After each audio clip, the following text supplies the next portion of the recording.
morning, everyone. We're going to begin. We've asked Minnie to do a prayer this morning and welcome and start the day off in a good way. If we can begin to grab our seat, we'll begin our day.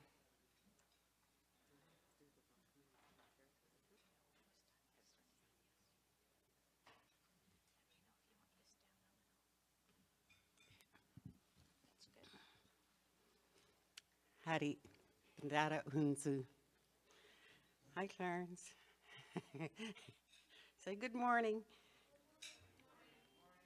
I've been asked to come and say a good morning prayer to you to give you off on a good start today. So I come to you in Jesus' name. I thank you, Lord, for another day that you've given us on this planet.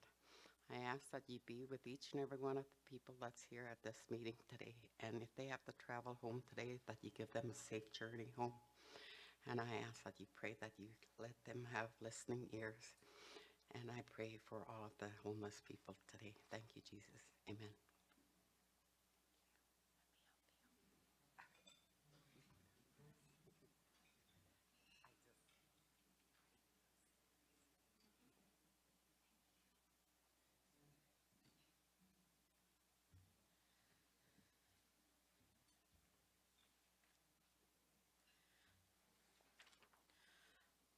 Okay, good morning. Thank you to the cooks for the breakfast. That bacon was done just right. So day 2, welcome everyone. We have some new faces here today. We have a full agenda today. We begin this morning with the opening address through Innovation in BC. We'll welcome Dr. Alan Winters up to the stage. We have, after that, followed a growing First Nations business education panel. It's another panel this morning with a focus on women in business, charting our path. And then followed by that this afternoon, supporting our women and youth, and finishing with a panel around trade. So we look forward to today. We've got some new faces and new topics here. So with that, we will welcome Dr. Alan Winter. So Dr. Alan Winter is British Columbia's first Innovation Commissioner. Dr. Winter has wide experience at senior levels in the technology sector and in government, including such roles as President and CEO of the Genome BC, the founding president and CEO of the New Media Innovation Centre in Vancouver, the president of the ComDev Space Groups in Ontario, and president of NPR Teltech Limited in Vancouver, has also served as a director over 30 organizations. Dr. Winter is a fellow of the Canadian Academy of Engineering, a fellow of the American Association for the Advancement of Science, and received his PhD from Queen's University and was recognized by the Queen's Alumni Legacy of Achievement. Please welcome Dr. Alan Winter.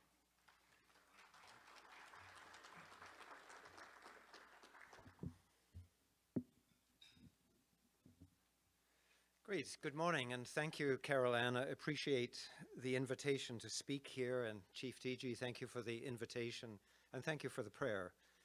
It really sets us off in the right way this morning. And also thank you for breakfast. That was nice too. As you say, the bacon was good.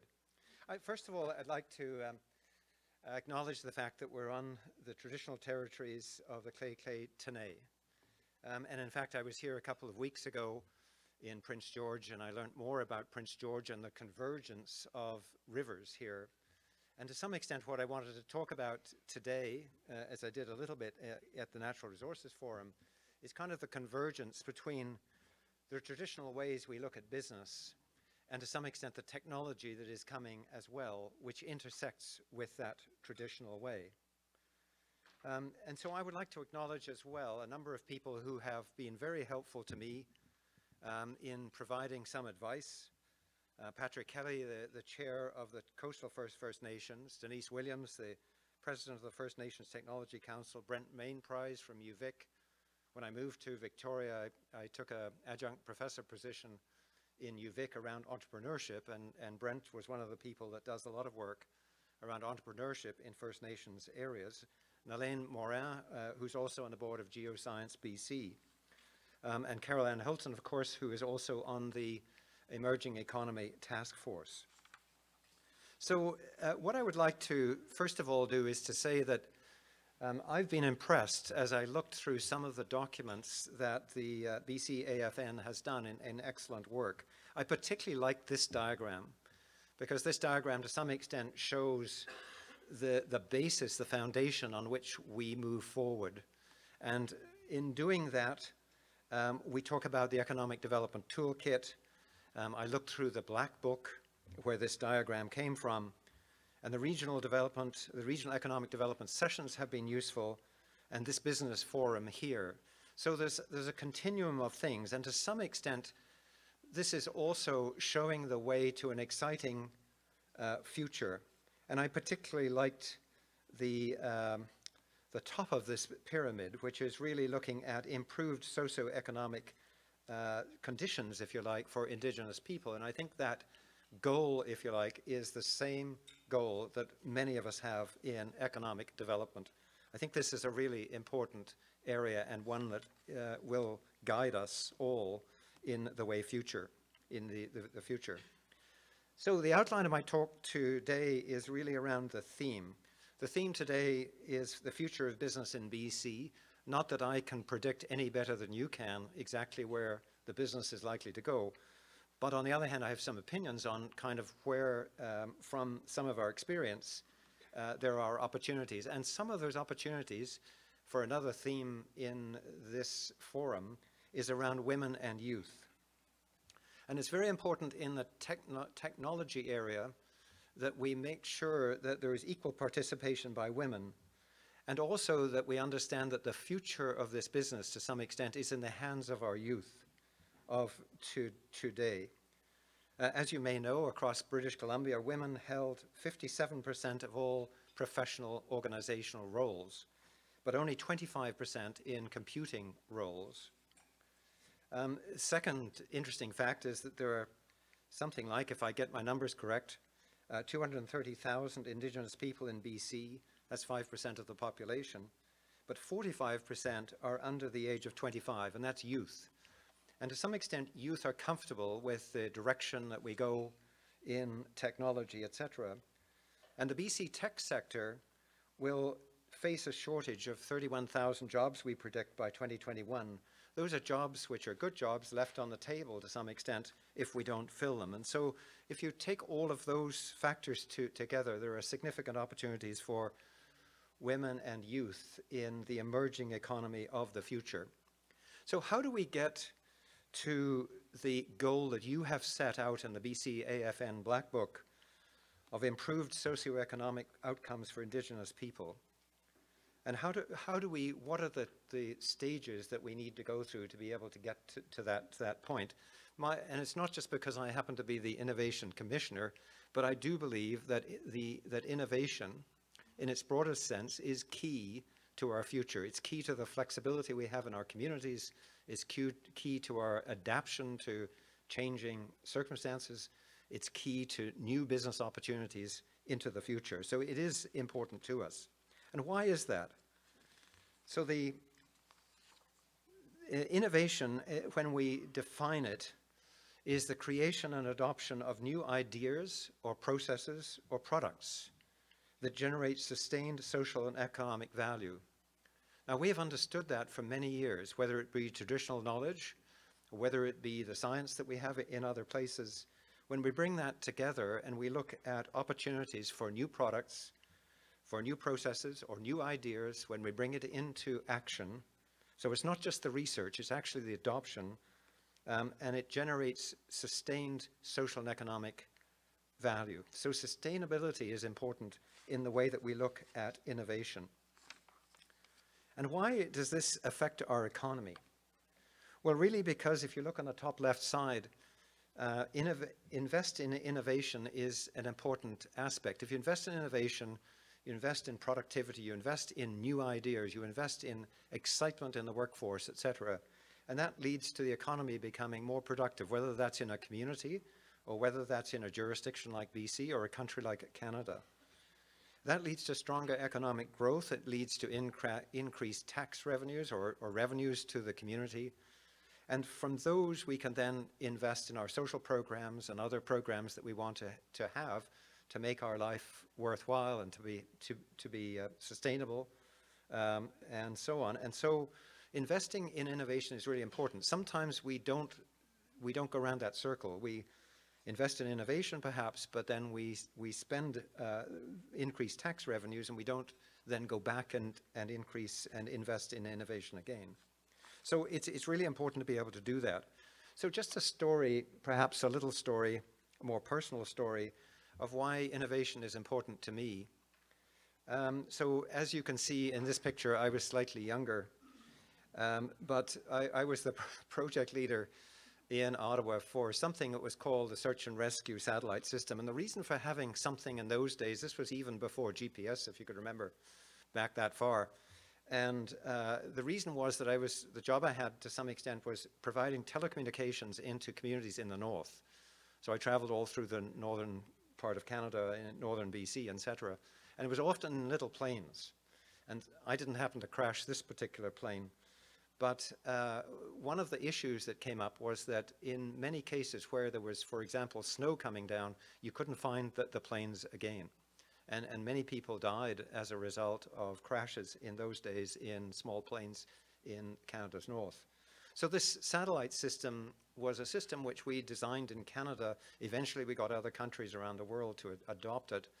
And that was that when a plane goes down, the emergency locator beacon, which is on every plane, comes on, and then the signal goes to the satellite, and then you can understand where that plane is. Well, it happened to be that this system was just put into place in 1982, and the very first crash that happened where the people were found was actually fairly close to Prince George. It was a flight from Dease Lake over to Dawson Creek, and there were 2 pilots on board and 1 passenger.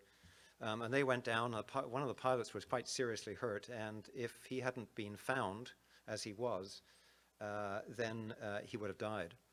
And so the system picked up the signal, sent it to the Rescue Coordination Center. Rescue Coordination Center sent out a helicopter, found the people, and so on.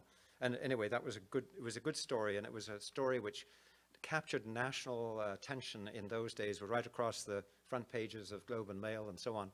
And interestingly enough, just about, I think it was about 5 or 6 years ago, we had an anniversary of this particular first save. And the pilot that was saved from that went on to be one of the top pilots in United Airlines, flying 747s and now 787s. So it was a very interesting story. So the reason for telling it is not just that it was something that was very personal to me, but it was also the fact that Canada took a leap in those days of innovation. And today, if you're outside cell phone range, and many communities are, often you carry a personal locator beacon. And that personal locator beacon, just like that plane that went down, and the same system, the system has been regenerated several times with new equipment on satellites and so on. But it's still the same system working here, and Canada remains the leader. Today there are 40,000 lives have been saved through that system. Canada sold over $200 million worth of local user terminals for countries. And so when there was a real need and there was innovative technology, we can be a world leader. And that's the case that's happening in British Columbia today. This also shows that innovation can happen in operations. It can happen in new products, so something like those new beacons, for example, and it can be new services. So services being the service provided to those people who happen to be unlucky enough to crash, or it also works on the ocean, etc. So that's a little bit of a personal background. So let me then turn to what British Columbia is doing about innovation in general. In general, there's a structure which the BC government has put in place. Essentially, our Economic Development Ministry, which is the Ministry of Jobs, Trade and Technology, is shown on the left-hand side.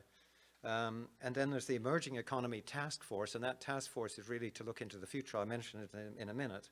Innovate BC, which is the program group that look at programs that the BC government want to provide through for innovation projects and so on, and then the Innovation Commissioner, and that's me. So first of all, in terms of the Emerging Economy Task Force, I think this is a really important group because, and it's a group that's important, I think, to have input into as well. And Carol Ann Hilton is on this group. And the reason I say that is that to some extent, we all see the emerging economy today. You know, we're concerned sometimes about Amazon coming and buying Whole Foods and all of those sorts of things happening, but there's a reason behind it. And that reason, to some extent, is what we call the emerging economy. And so the task force, to some extent, is trying to provide a vision for the future that gives the government some view of how do we adapt to that emerging economy? What opportunities are there in the future? How does that change our education system? Does it mean that everybody has to have coding? No, not necessarily. But we do have to understand the tools of technology in whatever business we happen to be in. So the Emerging Economy Task Force is a really important part of that. In my role as the Innovation Commissioner, it's really around three things, and that is, how do we work with the federal government to increase the investment in innovation in British Columbia? So that's one of the first things. Second thing is, how do we work internationally to bring investment in venture capital and other things into the province? Because that capital, access to capital, is really one of the things that fuels business. And I know on the Indigenous side, when I look back at the Black Book, access to capital is one of those issues that you've identified as well that I think is really important to us.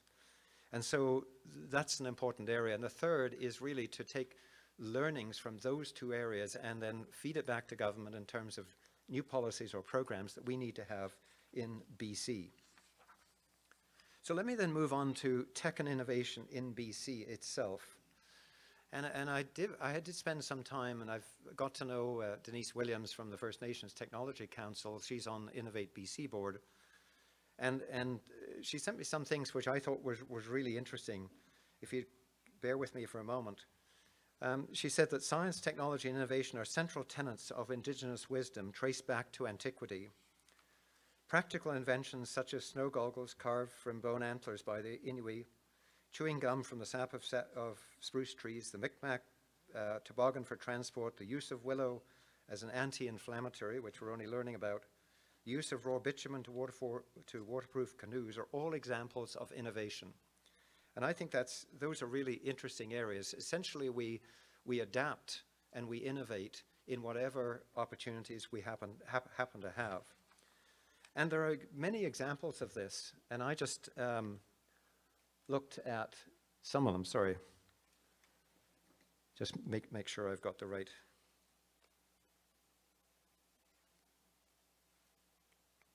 Here we go. Many examples of this. In the Anami area, it's a 100% Indigenous-owned technology company. This is an interesting one because it's using technology as a social, really, equalizer. It's a digital agency that drives social innovation through Indigenous technology.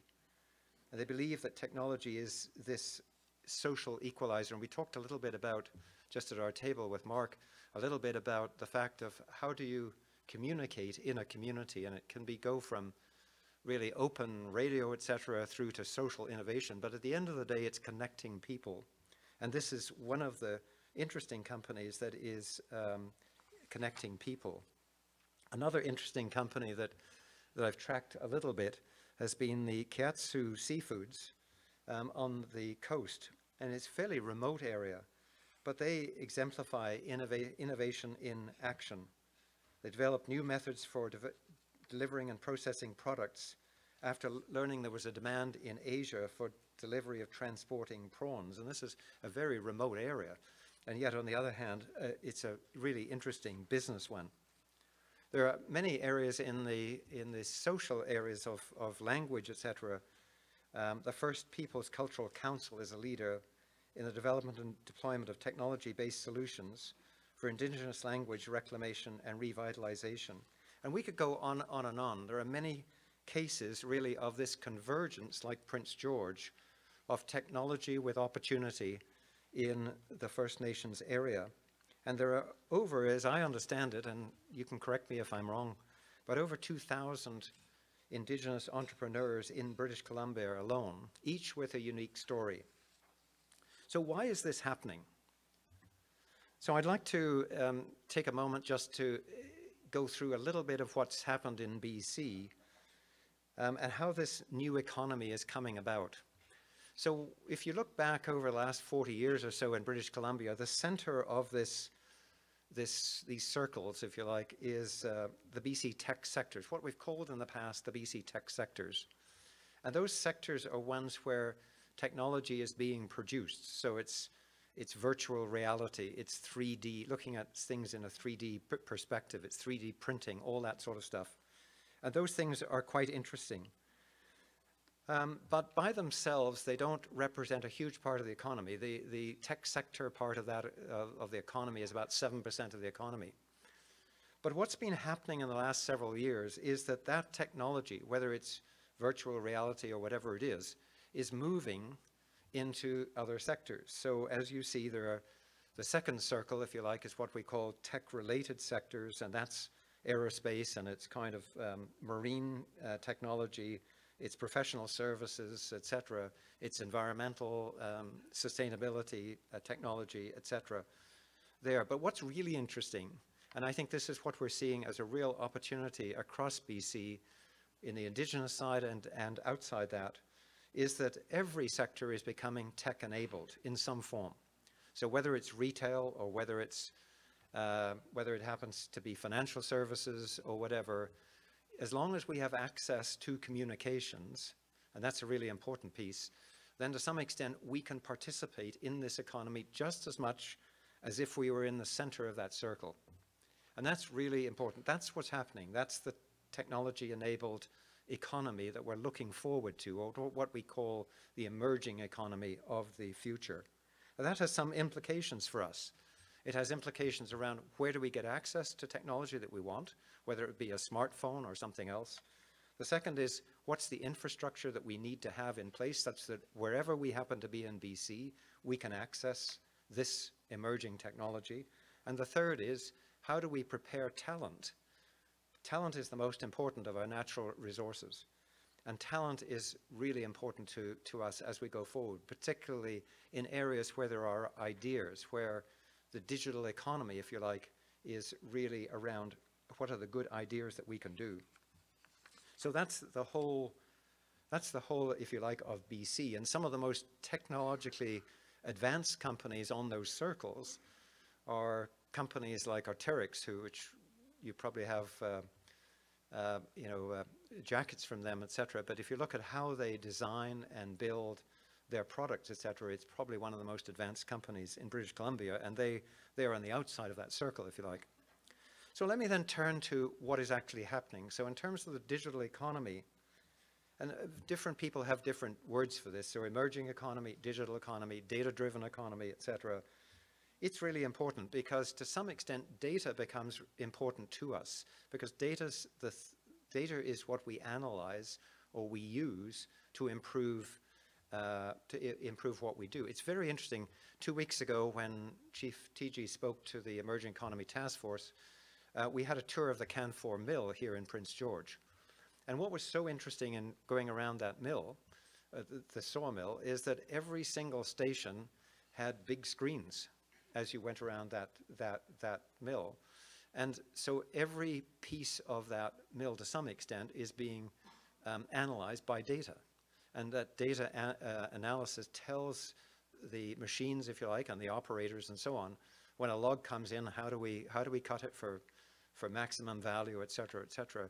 That's all analyzing data. The data then that is in that mill can be accessed by headquarters if they happen to want that.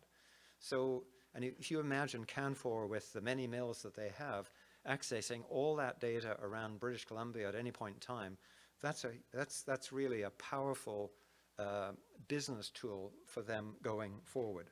So access to big data is really important. The problem with this, though, is that we can't give it away. And I think, again, just listening to the conversations a couple of weeks ago in the Natural Resources Forum, we have to make sure that we we protect that data, we understand who owns it, that if the government happens to collect it, then to some extent it needs to be owned by the government, and it needs to be then accessible by people to write applications, etc. On it. We have to protect the intellectual property. And it is a new role for government, and I would say for communities, as to what to do with the data that's collected in those communities. The second area that's really important to us, I think, is infrastructure. And so in the past, Canada was formed to some extent by the railway coming across Canada. That was the infrastructure of that point. Then we got into roads and electricity and all those things. Today, digital infrastructure is really important. And this is one example, the Connected Coast projects, the many projects throughout BC. This particular Connected Coast project is the Coastal First Nations. I think it's 154 communities and 56 First Nations, and a fairly long cable system. But all those, so no matter where you happen to live, you're connected just as much as if you happen to be in Victoria or Vancouver. And I think that's really important. The BC budget just a couple of days ago added another 50 million to the pot in addition to the federal and industry funds that are going into infrastructure across the province. Another one is the fiber optic loop, the Highway 97 Prince George to Dawson Creek link. And this provides opportunities for small internet providers in the communities to provide services off this major cable that's going up through northern BC. So this is important, but how does it all come together? Sorry, I guess this is taking a moment to come on. One of the opportunities we have in British Columbia is that the federal government put a significant amount of money, I think it's 185 million, into what we've called Canada's Digital Supercluster. And I was very excited that this came to British Columbia, because to some extent there are other areas of business which we could have gone after, but to call this the Digital Supercluster is important. And the reason it's important, and you can see across the top the areas of focus, so natural resources, precision health, and industrial activities. So each of those, as I mentioned, the Canfor mill, if you imagine Canfor mill in that first vertical, to some extent what's happening with that mill and every opportunity there is that there's world-class data collection going on in that mill. There's world-class data analysis going on in that mill. And then there's world-class data visualization that's going on. So you can stand there, you can see pictures, if you like, of the logs coming in, etc. You can see pictures of it being cut, etc., etc. Interestingly enough, there are more jobs in that Canfor mill today than there were 10 years ago. Now their productivity has gone up a great deal as well. So it's interesting to see the jobs are changing. It's not that it's without disruption, but there are opportunities behind this particular digital world of doing things. As I mentioned, that diagram, to some extent, is the same diagram that Amazon would use when analyzing any business. So you could put Whole Foods there, and they would be saying the same thing. They'd be saying, how do we collect the data? How do we analyze the data? And how do we visualize that data? And what additional business does that give to us? The other area that I think is really important for us to understand is, how do we get access to technology? And that's why I showed the diagram with the circles, that in British Columbia we have access to many of these technologies. We have to make sure that we make those links.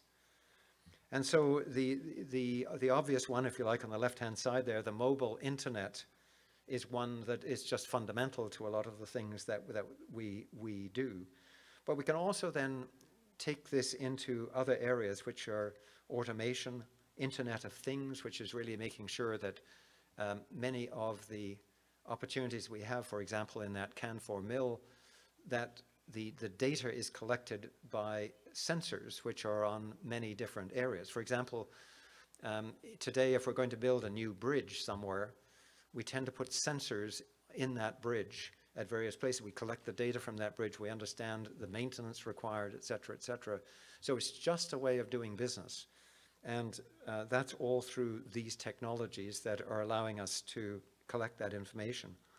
And the use of the cloud, the use of really just large storage is important, because if you have access through fiber optic cable, you have access to the world's storage anywhere in the world. So access, so you don't have to be in Vancouver to work in many of these areas. Now, just turning for a moment to talent. Talent is really, called it here, our natural resource.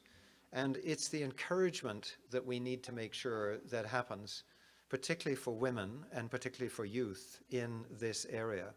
Because traditionally, over a long period of time, engineering, which I come from that background, et cetera, was a male prerogative. Today, it's completely different. And in fact, when I moved across to Genome BC and realized that in the biological sciences, something like 60% of the professional jobs were held by women. So it's the fact that we need to be able to encourage women and youth into these technologies. So what's the background to this? So within British Columbia, we have, in a very long period, over the next 10 years, a forecast of something like 1 million jobs that we'll need to fill. And so that's about 90,000 a year. Now, 90,000 a year may not seem like much when we've got 5 million people living here, or whatever, but that's per year. And it's quite a significant number as we look into the future. A significant percentage of those jobs, though, will require some sort of post-secondary education or training. As I said, I don't think that means that everybody goes out and takes coding, because I don't think that's really the way that it works. But it is, however, the way that understanding how these technologies that I listed might affect your business going forward, that's important to us. And there are also a significant number of those jobs, so something like 20% or so, are in occupations that may be affected by automation. So we have to realize that at times that is a technological issue that we have to deal with. But if we look at Indigenous talent in Canada, it's really interesting. And these are numbers that I sat down and chatted to various people about, including Greg at the back. But there's something like, across Canada, 27,000 Aboriginal entrepreneurs in Canada. I had some experience of that with working at UVic with Brent. And the uptake, if you like, in real excitement about starting a business in a small community somewhere, and assuming we can get access to capital, which is really one of the big things, then I think that will happen a great deal more. In 2015, there were 1,800 businesses in the Aboriginal Business Directory. Aboriginal small business is growing 6 times faster than non-Aboriginal.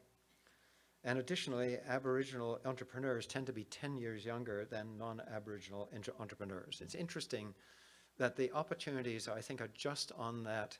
We're just at that point where a lot of these opportunities we're beginning to see. And if we look at opportunities in youth, this is one demographic that is really interesting, because since 2006, this cohort in the Indigenous world has increased by a remarkable 43%, four times the growth of the non-Indigenous population. So, and a growing population of Indigenous have some form of post-secondary education, a degree, a college credential, or a trades certificate. So each of these things are important.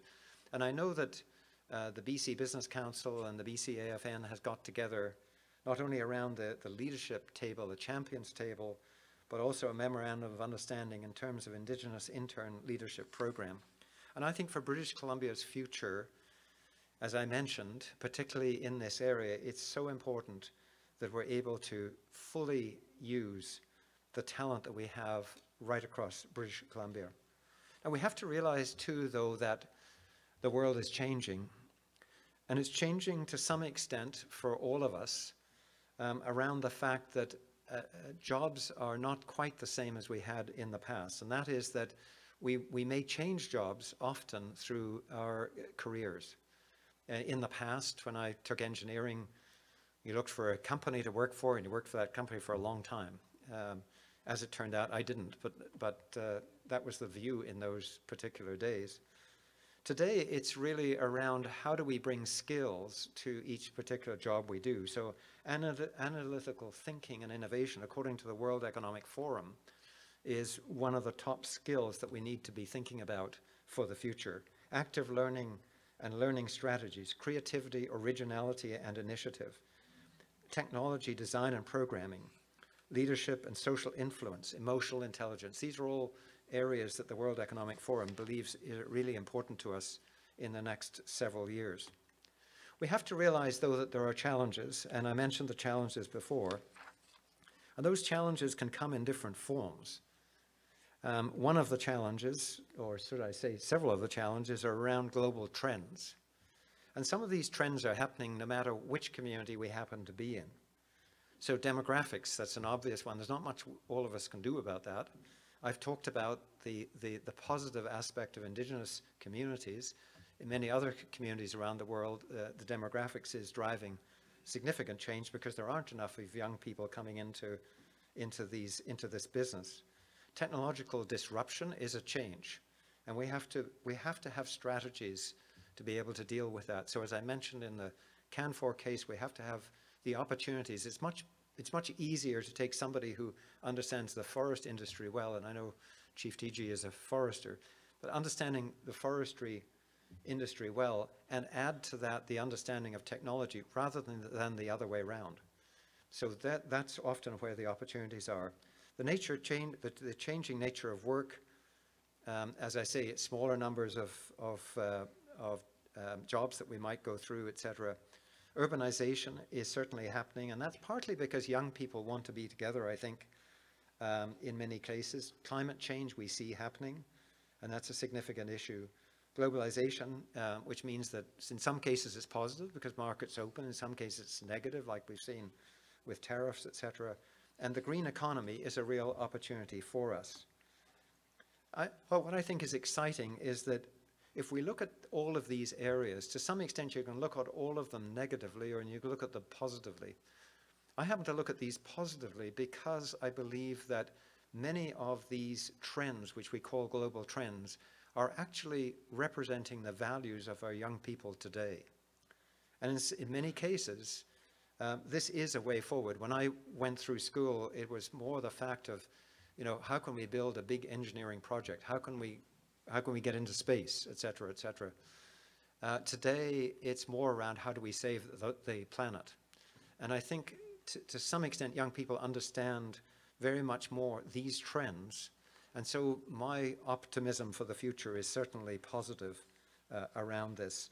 I do think as well that as we come to grips with climate change sustainability, which you know very much about, I do think that will change to some extent the way we look at technology being applied to business into the future. There is a real opportunity around green economy, around the sustainable economy, etc., because much of the world isn't necessarily at that point.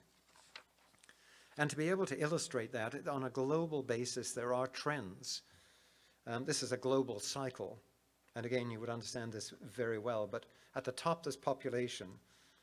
The size of the population drives to some extent our requirement for energy. Energy to some extent, as you've seen around the world, drives our climate change. Climate change can change our food production, etc. And food production, again, can influence the health of our populations on a worldwide basis. And you know this very well. This is a cycle, and we have to understand some of these trends to look into the future and understand what businesses to be in. And there are barriers for individual firms. This was taken from the Canadian Council for Aboriginal Business, and they conducted a Promise and Prosperity survey in 2016. And some of the findings point to an Aboriginal business sector that's optimistic about the future, but there are barriers. So the first barrier is attracting and retaining employees with the right skills. Access to equity or capital.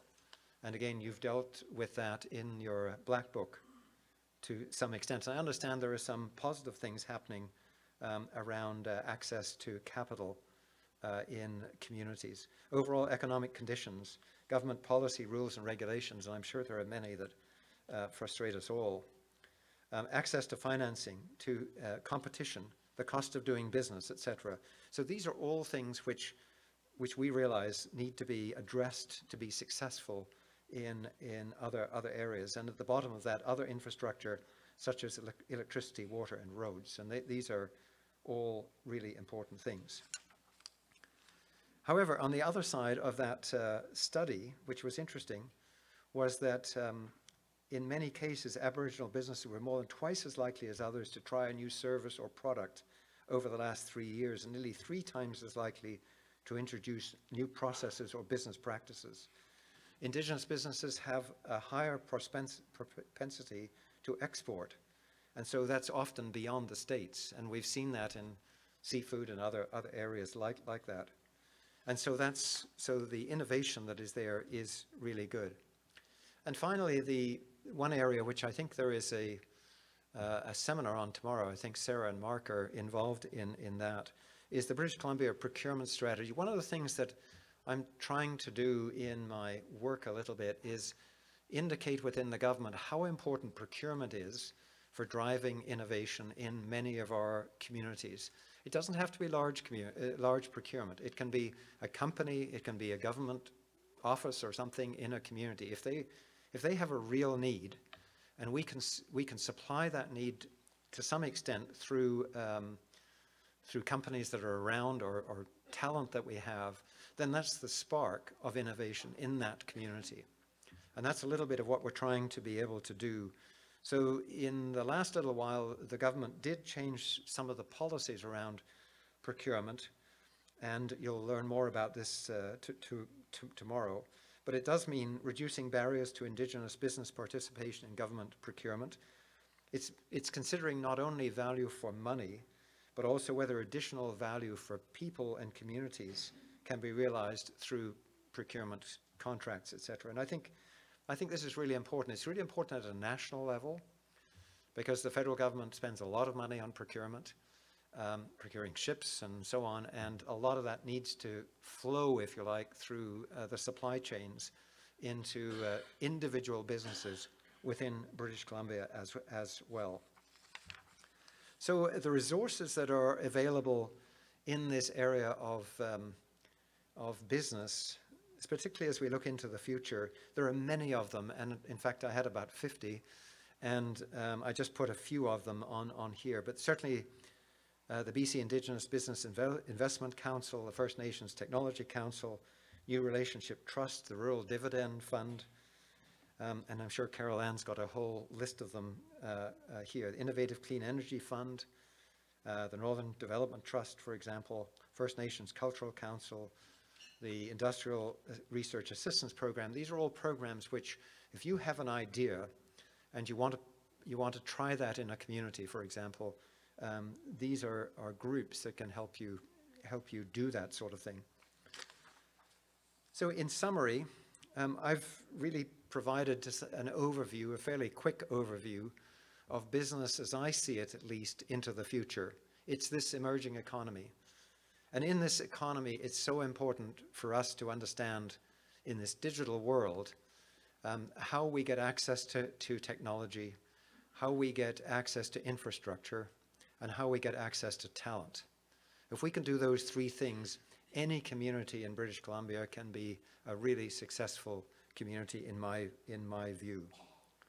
And so just to finish up, I've provided at the end my email and website, and I apologize that I do have to leave for another speaking engagement after this, but if you have any comments on what we need to do in British Columbia around innovation and opportunities that you see that we're not addressing, then I'd sure like to understand that. So thank you for your attention. I really appreciate it. Thank you, Carol Ann.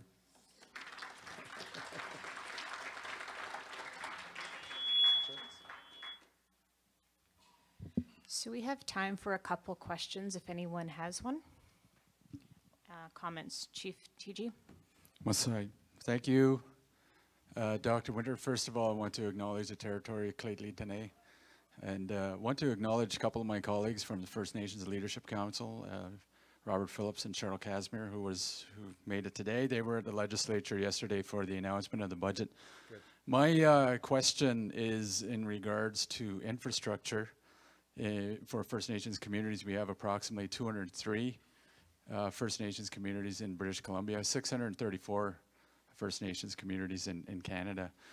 Do you have a good understanding, at least for British Columbia, what it would take for First Nations to access stable infrastructure? As you know, high-speed internet is probably one of the most critical things that we need nowadays for economic development.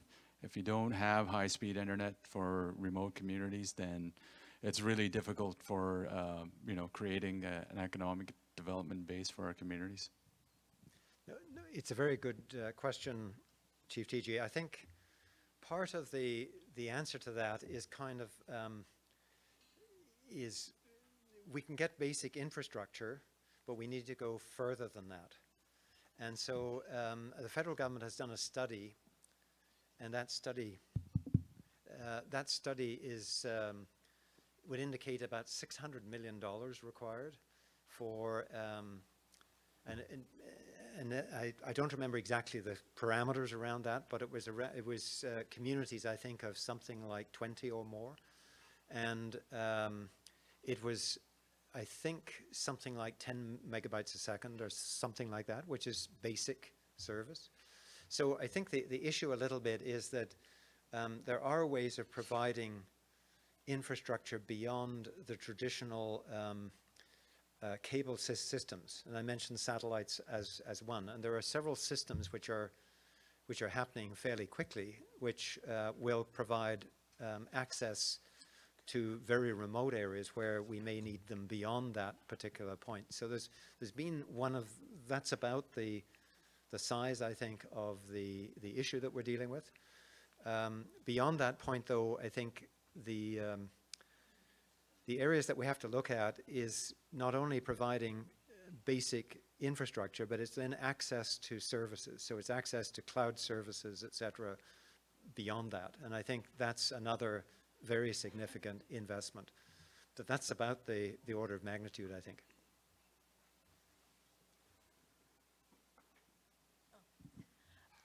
Good morning.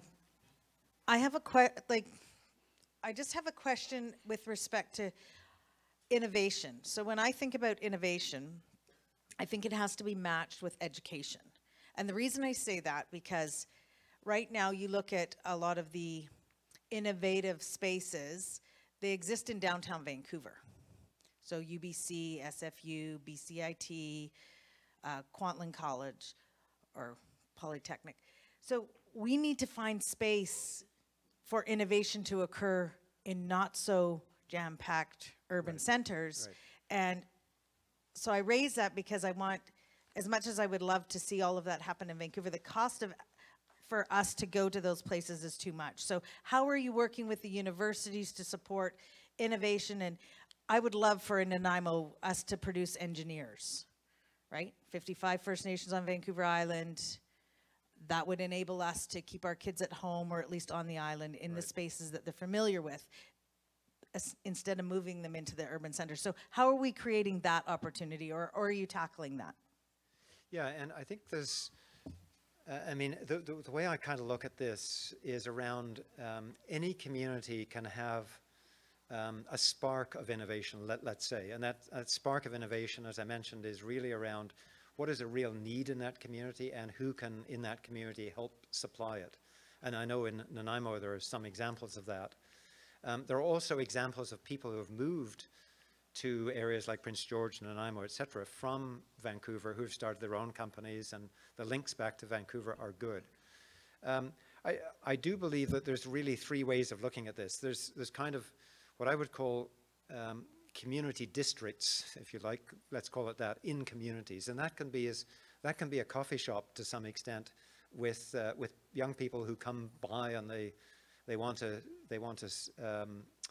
talk about how to supply something to a real need, And if that can be encouraged in some way, I think that's a spark that we need to be able to do.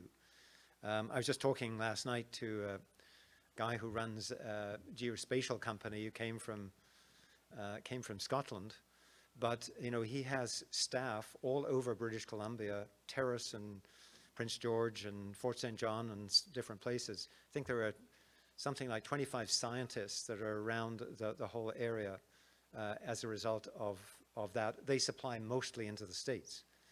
So we're beginning to see this happen. And that diagram I showed with the technology at the center moving to the outside, if you like, is a little bit of what we're seeing.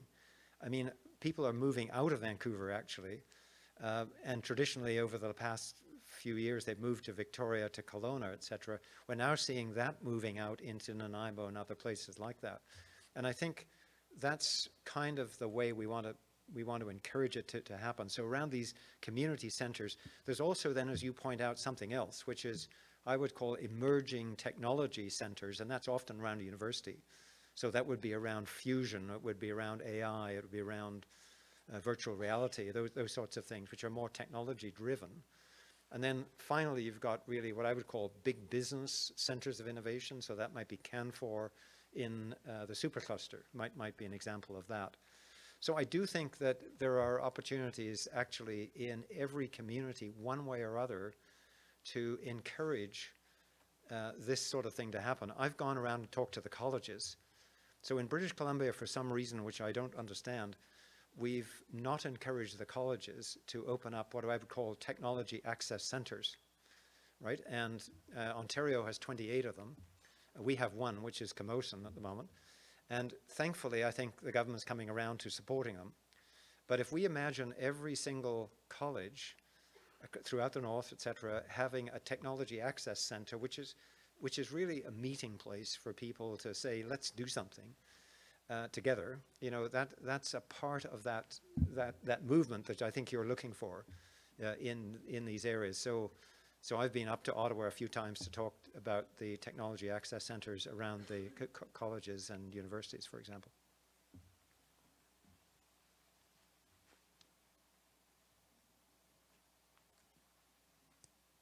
Okay. Thanks, Caroline. Thank you very much, Dr. Alan Winters. We appreciate you coming and speaking here, and this is a very important space in the growth of inclusion as it relates to innovation. So thank you very much for coming, and with that we will transition into our next panel. If we can invite Corey and Miles to come up for the Indigenous Business Education panel.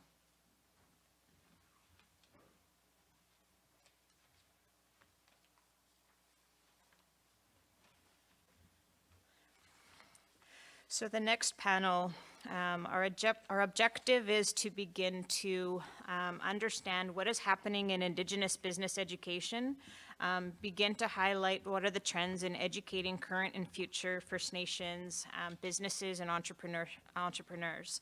What is it that we need to be paying attention to in business education? What are immediate areas of focus? Where does business education need to go? From an Indigenous business perspective. So also, Joy Kramer was unable to join us today from the Simon Fraser University, but we were blessed to have Corey and Miles here. So first we'll have Corey, first we'll have Miles come up and present. Miles is an Indigenous leader bringing extensive background in Indigenous and Canadian government relations. After graduating from the University of Victoria with a Bachelor of Arts in Economics, he served the Skidigit Band Council and directed the establishment of the Haida Gwaii Watchmen. He was the youngest person elected to the President of the Council of Haida Nation, a position he held until 1996. Miles was a member of the former BC Claims Task Force and made recommendations to the Government of Canada, the Government of BC, and First Nations in BC regarding frameworks for new relationships. In 2007, Miles was named an officer of the Order of Canada. He was a co-chair of the Indigenous Advisory for the Institute on Governance.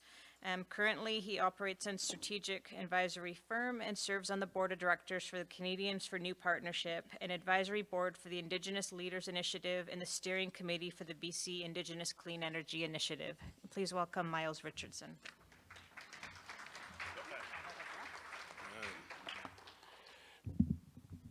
Boy, I better say something after that.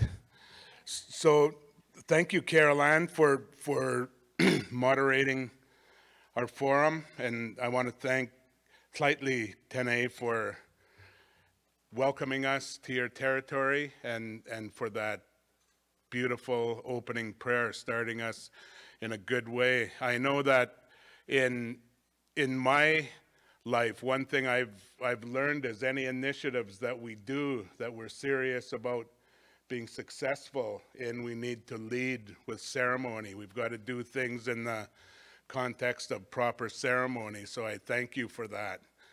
And I want to thank Chief Dominic Frederick for it's good to be in your country, in your territory, and I know a lot of the things that I'm going to talk about this morning that you and your people are in the midst of, Dominic, of trying to build a better future for your people, for generations to come, and facing some of the tough challenges that we as Indigenous people face in our territories and within the context of this country. Having that will to stand up and be in control of our lives and to be autonomous in the development of our economies. And there's so much misunderstanding and opposition to that.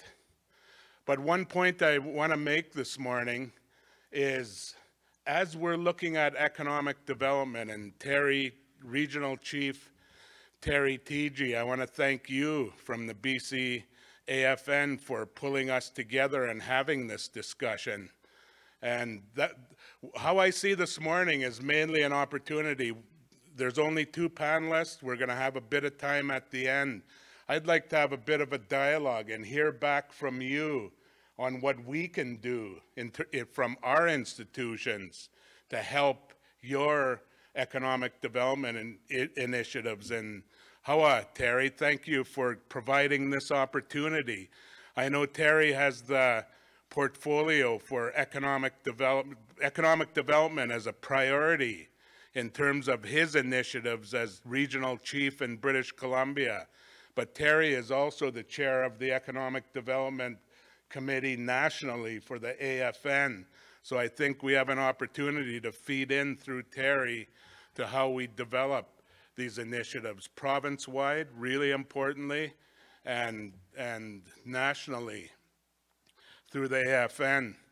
But one point I want to leave with you, and I know those of you who've heard me speak before think it's a broken record.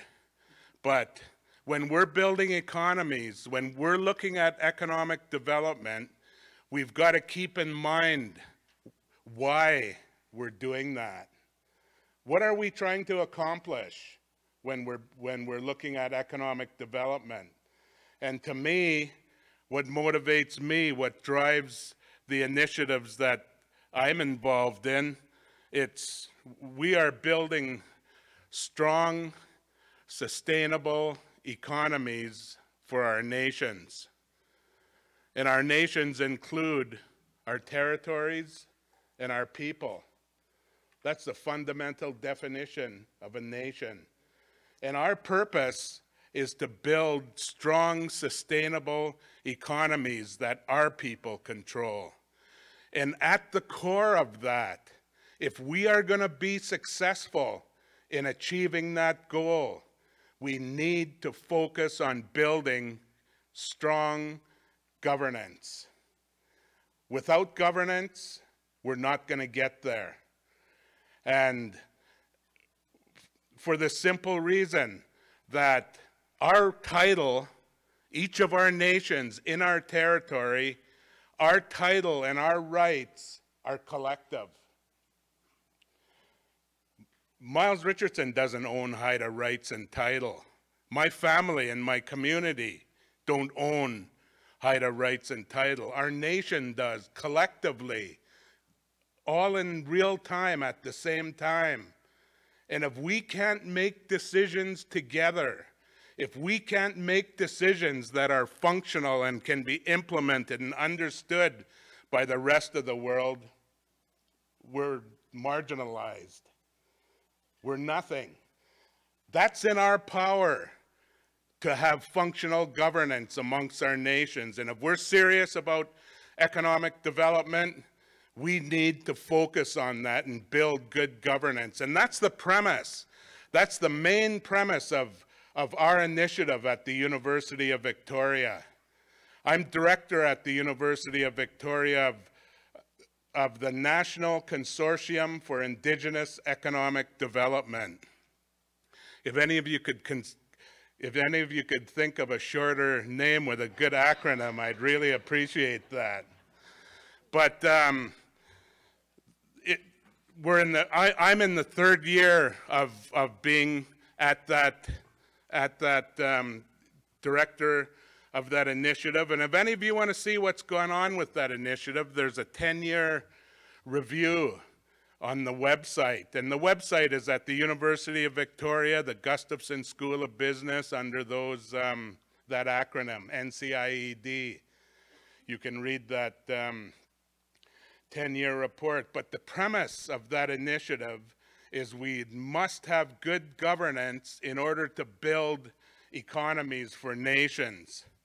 And one thing I've come to know in my time is that takes commitment. That is not just going to happen by reacting to the world around you.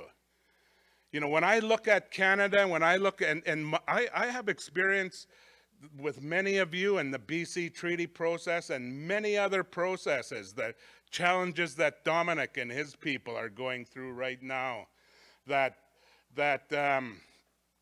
in order to build our nations, to build our economies, we're looking at a change that is what they call transformative change, not simply adapting to the status quo. You know, when I look out at the world, and this is what motivates our initiatives at UVic, and I know not all of you agree with me, but, you know, at a university you can take a different initiative and build around it and get people involved in that. But when I look at the world out there as we're building economies, I see a mighty struggle between two worldviews in terms of our people, two paradigms, if you will. One is the fact, the continuing fact that the courts have recognized for the last 25 years that we are ancient nations, the living generation of ancient nations rooted in ancient history in our homelands. We have our own ways, we have our own laws, we have our own values and principles, our own ways of knowing, our own ways of being. But that is, it's a 150, 200-year-old struggle.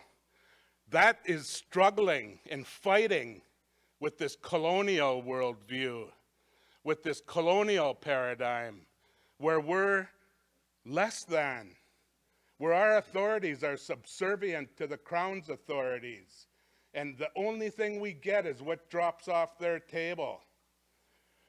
That's why I say, if we're going to build our economies, adapting to that is a dead-end street.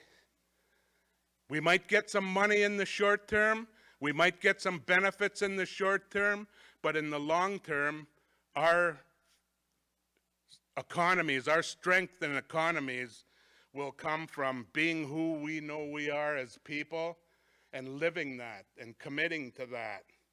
And that's what the premise in building good governance to achieve that. That's the premise of our initiative at the National Consortium for Indigenous Economic Development.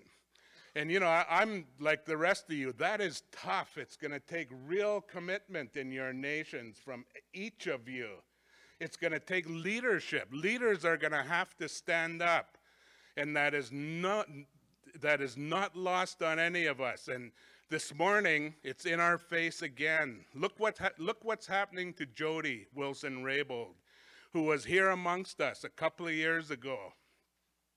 She saw, when she was in Terry's position as regional chief of the AFN, she saw this fundamental need to build governance in our nations, to build strong, sustainable governance. And she spent her time putting together a governance manual, a governance toolkit to help to guide us in building those strong nations. She believed that our communities aren't just there to reap benefits that fall off the government and crown table, but that we must enjoy, we must be recognized in implementing our title and rights. And look at what she's going through. I have no doubt that the difficulties she's facing in the halls of power in Ottawa are because she is standing up and saying, enough. That it no longer can you push aside our people's title and rights for the political expedience of the moment. That it's time that Canada, as a nation, committed to this change, to put life into your words of a nation-to-nation relationship, and put the legislative authority and the financial resources behind making that happen. And they're saying, oh, Jody, I remember running into Kim Campbell when they appointed another non-Aboriginal judge at the Supreme Court when they could have. That day I ran into her in the hallway in the airport in Ottawa, and she says, oh, Miles, just wait, your people's time's coming. Bullshit, as Jody says. Now's the time, and we have to stand up for that. And if I leave you with no other message, I want you to leave you with that. How much time I got? So what are we doing at the NCIED? When we look at the building economies, we work through the NCIED. We have an organizing triangle. If you go on our website, you'll see that. We work led by First Nations governments in their territory.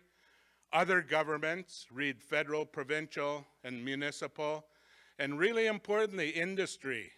We bring industry into the initiative, and our consortium there is funded almost half by industry. So when we look at building governance, there's a side of it, the institution building, the law building, and all that. That's not really in our wheelhouse, but we support and help that to develop. But we need to build capacity for economic development. And I think all of our economic institutions, Corey's here from BCIT, I see Michelle here, Michelle Corfield, who works and directs SFU, and I know UBC. Jennifer has been involved with Chinook and other initiatives at UBC. There's a lot of resources in our universities that we can focus on this initiative. I'm here to say that we should prioritize initiatives to building economies in our nations to make this work.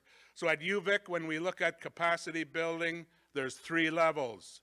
Really importantly, the first level is the individual entrepreneur. We need to build capacity in our individual entrepreneurs. And then there's our community corporations. Every nation has a community corporation.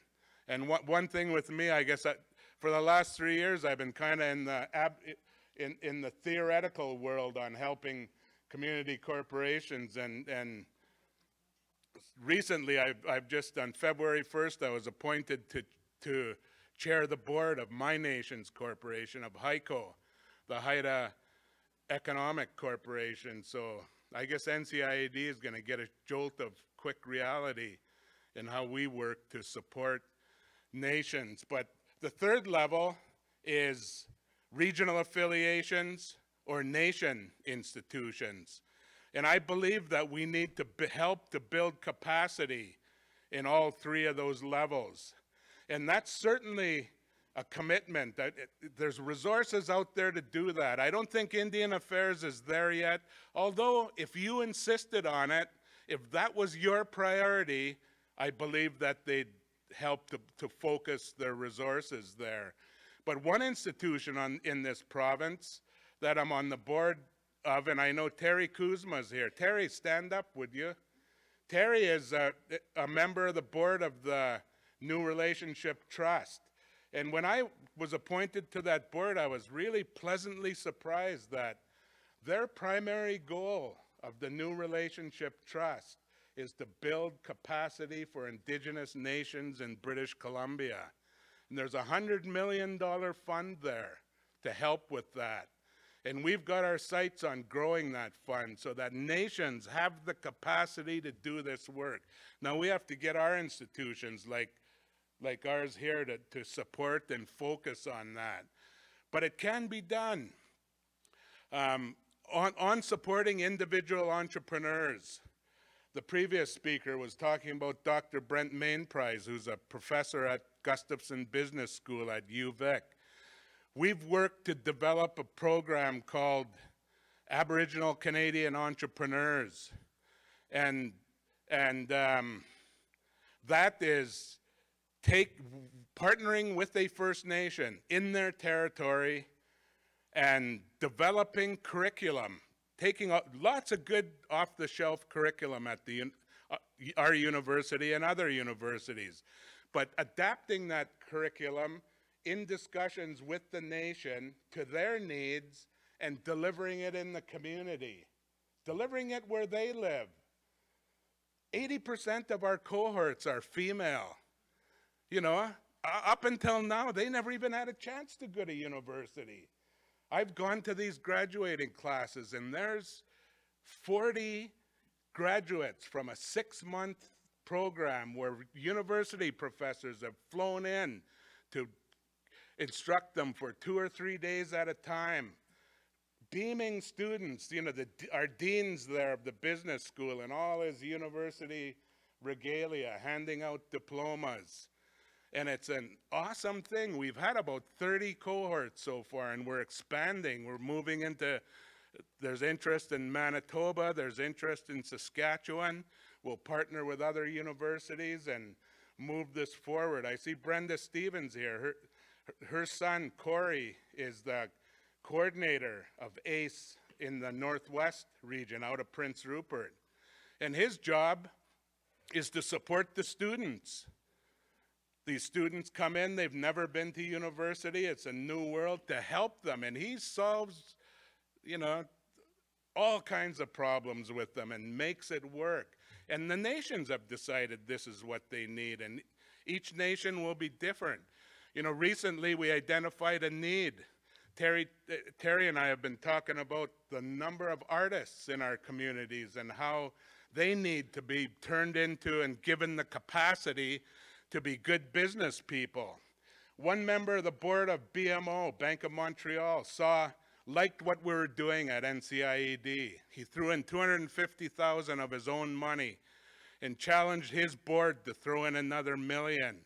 They financed a year ago an artists' ACE, where art entrepreneurs could get the business skills needed to build their business. We've had the first cohort graduate a few weeks ago, and it's going to keep going. It's a really exciting initiative. And Terry, through your initiative, through BCAFN, I hope with initiatives like that we can expand that out and maybe, you know, cooperate as different institutions, as different universities, and roll that out.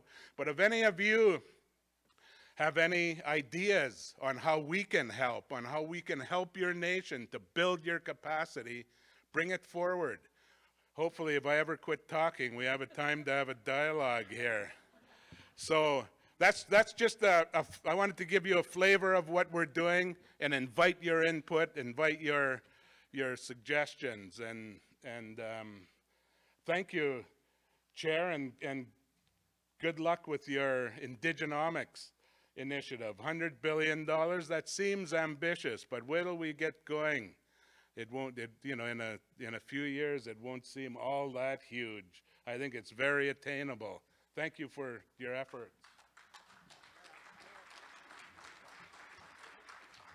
I didn't use it.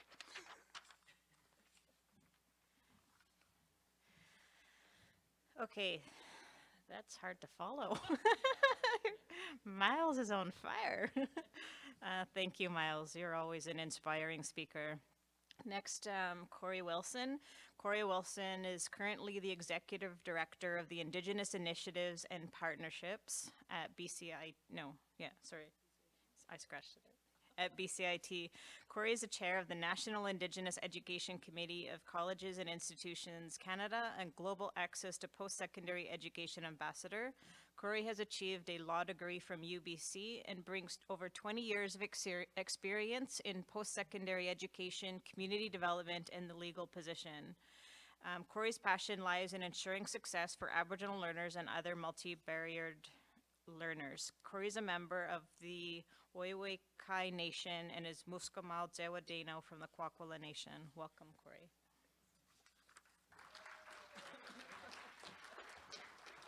You did, good job. Yes, I'm up after Miles. So just thank you. Thank you to the nation for allowing us to be here. And Terry, thank you for the invite to come and speak. You know, just to touch on a couple of things that Miles said, and I think it's very important, the idea of nation building, nation to nation. How do we rebuild our nations? And good governance, of course, is absolutely vital for our success going forward. But the question is really, how do we get there? And one of the ways, of course, is through education. So I'm at BCIT. BCIT is, of course, a polytechnic institution that's in Vancouver. We have 5 campuses, and we have a provincial mandate. So it's a very exciting place to be. It's very different from any place I've ever been because it is a polytechnic, so it's very applied. We have one of the largest numbers of Indigenous students. We have 1,739 students to be exact, last count anyways. And Miles is quite correct. One of the trends that we're seeing in post-secondary education is more women are attending post-secondary than any other, Indigenous women than any other group. So as you know, of course, we're at the negative end of pretty much every socioeconomic indicator that there is, but that's one where we're exceeding the rate of non-Indigenous Canadians as well. So that's very positive in our communities. So at BCIT, I guess just overall, actually, in British Columbia, as you know, Melanie Marks is the Minister of Advanced Education. She's Indigenous, of course, and she's from not too far north from here. But one of the things that happened with the new government in British Columbia was that they give mandate letters to all the presidents. So there's 25 institutions in British Columbia. They give mandate letters out usually every June, so I suspect we'll get one in the next couple of months. But in the first mandate letter with this government, they put a requirement in there that every post-secondary institution has to respond to the Truth and Reconciliation Commission and the calls to action, as well as the UN Declaration on the Rights of Indigenous People. So that's quite a hefty, as you imagine, task to do. And I'm sure you saw in the throne speech the other day that as well the government is going to respond to UNDRIP and to the Truth and Reconciliation Commission as well. So with the 25 institutions, I think to kind of just fill in some of the stuff that Miles said as well, is that certainly post-secondary institutions are very committed. You know, we've seen every institution having a director, having some kind of level of Indigenous support person, our director, whether that's on the services side as well as on the academic side. We're seeing increased numbers of Indigenous people also entering the academy, as professors or as VPs, different levels like that. So that's very important. But it all comes down to capacity. And when we look at how you're all here because of economic development, we know economic development is the way forward.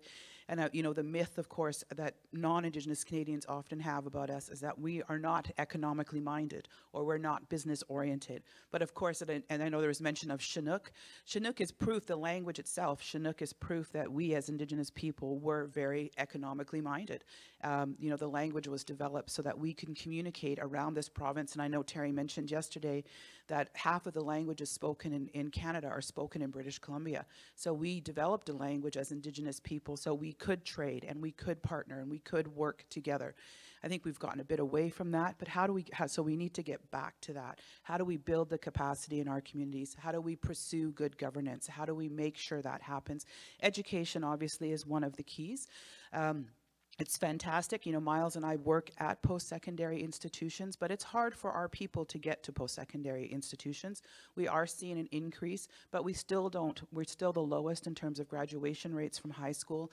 You know, even in Vancouver, where there are fantastic schools and as was mentioned too, all kinds of access to everything in Vancouver, we still have a graduation rate of you know, something about 40% less than that of non-Indigenous people.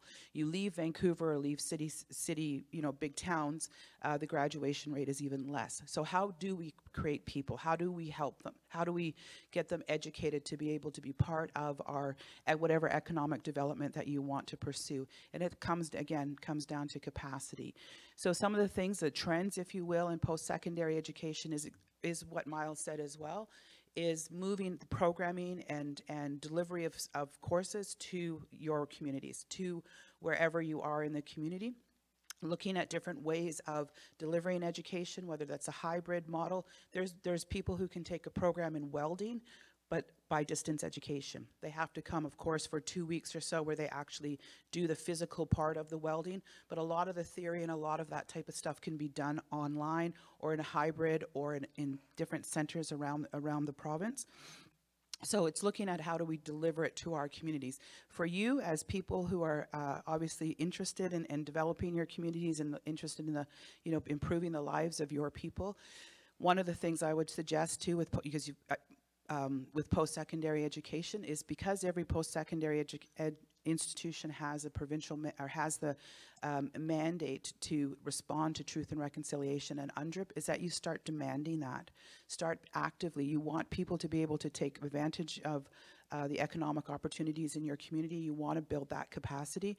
It's got to start when they're younger. It's got to start from daycare. I was talking to somebody yesterday.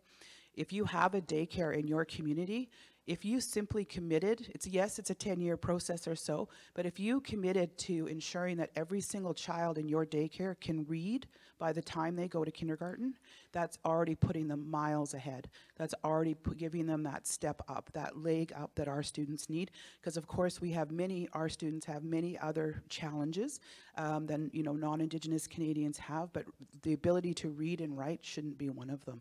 And you have the ability to do that. The other thing that's vitally important when we're looking at capacity and having, you know, business education, you have to pass calculus.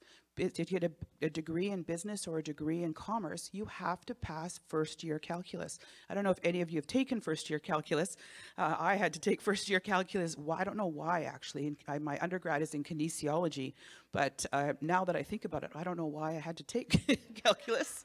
I know it was required, but I do remember it being a very challenging course. And, you know, one of the things too, so if we want to have business graduates, we have to have our kids taking math. So I don't know how much you know about the public school system and how it works. Most of our kids get fed into the lower streams. So even in Vancouver, as soon as a kid goes into grade 8, we've worked against changing this trend, however. But most Indigenous kids, when they go into grade 8, go into Math 8 Essentials. As soon as you're in Math 8 Essentials, you are out of math altogether. You cannot get back in unless somebody's there to support you and to help you get into that. If you don't, so you still graduate from high school, but you graduate with a leaving a school certificate, not a full Dogwood diploma. So math is another huge, huge thing. So again, not only having our kids know how to read by the time they get to kindergarten, but also have the literacy in terms of math is very, very important as well. Yeah, it's actually one of the #1 courses that students fail in all of university is first-year calculus.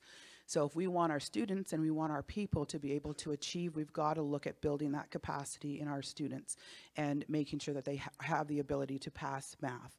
So those of you that maybe don't know, make sure your kids are in math, not math 8 essentials or math 9 essentials, but in the regular math program. So some of the trends, again, in post-secondary is how do we, and it's not even just a trend, it's just I think the system is writing itself. We, of course, had our own way of educating our people since the time immemorial, where we worked and we learned from ancestors, we watched, we observed, very different from the way the system is now, the post-secondary system. And that's part of the reason why we've been excluded from it, though we are achieving more and more are going to post-secondary education. So we can't forget the informal part of our education, the cultural part of our education, the community part of our education. But the formal part too is so one, we have to demand that the post-secondaries respond to us and give us what we need or what we want for our community and help fill in the gaps for whichever, whether it's business, whether it's social, or whether it's health, whichever areas as well. But so post-secondary education has, as you know, often excluded us. We're still indigenizing the curriculum, indigenizing the institution, those types of things. But we are looking at how do we deliver education. We can't, gone are the days of us just sitting in our ivory tower, if you will, waiting for people to come to us. There's huge trends now where we have to come to you. So if an institution is not coming to you, then just go and ask them to. Like, you have to demand from, just like we have to demand from the public school system an education that's suitable and appropriate for our students. The same too with post-secondary institutions. So we're seeing, as Miles said too, programs, and I know Michelle's program is an applied type program. So applying the programs to actual solutions. So post-secondaries, I think for the most part are not just responding to the mandate letter because it's the mandate letter. I mean, they know it's the right thing to do. So coming around to communities and asking, what is it that you need? And so these are some, I mean, certainly at BCIT, and I know at UVic, that's what Miles's team is doing as well, is we want to know what it is you need. What do you need? And how can we deliver those programs to you?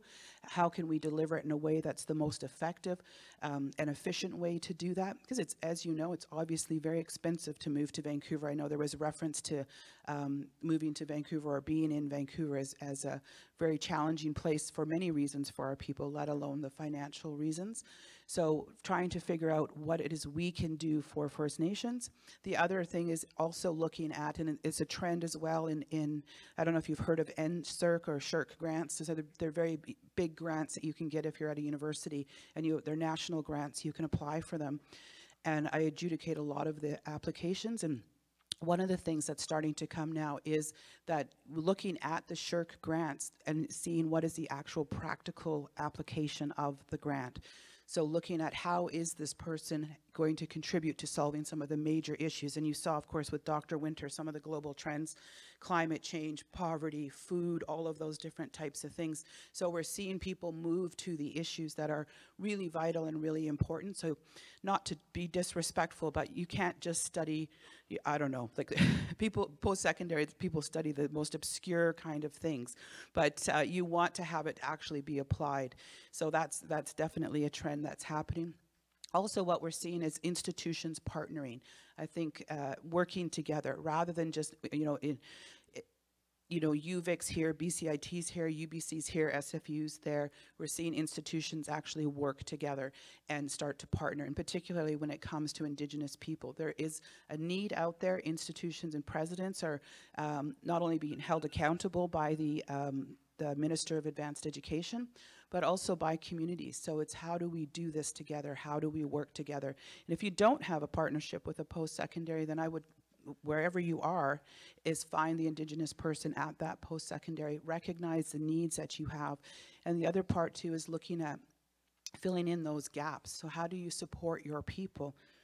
Yeah, when we look at capacity building, it's great to have all of these institutions and create all of these businesses and do all of these things, but how do you bring your own people so they are the ones that are running the business? I heard somebody yesterday, and actually it was Shane Godfreyson, he was talking about, you know, when we did the little work at our table, about how it's very different if often our own people distrust us, but if a non-Indigenous person tells us what the Indigenous person told us, they believe the non-Indigenous person. So we need to have our own people have all of these capacities, and it starts again when they're very, very young. And I would say that it's very important that you advocate for your kids in the school system, not only of course in the post-secondary system as well, and work in partnership with them to ensure that they are delivering what it is you need and what you want, and not what you want in the next 5 years, but also 20 years down the road. What is it that you will need when you're successful in economic development, and how do you make sure that you get that? You have again, because the institutions have the mandate, you definitely have some leverage there. So very, very important to make sure that you advocate for your students and build that capacity. And of course, along with that education, as Miles mentioned as well, is good governance, which is absolutely vital as well. So those are my points.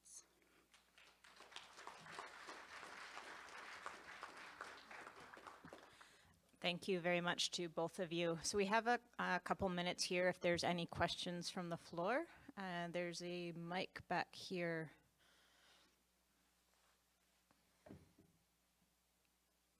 Howdy. It's not on. Okay. Hello. Howdy. Dini is it? Sky is it? Seku's it? Sai John Sani Snischalia. Slightly today. Because Tika Bachai. So I'd like to welcome all the matriarchs, the patriarchs, and the children of the chief, and all those others that are friends. My name is John, and I'm from Lake Babi Nation, and my grandfather is Tsikat, Dennis Alec. Now what you're saying up there is really important, and I agree fully. And I like to touch base on the language. You brought up Chinook language, and you're wondering, oh, how can we reinvent that? And it's still a part of your communities. Lake Babine, we speak 7 different dialects. And those are, you have to learn each dialect in order to conduct business, and that's how it was done. But one of the most important things that both of you brought up, and also Shane yesterday, is very powerful, and it made a lot of sense is what we have to do as a community. We're a community. That's what we are. That's what we're doing right here. We're conducting business on Tlaitli Tene, which is a respect and honor, because back prior to contact, this was the epicenter.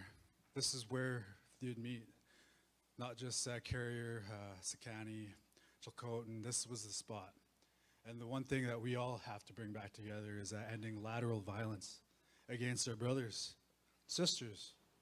Forgive yourself, forgive others, and that way we can work together in partnership and build good business. And also, I really agree with the planning and education. It's important, and I just wanted to commend you both for your words, and Masai.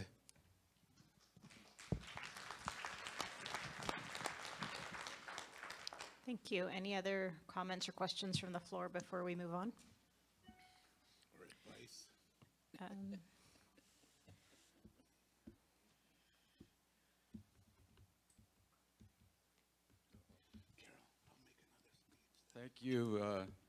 Thank you, Miles, for that political speech. You might have won national chief if you gave that speech and more votes. No, I'm kidding.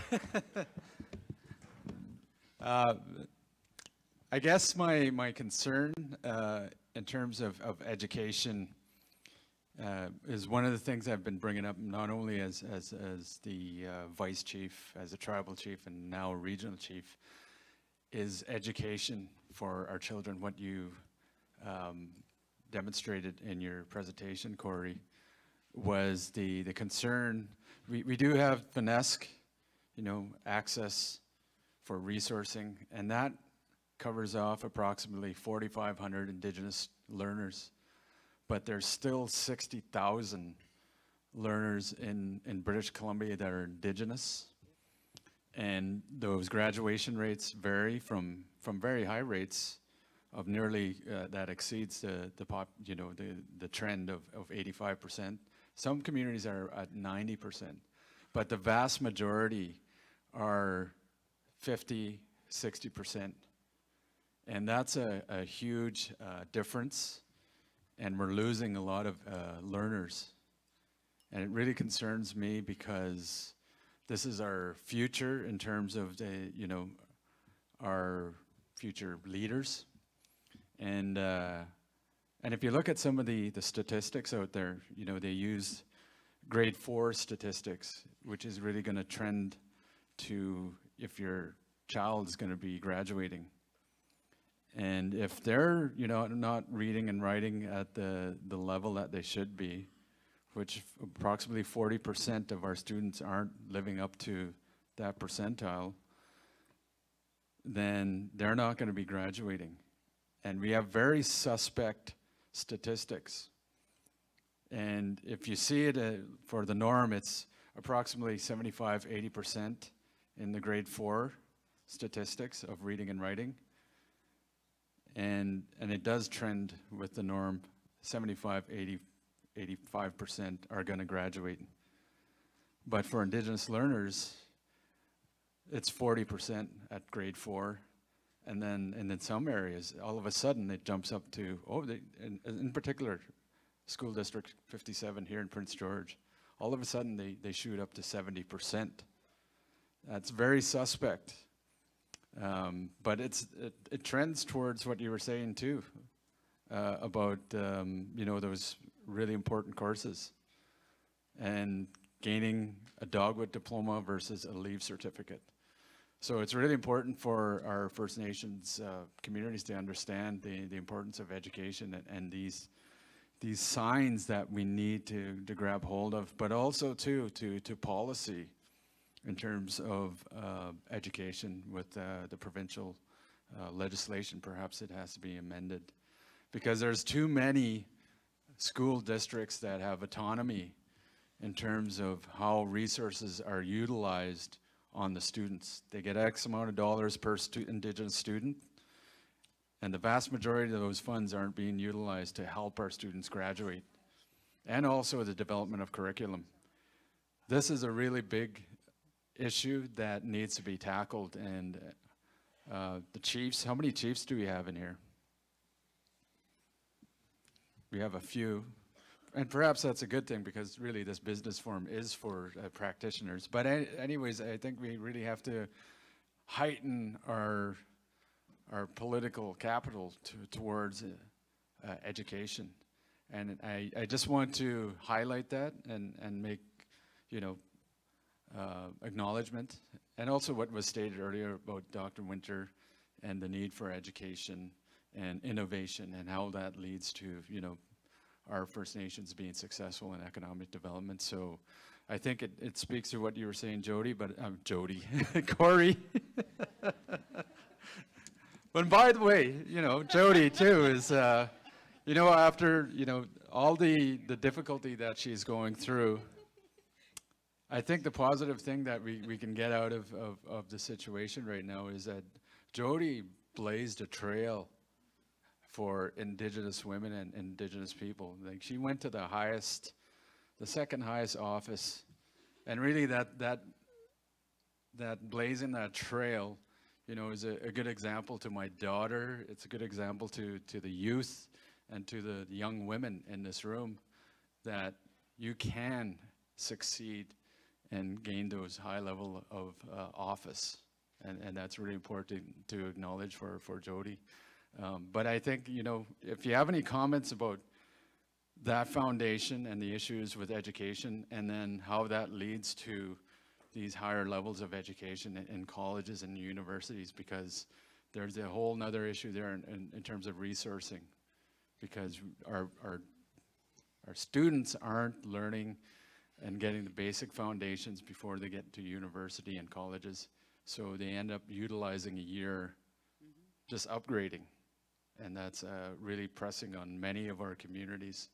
And that's another issue all in itself. So thank you for your presentations. So maybe so maybe just one thing to say, a couple comments, is that Terry is absolutely right. The public school systems in British Columbia get what's called the nominal roll money. So every single one of your members that are going to school and your family that are going to school, the school board of the school district that they're in gets nominal roll money. But are they, so that's one question, what are they doing with that money? And they'll say, oh, we have an Aboriginal support worker. But ask your child how many times they see that Aboriginal support worker, right? I mean, you just got to do the math. The money's not going to where it needs to go. Also, the provincial government this September brought in a mandate that every course in the public school K-12 system, every course has to have Indigenous content across the curriculum. So the PE teacher has to do it, not just the social studies teacher anymore, and across all grades. So look for that, ask for that. And then when I talk to people, how do I help my child succeed? A lot of our kids, as you know, are living in very challenging situations. They all need somebody to advocate for them. One of the best things to do is go in the classroom with your child so your teacher knows who you are, or the child's teacher knows that there is a parent or a caregiver that is advocating for that child and not dismissing that kid.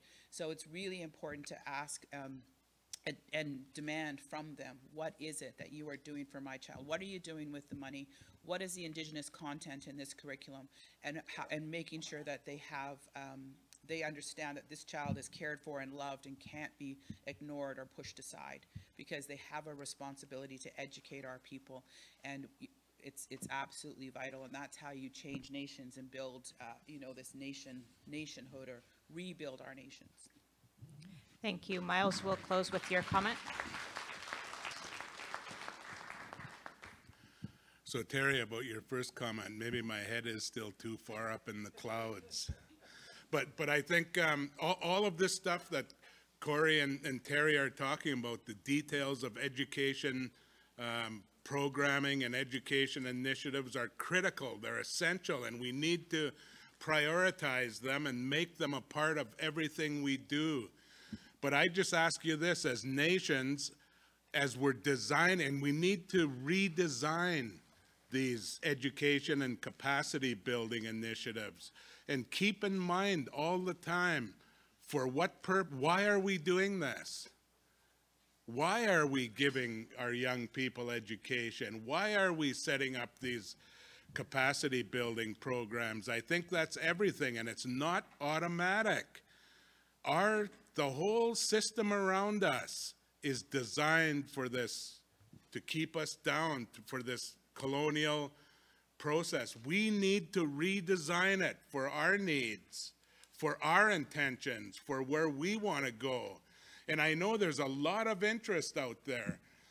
I just showed up at the university a couple of years ago, and right away they invited me into the university's strategic planning session.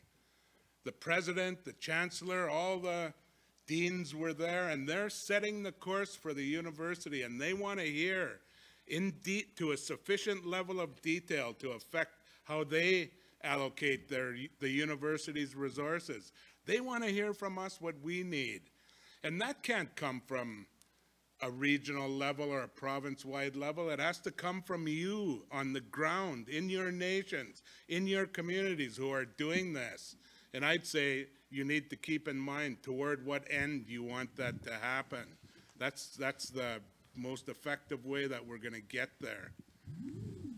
Thank you both for your input, and I think we wanted to be able to ensure that there was time on this agenda to really understand where business education needs to go and look at that right from the very beginning of early education forward. So thank you very much for your leadership and insight into Indigenous education. So if you exit on the left, we have a gift for you, and appreciate your time on the panel today.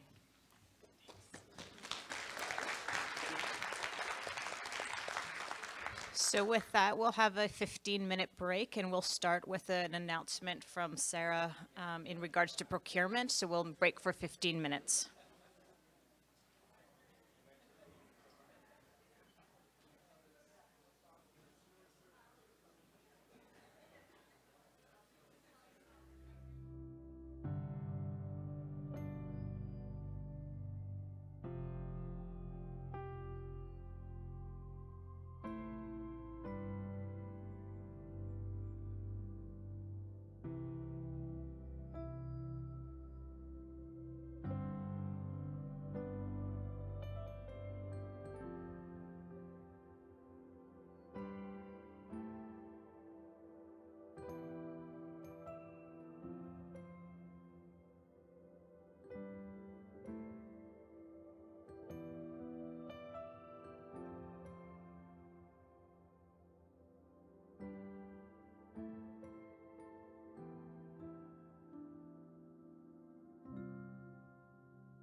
ask for our next panel to begin coming up to the stage as well.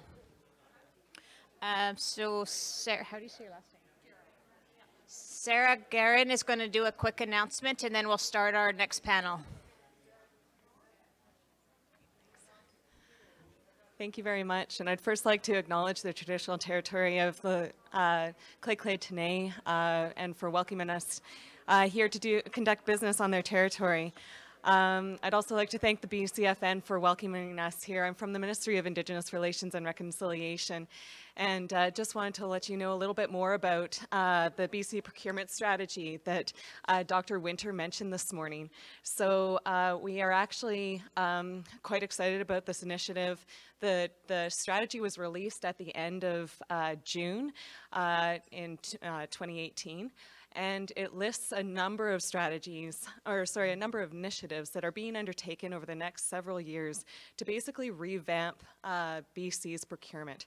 And so part of that is an initiative around Indigenous procurement. And so it's really around how government does procurement with Indigenous businesses and communities. Part of that initiative, or to really start off that initiative, is that we've been asked to do engagement with Indigenous businesses and communities to better understand what we can do to support and increase participation, Indigenous participation in BC's procurement opportunities. So part of the engagement opportunities have included regional engagement sessions. We actually have one here in the same location tomorrow. And those are going to be facilitated sessions. If you've not had an opportunity to hear about those sessions and would like to, just let me know. But I also wanted to let you know that I have copies of this strategy, and they're just at the table at the back here. And in that, in the strategy, I've also attached just a sheet that includes a link to a survey. Now, this is not a very practical way of giving people a link, so if you'd like me to send it to you by email and you'd like to just give me your email address, I'd be happy to send it to you that way. But it just includes a link to a survey that if you'd like to provide some feedback, written feedback in that way, we would love to hear from you. So I think that's about it. Thank you very much.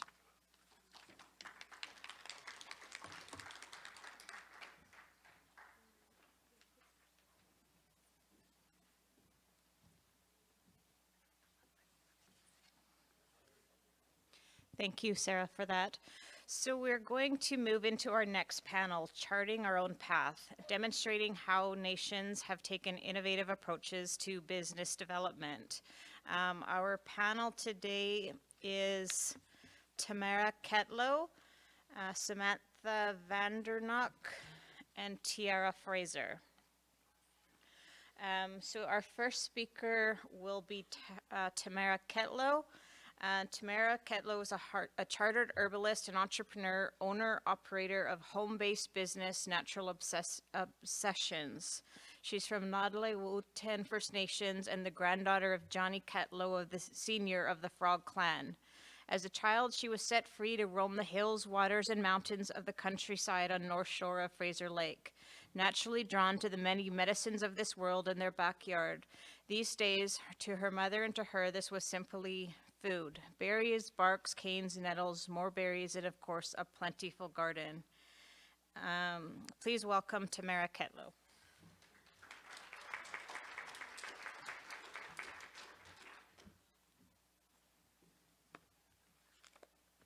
Good day. I'd like to just thank everyone for coming and the opportunity to speak in the territory. And I guess I will get started here. So, thank you for the lovely introduction as well. All right. My name is Tamara Ketlow, and I am your herbalist. So I've been doing this business, Natural Obsessions, for 4 years. I'm here to talk a little bit about business, my experience, and everything that I do. I wear more than one hat. Being a herbalist is not my only position. Business in itself has started a long time ago for me, before I even knew it began. beginning as a welder. I transitioned from that into some trades work and some liaison work.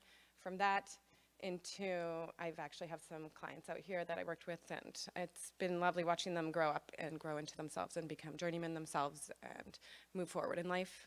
So it's been quite prideful work. I never imagined I would be a herbalist, and I never imagined that I would be thought of as a medicine woman. But it fell into my lap, and everybody always asks me, how did you start this? So I will tell you the story. How did Natural Obsessions come to fruition? So I was absolutely tired of chemical-laden products into your bodies. Anti-aging was a huge concern for me, and also watching people suffer with skin disease, cancer products, chemicals, everything. So one year for Christmas, I decided my family is not going to have to use these things anymore. They're going to have something that's pure, something that's organic, something that's raw, something that actually works, something that's effective. So I ordered everything in, brought it all in, made these parcels for Christmas. Everybody gets a parcel for Christmas. Yay. So I gave these out for Christmas. 2 weeks before Christmas, my current contract sunsetted. So I had no job. And okay, I have no job. It's 2 weeks before Christmas. I'm making all these gifts. I give them out to everybody. Everyone is, how do you like them? New Year's. Oh, we love them, Tamara. They're great. Okay, I have a few extra products. Social media, right? Comes along. I'm going to put these onto Facebook and see if I can just get rid of them. Anti-aging eye serum. Anyone want a lip balm? Boom, boom, boom. Comment, comment, comment. Oh my God, I just made 200 bucks. Oh my God, I just made 400 bucks. Oh my God, there's a market for this. So one big thing getting into business is finding the market, finding when it's popular, finding the trend and getting in when it's hot. And it was hot. This was 4 years ago. It was nice. Like everyone just was getting sick of the products and the things that just don't work. And so when I was able to present this to my communities, to my local territories, to Western Canada, which is where I'm from, it exploded, right? So I had massive sales the first year, massive sales the second year, and I worked up to do everything that I do, and I realized I needed some education underneath this. I was actually, my only education was my mother, right? So she had mentioned I roam the hills, I do berries, I'm a very traditional girl, I do the salmon, I shoot a moose every year, you know, things like that. So I grew up like that in a garden, so it just kind of came naturally to be able to do this. And so when I did, it gave me a nice balance in my lifestyle. It gave me a path, and I feel like I was on that path and I was doing well. So it gave me like a full of life, right? So my point is, when you get going, you should, you know, things just kind of fall into your lap and things just grow. So you can build yourself through your life and sorry, I'm just like, I have so much notes here that, so you build yourself, and I looked, I'm like, hey, I like this herbalist thing, I'm gonna do this. So I looked it up, I became a chartered herbalist. I studied while I was doing my business, I'm currently doing my master herbalist. So I pushed it, right? Education has always been a nice little part, but not like the full part. I wanted to always work at the level and do the hard work as well. So I worked hard. I did like 16-hour days. I worked all weeks. I worked weekends. I did so much more work than I had ever done when I started this business for 2 years straight. It just like, boom, right? So it got me everything I needed. I was self-sustaining. I was self-sustaining myself with my business, and I still am. And that was an amazing thing. But you come into a few walls, right? So, you know, you're always going to learn from your failures. If I spent maybe too much on a few different products the first year, this and that. And so now I'm coming to a wall where I want to get bigger, and I want to be more, and I want to be Natural Obsessions across the world, and I want to be on Amazon, and I want to be big, right? So how do I get there? So I've started to come things like this and meet people like I've met, and there's been a few Aboriginal Best program. There's master's program over there. There's so many different like little things that you can pick up while you are doing your business, while you are working. You can do it both at the same time, right? So you expanding your knowledge, expanding your brain, that is like one of the biggest things to the good life, having like the 4 pillars of the good life and the well life, health, wealth, love, happiness. So health, my business is all about health. If you don't have your health, what do you have? What do you have? You will die. You will have nothing. You need your health. You need to take care of yourself. So that is one of the biggest things of having a nice full life. First, you need your health. You need yourself, right? Wealth, you want to make some money. Love, you want to have people around you that support you, that are strong. You want to have people that are, and I say it sometimes, but you want to have people who are smarter than you. You want to have people who are, and I always, I want to be the dumb one in the group, right? I want to be the one who's learning. I always want somebody around me that's, you know, got some knowledge to share with me, because if you are hanging out with everybody that has nothing kind of, it's not that you want to take anything from anyone, but people have value to offer. And if you are in their presence, then you can draw from this value, and they're happy to give it, right? And you can give back to them in the ways that you are valuable, because everybody is a little bit different. And when you have these puzzle pieces that fit together like that, then you have something that works. So I think doing that and having people that can teach you things, expanding your brain, knowledge, books, things. I read a little bit, and I swear I read like half books. But even the body language books, don't mind my dog chewed this one. It's a little bit terrible. This is the 3rd body language book that I've read. And it just, these teach you so much about just your own self-awareness. It's not like you want to like read, you do want to read everybody, but you're not like intending to. It comes naturally once you just get these little tips and tricks. You want to have, it gives you an edge, right? So you want to have the edge. You want as much edge as you can, so you can be confident, you can move through life, you can do your business, you can take the next step, right? So self-awareness, having that edge, doing things like this. So body language, right? It's great. Sigmund Freud, he's smart. He's quite intellectual. He'll teach you all about the brain from the inside out and just how the ego works and things like that. So things like this I find interesting. People like who could teach me things. These people have put their whole life into these one little book, and I can't like take the time to read it for 2 hours. It takes to cover it, and you have all that information all of a sudden in your head too. So I suggest everyone take a book, read a book a week, whatever you can, right? Just to get yourself learning, get your brain moving, have some health inside here, and have some knowledge, not just like the healthy body, right? Although very, very important as well. So I think mentors is a important factor that people should strive for. One thing I did when I started is I did have a few mentors. I reached out to them and I asked them, hey, you know, I appreciate what you did. I think that you're awesome, and then ask them about it, right? So. And they will be happy to tell you. They will be happy to share with you, you know. And so things like that. One thing I did when a few years into the business is get a little stagnant and a little bit solitary. So the mentorship, I kind of forgot about it, and it kind of fell away. And I was wondering, where do I go? Where do I go now? And so I, you know, and so now I'm figuring it out still. So I come here. How many mentors are in this room for a person like me? I can't even count on 2 hands, right?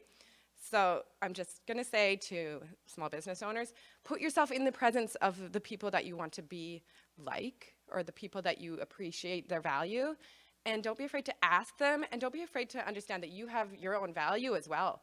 So don't be shy, right? Don't be like, oh, I'm not, you know, you are. You're just like them. We're just like everybody else. Everyone's human. Everyone's trying to get by. Everyone wants to take themselves to the next level, I hope. And I hope that like stopping and getting stagnant, if you feel yourself doing that, go pick up a book, go outside for nature, go find a mentor, do something that's going to make you expand always a little bit, right? So as for the little bit of roadblocks and maybe a little bit more business education, I talked to a few people that are kind of at the same level. So they want to know what's a good program? So I talked to a few other people. Aboriginal Best program, that seemed like a nice one, a nice quick one, you know, teach you some of the accounting and all the stuff that you need to know just to move forward a little bit. So things like that. Social media, don't be afraid to just get out there. When I put a post on social media, I put it out there and I'm like, I can't look for 2 hours until you know, until I realize that it's scary, right? It's scary to put yourself out there, but you have to, or else nobody will see you.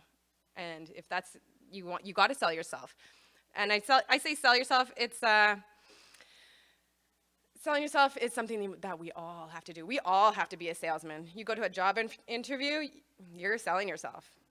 Your kid doesn't want to eat dinner, you got to sell the idea to that child that they need to eat dinner, right? So be a salesman. Don't be afraid to own that role in all the aspects of your life that you come to.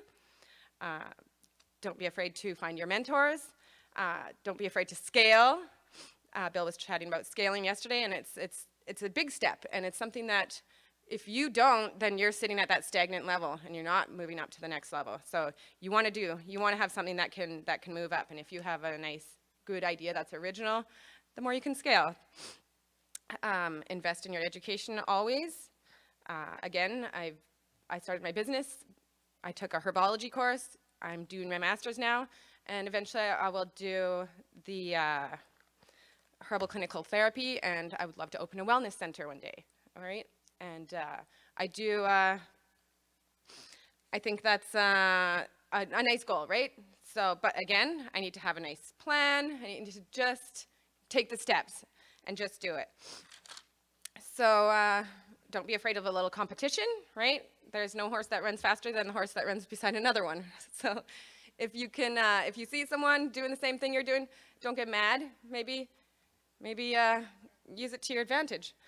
Great, thank you. And right, so maybe they know something you don't know. Maybe they're a nice mentor material. Maybe you should just get in there and ask them. Maybe you should go shopping at their store, right? Because you will learn things that you don't know. You can't just pull things out of thin air that you don't know. They're not there. You have to exist in society.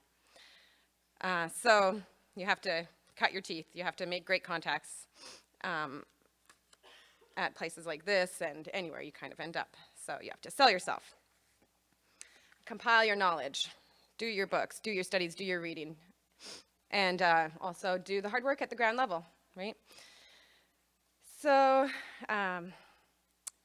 the exit strategy, we talked about it a little bit yesterday, exit strategy, having something that we can do at the end of the day. Is this my last job? No, definitely not. Do I want to keep going? Yes, something else will come along always, right? So always have to grow, always have to know and learn. Again, I never thought I would be looked at as a medicine woman when I was just a welder back in my beginning days. And that got me to where I am today and all these steps. And I never knew I would end up doing this kind of work, but it fell naturally into my lap. I took the steps, and I think that it's a path that is true for me. And I hope everybody here can find a path that is true for them, something that speaks to them, that they can help people, you know, and you can work honestly and be proud of the things that you do, and not be afraid to ask questions and not be afraid to get yourself ahead, to find out what you need to take that next step, because that is the whole process of living life and living a full, well life. And also, please, take care of yourself in the process. That is one thing I would love nothing more than to have everybody consider, you know, their health, their wellness, everything that it is about you, because that is your first and foremost tool, is yourself, right? So take care of that, take care of your mind, and do your hard work, meet your awesome people, be a part of their lives, have them be a part of yours, and I guarantee, you will have some success. And don't be afraid to go to Facebook and follow my group on Natural Obsessions. Thank you very much for listening, and you guys are beautiful.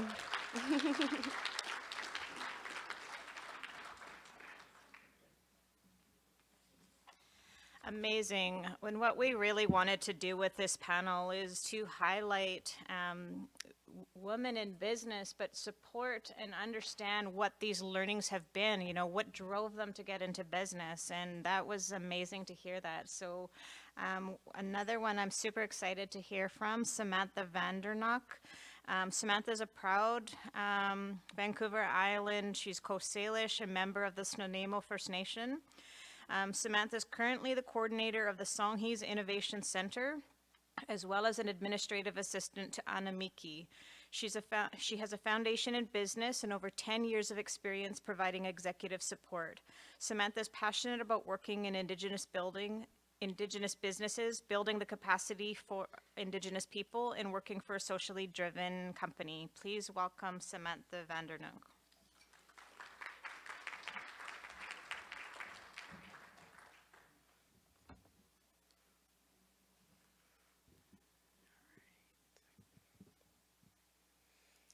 Hello, everyone. Thank you for having me here today.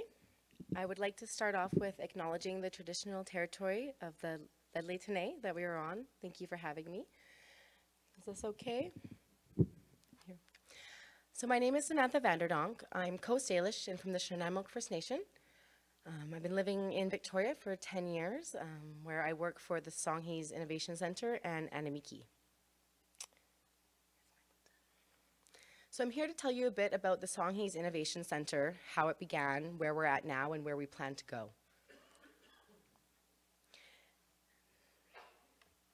So the Songhees Innovation Center is an Indigenous, community-focused co-working space. It's located in the Songhees Wellness Center on the traditional territory of the Lekwungen people of the Coast Salish Nation. For Indigenous entrepreneurs, freelancers, creatives, innovators, and problem solvers from any nation, this gives them a space to work. We have membership from any line of work, including the private sector, nonprofit, and government.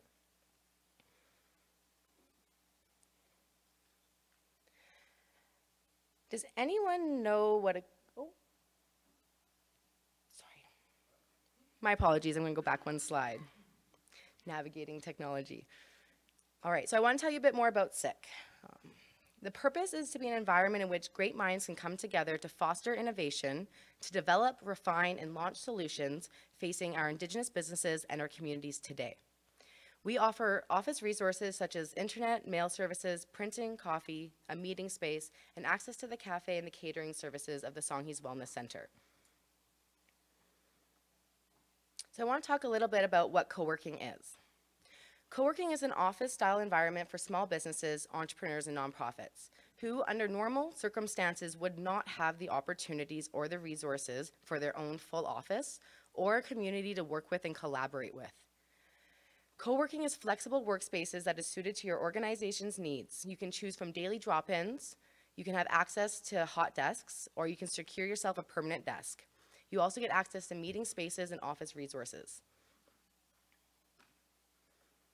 I want to talk about what some of the benefits of an Indigenous space has to offer. First off, it creates a safe and culturally welcoming space for Indigenous people to work, especially when living or traveling outside of your home communities, which can often provide challenges. We ensure our members are connected with like-minded individuals and are provided opportunities to network together, learn, and support each other's unique business ventures. In recent past, Indigenous summits and conferences, like the one we are at now, have provided a gathering space for Indigenous innovators to work together. Long before this, though, it was our big house that provided our gathering space for us to work together. Today, it's our Innovation Center that's bringing together our Indigenous entrepreneurs, business people. Sorry, I'm just going to catch you guys up here. Today, it's our Innovation Center that brings together our Indigenous entrepreneurs, business people, our youth, and our elders to do the same good work we've always done. We've always been co-working. This is not new to Indigenous people. We've been entrepreneurs since this country was founded. Today, we can work in a way where we keep our people together and we keep our revenues in our community. And we can support each other's Indigenous businesses.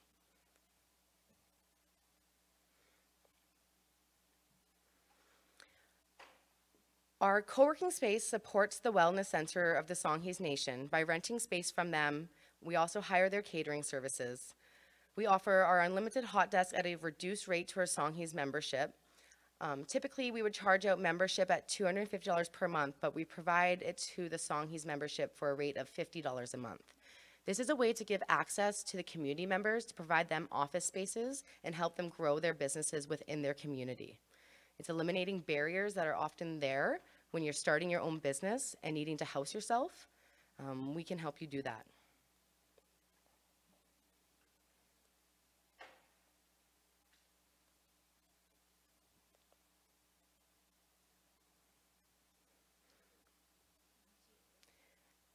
This is the video that's supposed to play. I don't know if AV can help me.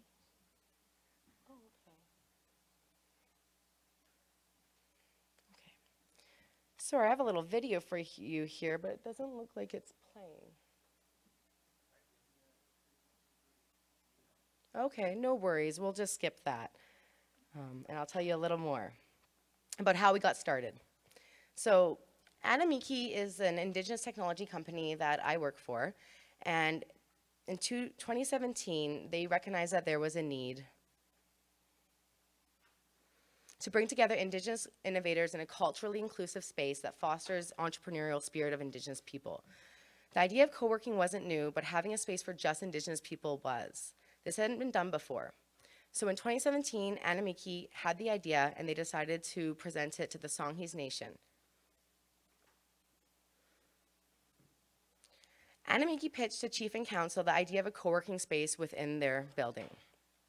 The idea met Songhees' strategic goals in regards to their economic development, capacity development, innovation. Overall, it was a resounding thumbs up. The Songhees had underutilized space available already. This was lucky for Anamiki. Often when you're starting a co-working space, you rent out the space at full rate, and then you have to fill it with your co-working members to then cover your rental cost. By doing this in partnership with the Songhees Nation, we were able to start off in a position where the rent was covered. We had 4 desks in the beginning. Chief and Council gave us 1 year to succeed or fail. We're well into our 2nd year.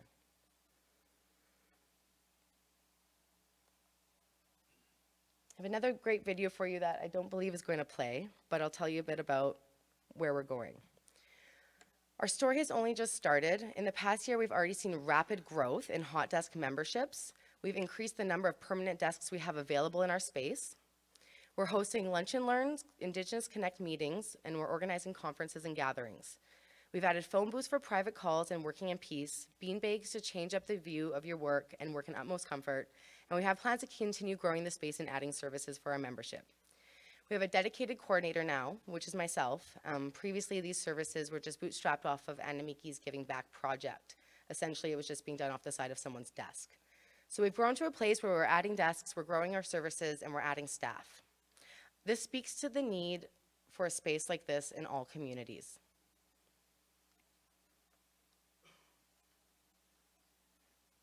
I apologize that my video will play for you today. But that is all I have to share about the co-working space of the Songhees Innovation Center. Thank you.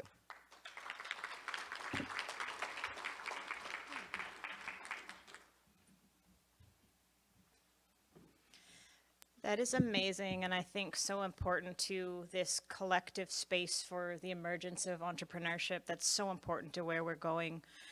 Next, I would like to introduce Tiara Fraser. Tiara launched her aviation career as a commercial pilot. Becoming a pilot was transformational, truly giving this young Indigenous woman wings. She loves to see others fall in love with flight. As the visionary of the Raven Institute, she sees connected hearts, minds, and hands in a united and thriving nation. Tiara holds a Master of Arts in Leadership degree from Royal Roads University and is a certified executive coach. The journey of learning now takes her back to Royal Roads as an associate faculty and to Fielding University, where she is studying in human development PhD program. Tiara is a proud Métis bridge builder. And thank you for Tiara for coming today, and we welcome you, what you have to say today.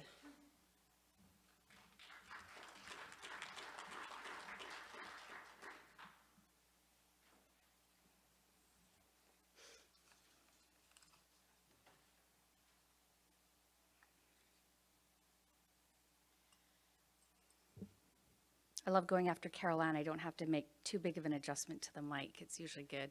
Usually have to like make this huge adjustment. Tanse Kiowao, hello to all of you. I am honored to be invited here, honored to be welcomed into this beautiful territory of the Lake Claytonay. And I'll share with you actually that I've lived here in Prince George, and I've spent most of my growing up years in Quesnel actually. So lots of memories as I come visiting my best friend who still lives here. So where do I come from? Some of you I've been in the media quite a bit since September, and it has me living and growing up in many different places. So here you'll get the real deal.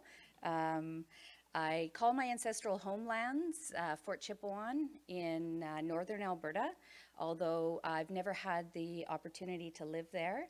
But my Métis Fraser family has been in Fort Chip for many, many, many generations. I was born in Hay River, Northwest Territories, and as I mentioned, grew up most of my years in Quesnel.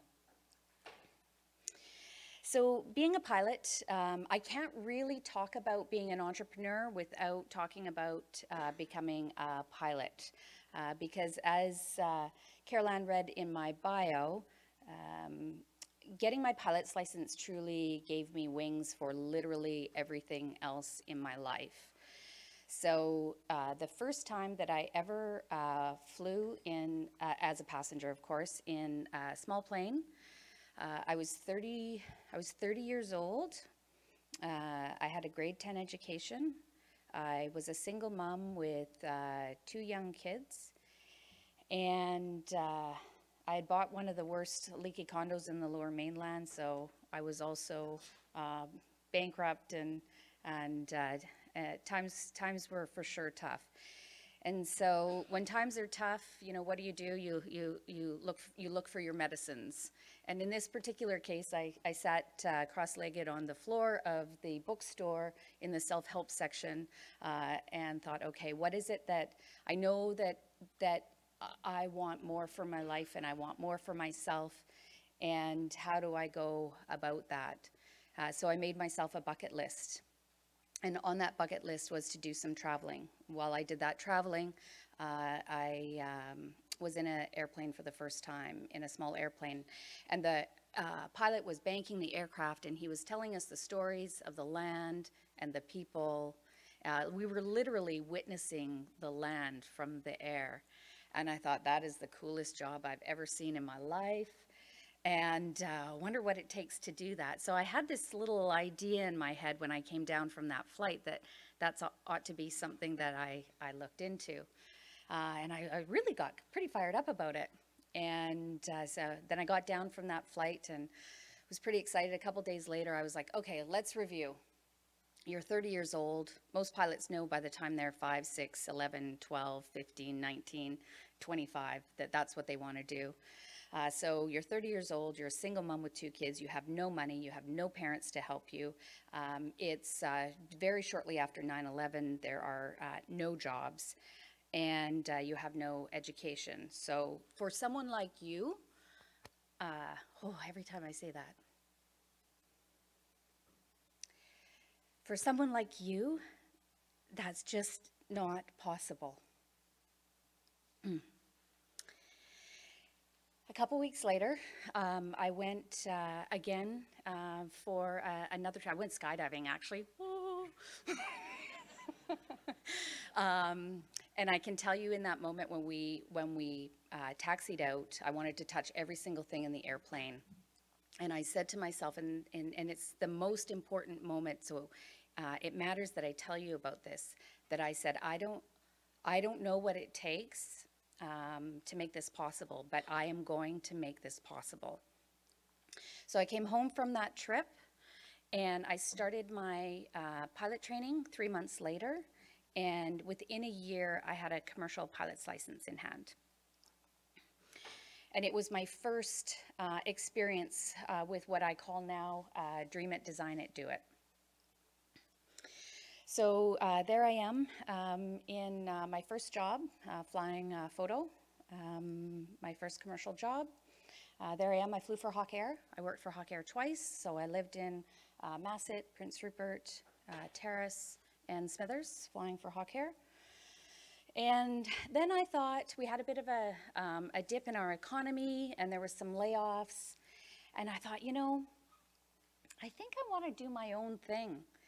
And again, that seemed somewhat impossible. But in 2010, I started KESIC Aerial Survey. KESIC is a Cree word for both sky and eye. And I started KESIC Aerial Survey, which offered really sophisticated 3D imagery collected from the air for mapping engineering purposes. So pretty cool. I was telling somebody earlier on today, certainly the only Indigenous-owned aerial survey company in Canada. And I look back on that actually, and I actually don't know, again, how I made that happen. And I'm pretty proud of myself. So I built that company from the ground up and sold it in 2016. I didn't want to go work for, you know, when you ask what inspired me to move into business, I wanted to do things my way. I wanted to do things differently. I wanted to lead with what I'm now brave enough to call love, to be able to lead with a good heart in everything that I do, and a deep commitment to safety and people and connection. In that same time, I started the Raven Institute, which is about connected hearts, minds, and hands in a united and thriving nation. So looking at the development of humans and teams and organizations and nations rooted in Indigenous worldview. And in that, we also have a Building Bridges pillar. As a Métis woman, a proud Métis woman, part of my responsibility is, I feel, to build bridges between Indigenous and non-Indigenous peoples. And we do some of that work through the Raven Institute. So that started also at the same time. And then when I sold my company, I thought, well, what's next? Maybe I'm done with aviation now. And I wasn't really sure. I thought maybe it's time to set that down. I knew I didn't want to go to work for somebody else, and I knew I didn't want to do some strategic consulting. And I didn't know if I wanted to start something on my own again. It's a lot of hard work, and it takes so much courage and energy. And so I thought, well, I'll go and check out a helicopter. I actually flew solo in this helicopter. This is my solo flight. Loved it. Because I was trying to see, like, because you get so hooked by aviation and you love it so much. And that helped me to figure out, no, I think I got some more aviation work left to do. But before that, and I thought, no, I don't. It's just time to let go. It gave you so much in your life and so much opportunity, but it's time to let it go. So I thought, oh, okay, but you're having trouble, so let's have a letting go ceremony. So I thought, well, you know, well, just go in your mind, Tira. Just go into kind of all those different milestones in your life, in your aviation life, and kind of go in, remember, honor, and let go. So, okay, that trip and the first honor, remember, let go. First solo, honor, remember, let go. Commercial pilot's license, honor, remember, let go. And then I was like, remember that time that you wanted to, it was the Olympics, and there was a vision of the Olympic Organizing Committee to showcase BC's First Nations, and somebody identified a barrier to connecting those travelers into some remote communities in British Columbia, and you thought, I can help with that, I'd love to do that. And then in my letting go ceremony, I was like, oh, I guess I'll never get to do that. That was such a cool idea. My letting go ceremony promptly turned into a start another business ceremony. Literally, I went home that night from my letting go ceremony, and I named my company, I incorporated it online, I secured a domain name for my company, and Esqueo Air was born on the same day as my letting go ceremony. So I'll tell you a little bit about Esqueo Air. So our vision, from that first vision, is the same, connecting people with each other into the land. Our values, the warrior spirit, love and adventure, and reclamation and reciprocity. So I chose the name. Esqueo is a Cree word for woman. Aviation is a very male-dominated industry, and it's really actually pretty brave of me. Very few women in my industry, like feisty and bold to name an airline Esqueo Air. But it was an act of reclamation. Reclamation of womanhood, reclamation of matriarchal leadership, and reclamation of language. That's me in my little airplane that probably many of you have seen on the much of the media. And Angela Sterrett's great journalistic talent that put out the first piece. There you can see the CBC camera. I'm pointing at the screen as if you guys can see it down there. And there I am with my elder, Jumbo Fraser, who came out from Fort Chipewyan to join me in that. Here is the, bought the aircraft on September 12th.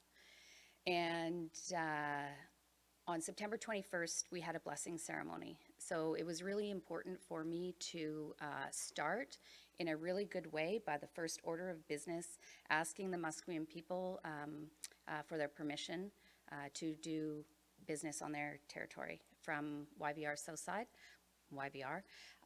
And I'm pretty lucky that they gave me their blessing.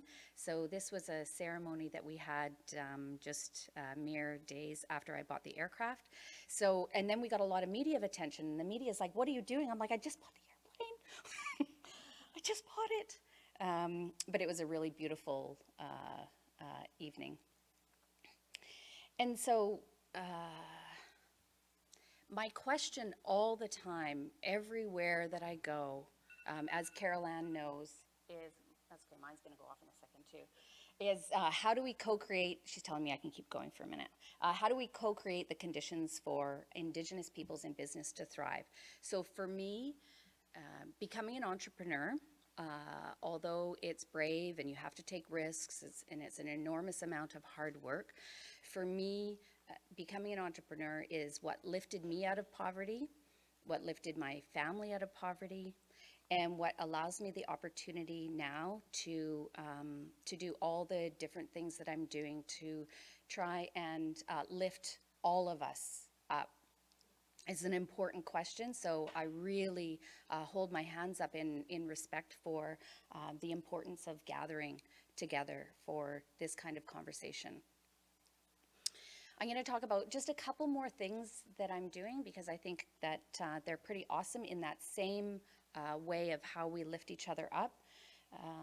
We started I have a nonprofit called the Indigenous Lift Collective, and we've started an initiative called Give Them Wings. This is about Indigenous youth taking flight. I'm pretty biased, but I think it's an awesome, awesome career and an awesome way to really literally find your wings. And so we're launching officially on March 16th. And so it's a half day of bringing Indigenous youth. And this is a wide category. I told you that I hadn't even been in a small plane until I was 30. So hence why this youth category is 15 to 39.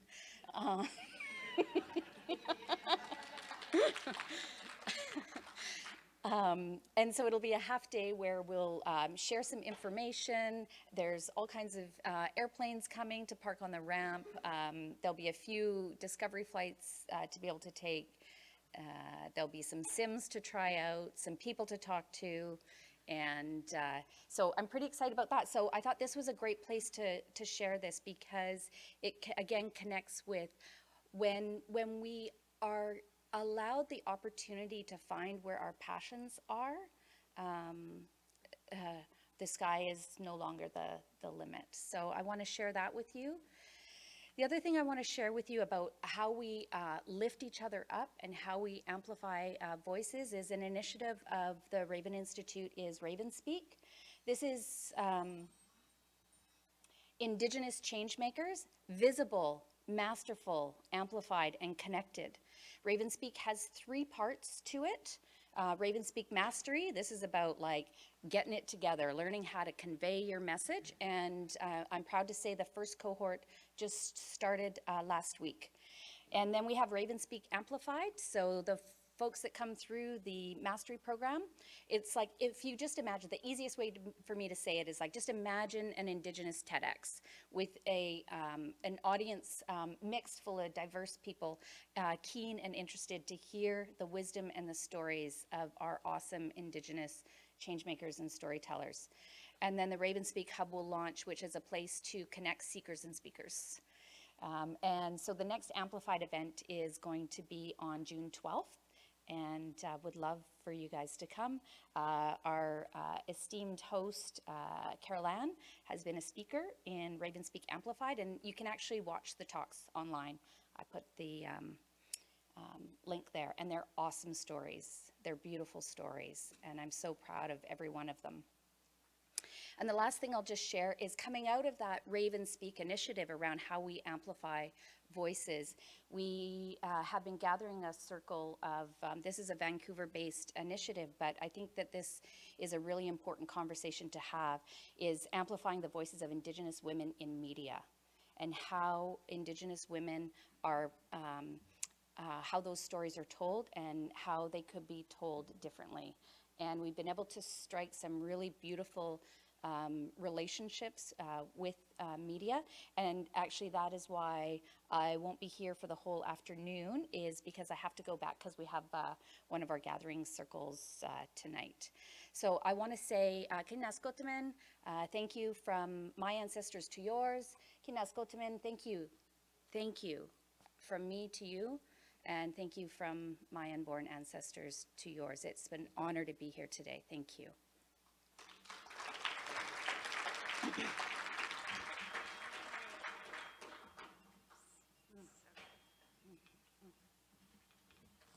Holy, the mic's real low.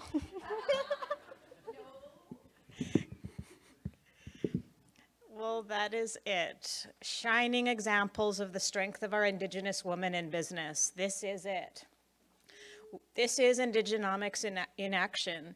There is no capacity issue. This is capacity in action. This is when we're able to be empowered and supported to be able to move into businesses. We had a quick technology issue there, so we're going to load up one of the videos from Samantha's presentation, and she can speak to it really quickly.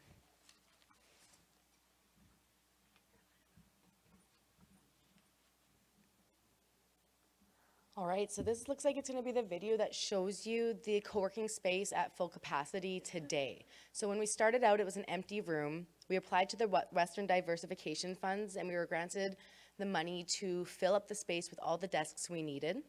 So you'll see in this video that we're full. We've got the phone booths, we've got the desks, and we've got a lot of people working with us now.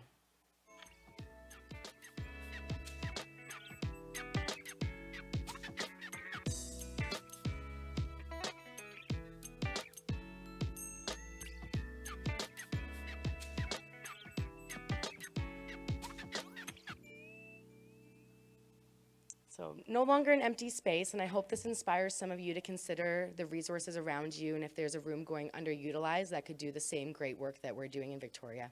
Thank you.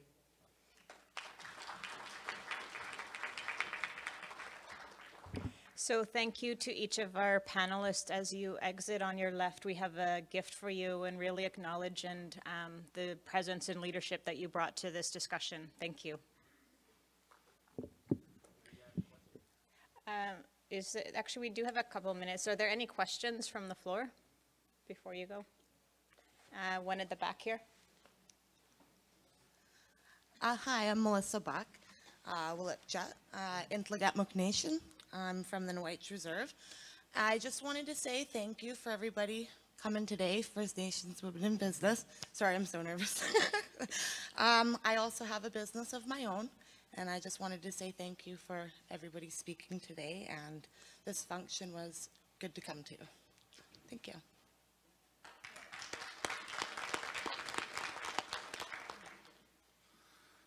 Thank you. Very inspiring presentations, and I think whether it was the Innovation Center or your entrepreneurial spirit. I suppose my question is what really within your experience made you to take that leap of faith, you know, to take that risk in terms of becoming an entrepreneur and creating this business and or innovation center? Because we heard yesterday, we had several speakers yesterday talk about their failures within business, and we're learning from them about what they've learned of their experience of failures, because, you know, it really requires a leap of faith and risk. So what really compelled you to do this? So thank you for your presentations too.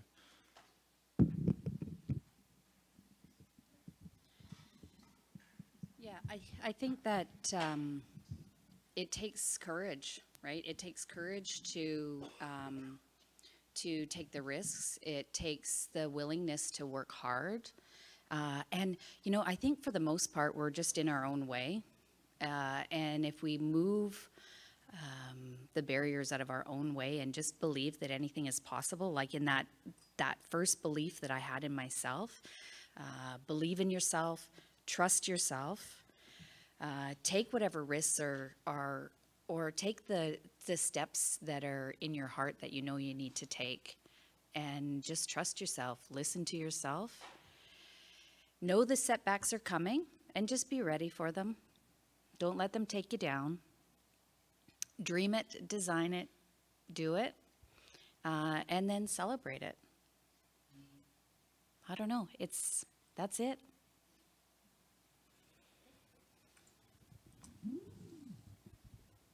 So of course the Innovation Center is a bit of a different situation because it's a community environment. But I know that the need for it came out of a need for change.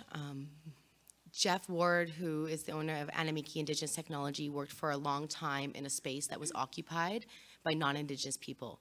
And he wanted change. He wanted to work in a space where he was surrounded by Indigenous innovators and other people working in Indigenous technology. So out of noticing that need over quite a period of time, when the opportunity came up where there was a space going underutilized in an Indigenous community, he took that as the opportunity to make change. And now we have a space that welcomes Indigenous people to work together.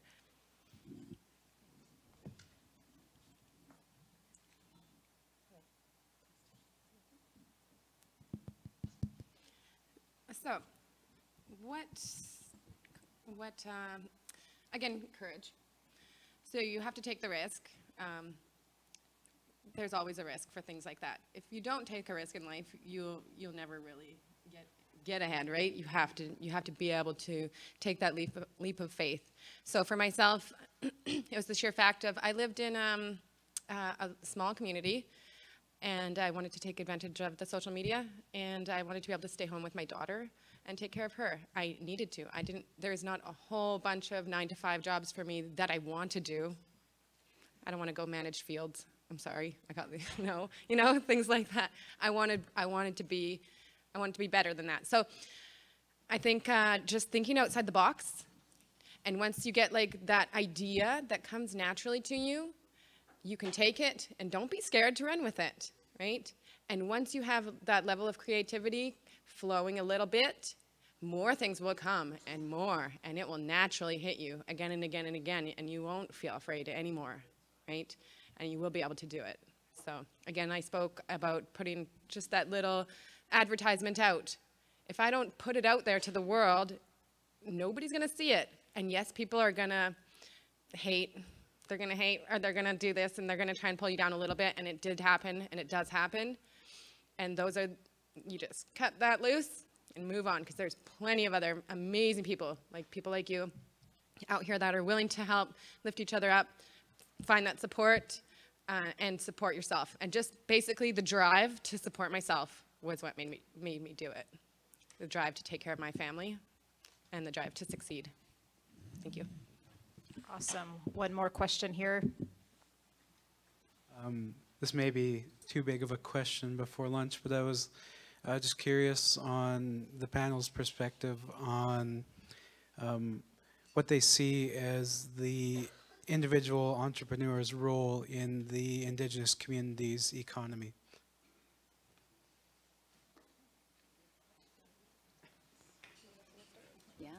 That is such a big question. It takes a moment to fully reflect on the answer. So we'll give the panelists a moment to step into that. I'll start. The role of the Indigenous entrepreneur. I think it's really about taking back the capacity of our economic development, bringing it back into the community. That's one of the ways the co-working space works so well. Instead of our Indigenous entrepreneurs leaving our communities to start their businesses, putting revenues into mainstream society, you're keeping it all within your community. I think the role of the Indigenous entrepreneur is to make their voices heard, make sure that other Indigenous businesses know you're there and that your services are available. As Indigenous businesses and peoples, we need to support each other and keep our revenues within our communities. And I think it's really important that Indigenous entrepreneurs play a big role in that. Yeah, I think the role of the entrepreneur is hugely important. I think the role of the entrepreneur is to blaze the trail and blaze a pathway back to economic self-sustainability. I think that a big part of being an entrepreneur in my community is being a mentor for people who can see someone go from just running around on the res to doing what they want to do. It's true, right? You go from here to here, and they can watch you do it, and they can say, I can do that too. You know, so that's a role that I like to play in my community. I like to be that mentor person. I like to act in a professional way. I like to conduct myself in a manner that is going to be positive. So a positive inspiration, and that's definitely something I can give to my people.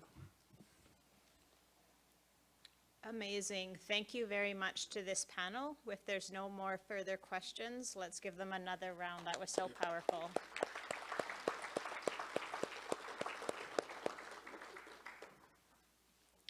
So it's now lunchtime. I wanted to remind everyone, if you were not here yesterday, there is a registration draw.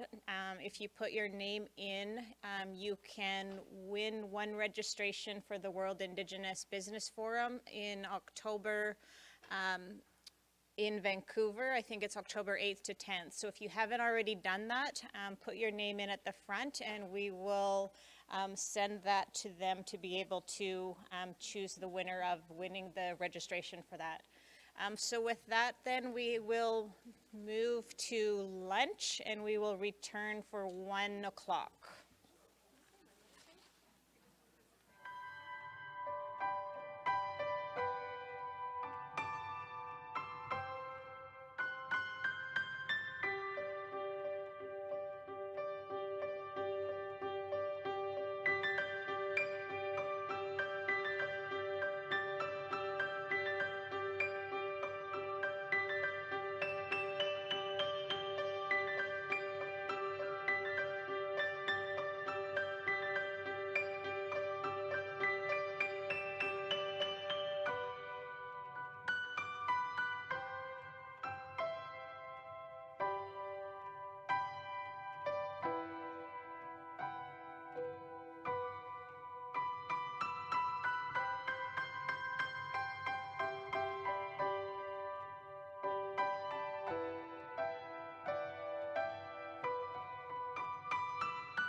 their way to the stage, please.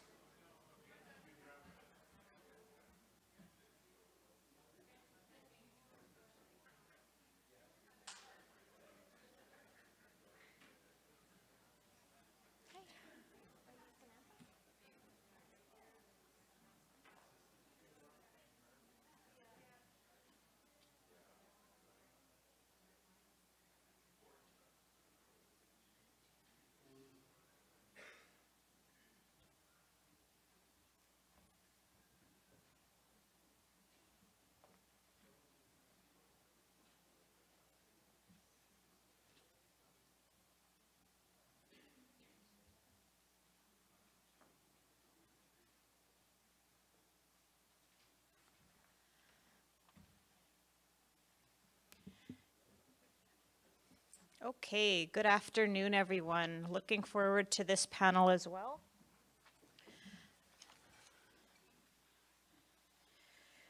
This panel has a specific focus of supporting our women and youth, looking at a variety of programs and institutions that support Indigenous women and youth in the field of business.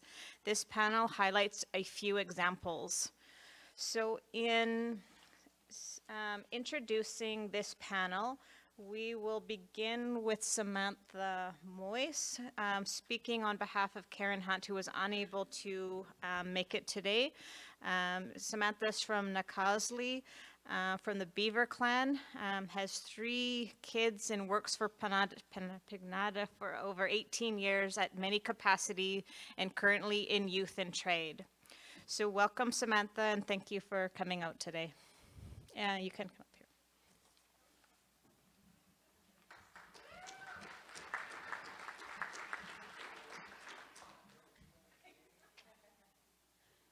Excuse me while I just put my lip balm on that I bought from Natural Obsessions. She's the sister of my sister. Hari, Samantha Moyes astan, Nakasli Tiasya, Samasu astan, Sam Moyes Desai at Ju Moyes Uye, Nancy Sam and Doris Prince Uchai. So I'm here on behalf of Pignata. Karen couldn't make it, and so I've been with Pignata long enough to know a little bit about the organization. And Prince George and Chaco Aboriginal Employment and Training Association has been in corporation since September of 1993. And we're currently talking about the investment for our citizens. Originally, it was set up as a human resource development for First Nations people on and off reserve. And we were fortunate enough to get the contracts for on and off reserve, where most assets are strictly on or off. And of the, I think there's 7 in BC. Okay, so I don't know everything about the organization. I think there's 7 in BC, and we're the 2nd smallest. However, in operating capital, we do contracts with other agencies, and we're one of the largest that way.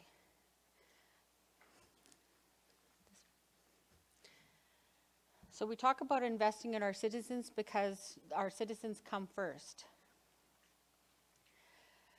So we were founded in 1993, and it was in response to human resource development. Our mission is, we are a visionary team dedicated to promoting the self-sufficiency of Aboriginal people.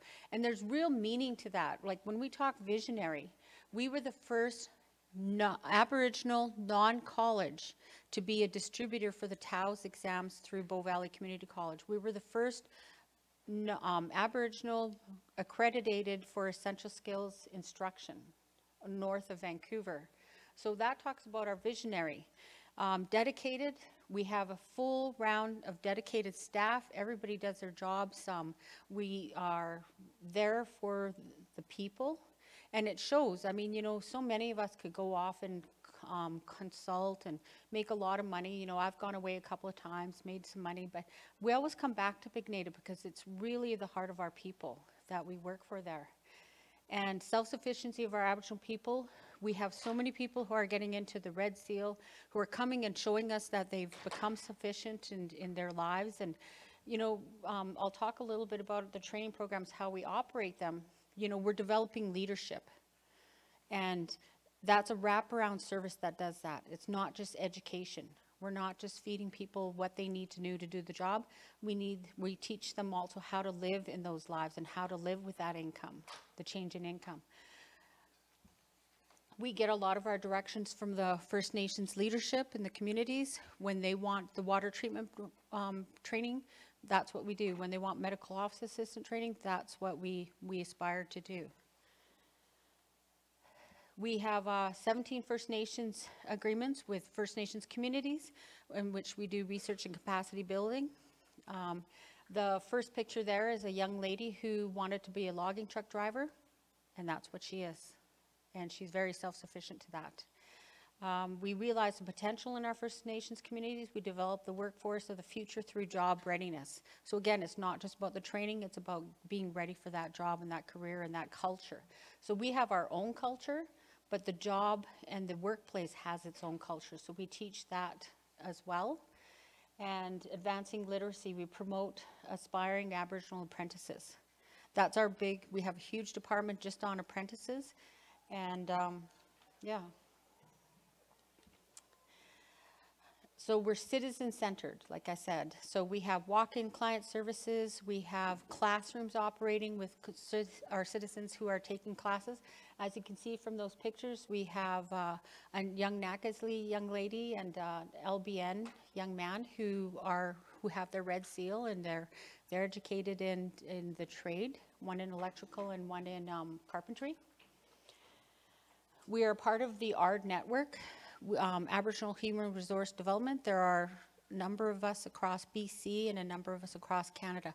How each ARD network does their business is different.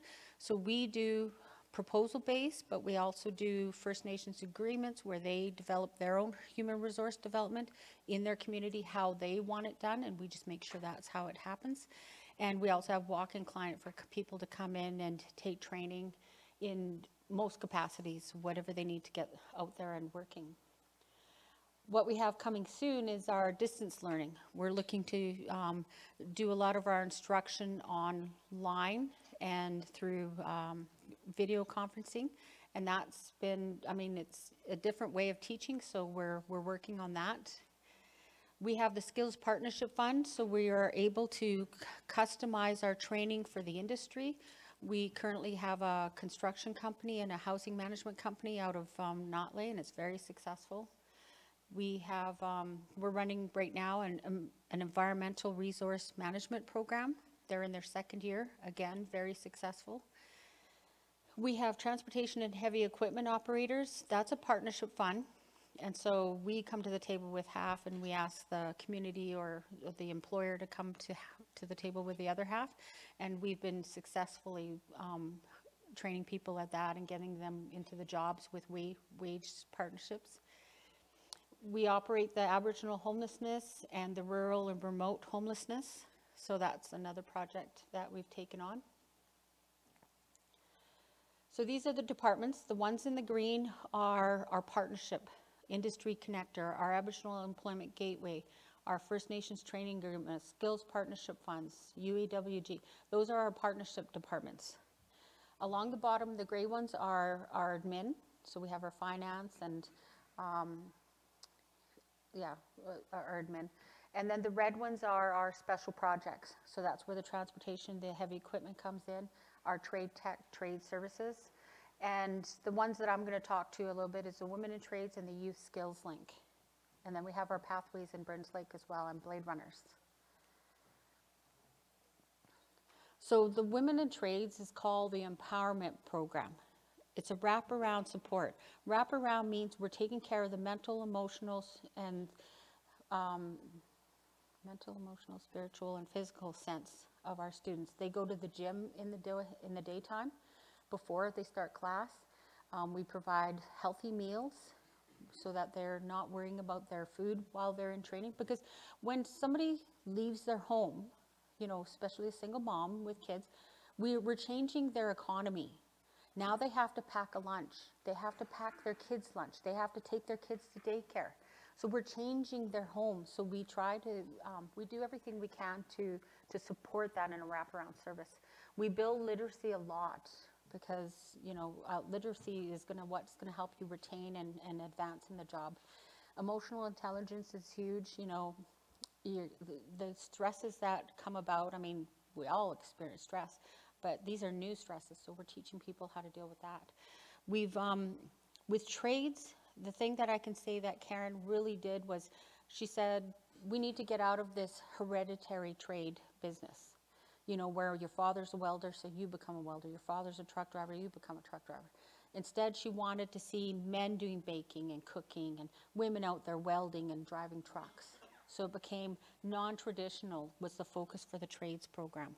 We have 135 trades in BC. We've had just this year alone, we've had 26 fully engaged as apprentices and 6 complete as Red Seal. That's just this year. And this program's been up and running for a long time. Our youth skills link, we have a 3-year contract with this one. Again, it's wraparound services because we're teaching our youth how to get out there in the workplace, how to deal with conflict or other things that the culture that might come to them that's foreign and out of their comfort zone. We provide guidance and mentorship. The training place is the safe place where they learn to be in the culture of the workplace. So we've run a number of junior customer care, so that's people as a cashier at Tim Hortons or a hotel, that sort of thing.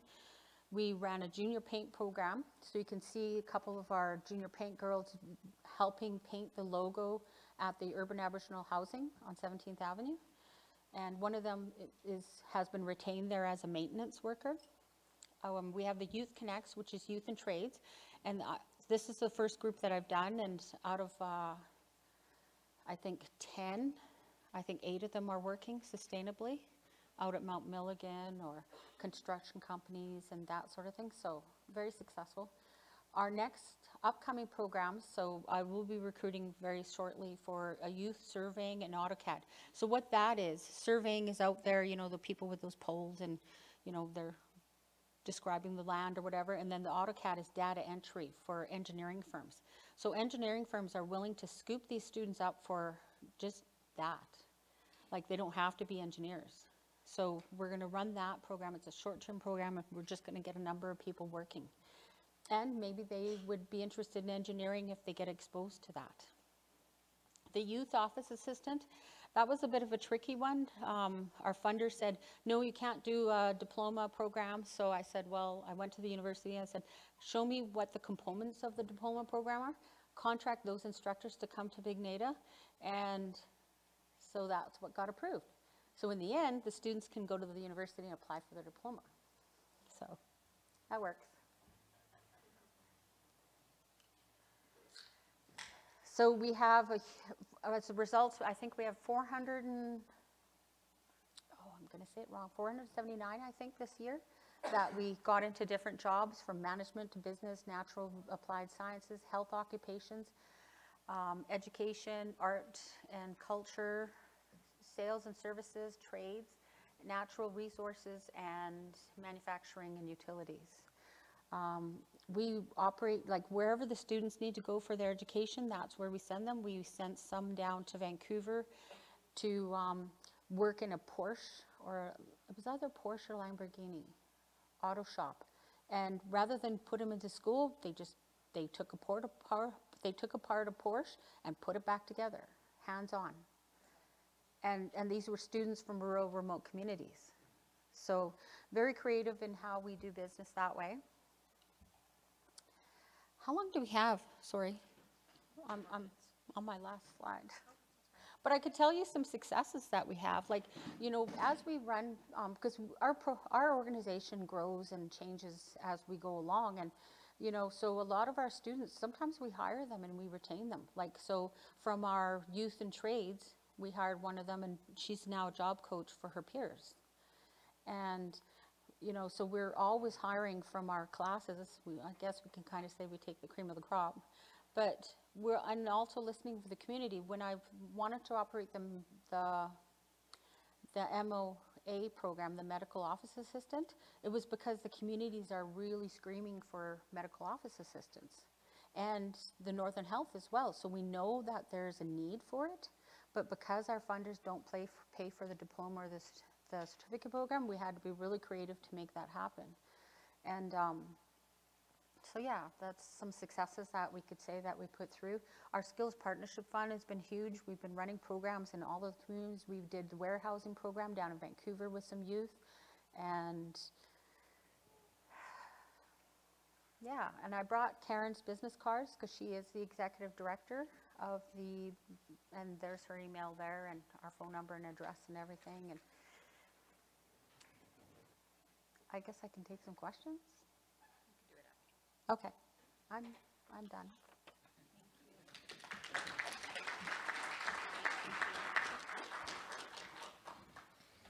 Thank you. So next we will have Marian Erickson. Marian comes from the community of Nakazli and is a member of the Tsimasiu clan. Marian is the daughter of Susan Erickson and Lawrence Paul Uqualupton. Marian currently works at the Aboriginal Business and Community Development Center as the research facilitator, working on the development of a best practice manual and workshop series. Marian has a bachelor's degree in public administration and community development from UNBC, as well as an applied business technology certificate, is very experienced in conducting research with Aboriginal people in northern BC. Marian recognizes that entrepreneurship requires more than the provision of training and provision of capital. Entrepreneurship requires a supportive environment in which entrepreneurs can build their companies and flourish as respected members of the community. Welcome, Marian.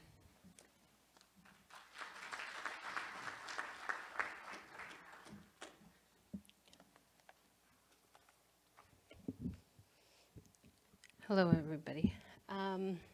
So I just wanted to come up and basically talk about my research with the Aboriginal Business Development Center, but I must first say that the Aboriginal Business Development Center is a nonprofit organization that's located here in Prince George, but their services span the entire province. I know Vince Prince, our executive director, has talked about helping somebody do a clam business on the West Coast. So the organization does support entrepreneurs all over the province. Our current business development officer is Phil. Phil, why don't you give everybody a wave? He's over there, Phil. And we also have Jordan Lowe, who does the financial literacy training. So the Aboriginal Business Development Center got a 3-year funding grant from the Status of Women to conduct a study on Aboriginal females and entrepreneurship. One thing I noticed in this conference that we haven't really talked about is inequality. I know for myself as a woman in Prince George, in Fort St. James where I lived before, and in Vancouver, I have experienced a lot of gender bias even throughout my degree. I've been in student leadership. I've been I've experienced some municipal leadership as well, and I know that there's a lot of gender bias. And as far as being an Aboriginal woman, sometimes we're the most vulnerable population in Canada.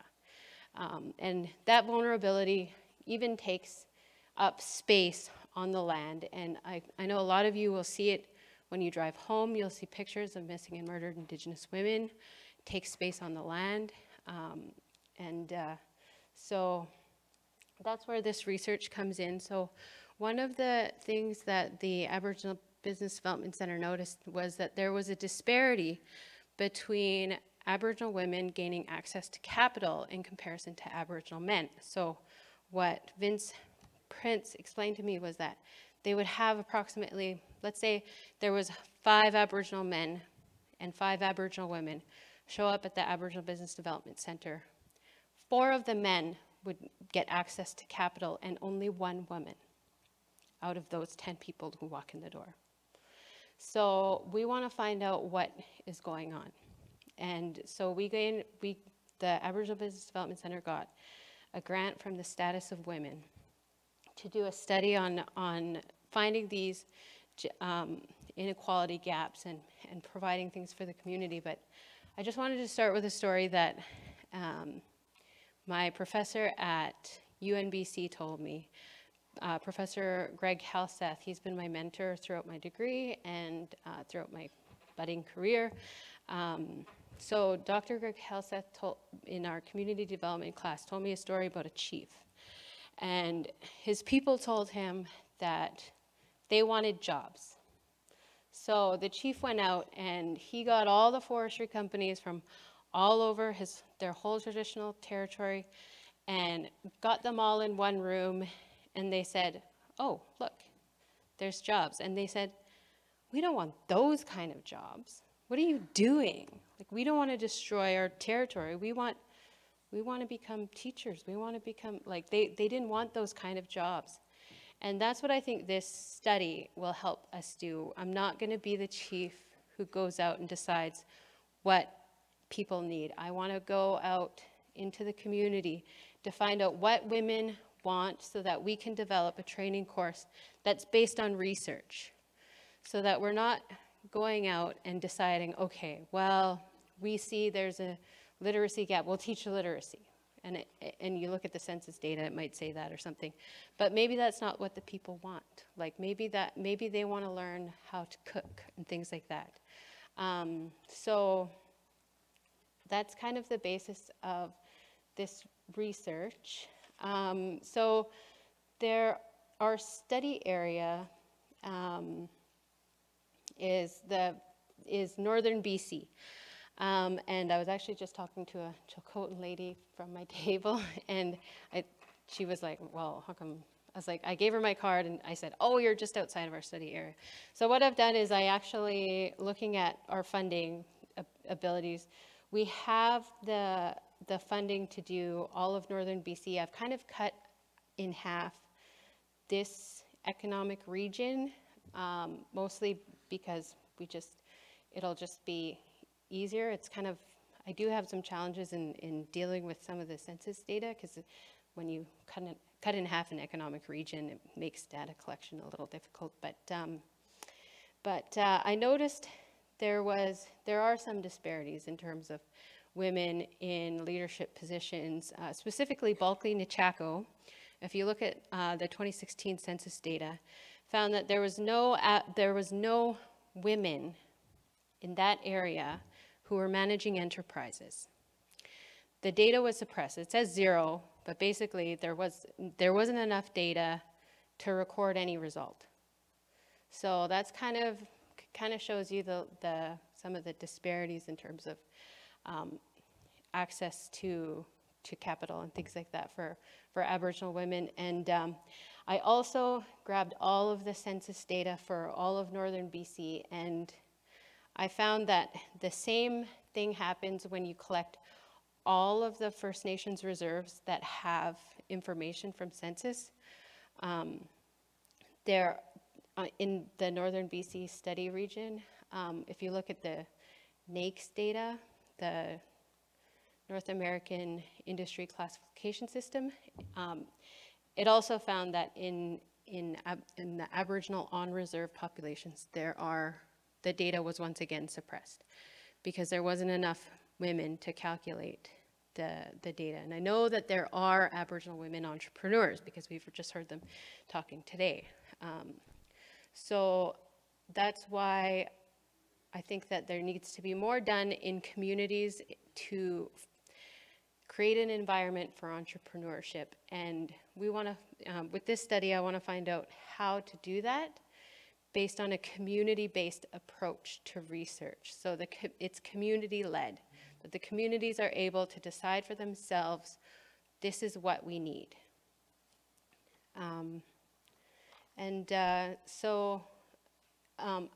This project is just starting. I've only just started analyzing the data in January. I just finished my degree in December, and I was hired a few days after that. So we are in the very preliminary stages of research, and so at this point I'm just going through all the literature in terms of who's done this before, who's done this type of research before. And I have not found any, there's nobody has done this before. There are places that come close to what come close to what we're doing here. The Northwest Territories, they had a provincial mandate to increase their women's participation in economic development. So that's basically what I'm looking for right now, is looking at models and places that have done this well before, where these reports haven't been shelved. I know there's a lot of people that get in research who develop these really great needs assessment reports, and they a lot of times when I read about First Nations people in the academy, they talk about, oh, well, there's lots of diabetes, there's lots of poverty, there's lots of this, there's lots of that, and it's all just this really negative thing, like, this is what happened to you. And I found that out, you know, but what I want to find out is, how do we fix it? Because I think that part of First Nations studies and in the academy, that's done. Like, we no longer need to know all of that stuff. Like, we know what they did to us at this point. We need to work in research that actually benefits the community, that benefits the long-term needs of the community. So so I thought I'd just talk about myself as a researcher, because one of the things is, because we're working with the most vulnerable population in northern BC, there needs to be a high amount of trust in the researcher to know that this isn't just going to be going somewhere. And I've seen a lot of unethical research being done about even my own people, a lot of misconceptions about us that I don't want to replicate. So I put together a research protocol that's based off of one that I found at UVic. I didn't want to reinvent the wheel. I wanted to find somebody who's done this research really well, and I thought, well, who better than a really great public institution who does a lot of research? So I thought, UVic, they have a really great research protocol, and I've kind of adopted those for myself during this research. So one of the first principles is partnerships. For this research, I want to develop to work with the First Nations as partners in this research. The second principle is protection. I want to protect the First Nations as well as the female entrepreneurs that I'm researching from negative impacts of this research. So when we talk about inequality, sometimes people get a little freaked out. I was talking to, let's just say, a major industry representative about my research, and it was like they immediately didn't want to talk to me, because I know that they work with entrepreneurs, and I know that that was the role of that person that I was speaking to, but they didn't really want to talk about some of the racial and gender inequalities that they might even be putting out there. So I do want to protect the entrepreneurs and the First Nations from any negative impacts. So I want to focus on empowering research models and participation. So the other principle that I have is participation. So Aboriginal people have a right to participate in and enjoy the benefits that will result from this research. And I only want this research to benefit First Nations people. I don't want it to have any negative impact on the communities. So I thought I'd just maybe talk about some of my previous work and research and where I got a lot of this experience. So I started research with Nakasley Band as a traditional knowledge research assistant to, I think Claire Jack is right here, and Jessica Erickson and Tina Erickson.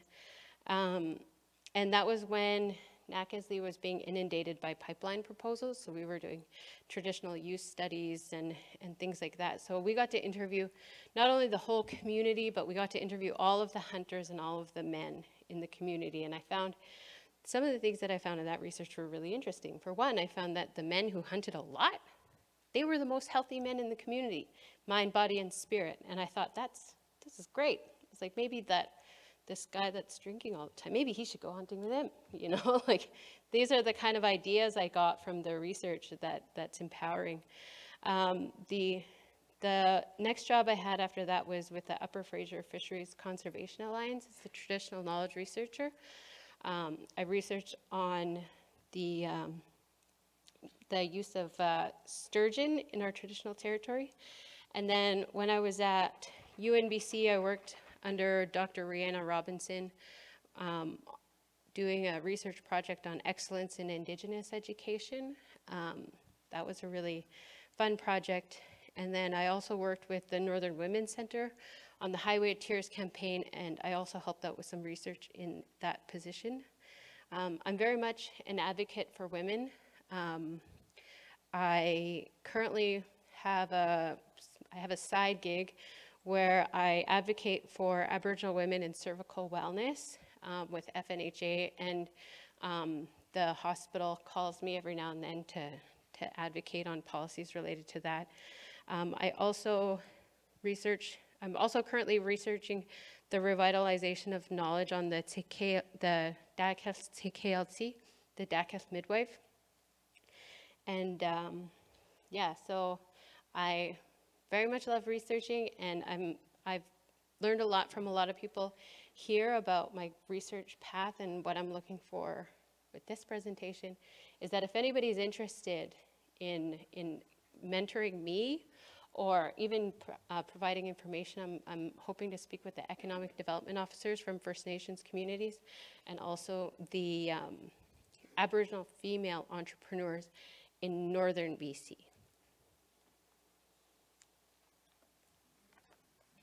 Thank you.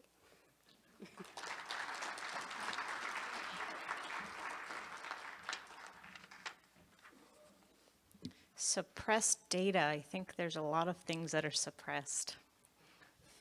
Thank you. That was an amazing presentation. Next, we'd like to call Patrick Brennan. Patrick is currently serving as a special advisor to the president of Vancouver Island University and is the chief executive officer of Advanced Professional Training Center, where he applies decades of leadership experience in diplomacy, program and policy development, mentorship, and Indigenous affairs.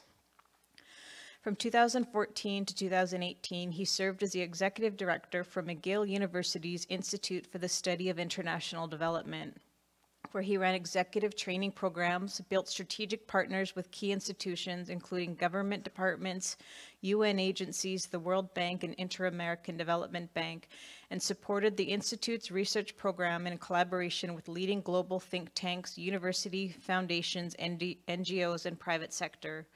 Prior to McGill, Mr. Brennan served as a manager of multilateral relations in Intergovernmental and International Relations Directorate of the Department of Aboriginal Affairs and Northern Development, Canada. Mr. Brennan holds a Master of Arts in International Relations from the Norman Paterson School of International Affairs at Carleton University in Ottawa and a Bachelor of Arts degree from Concordia University in Montreal. Welcome, Patrick.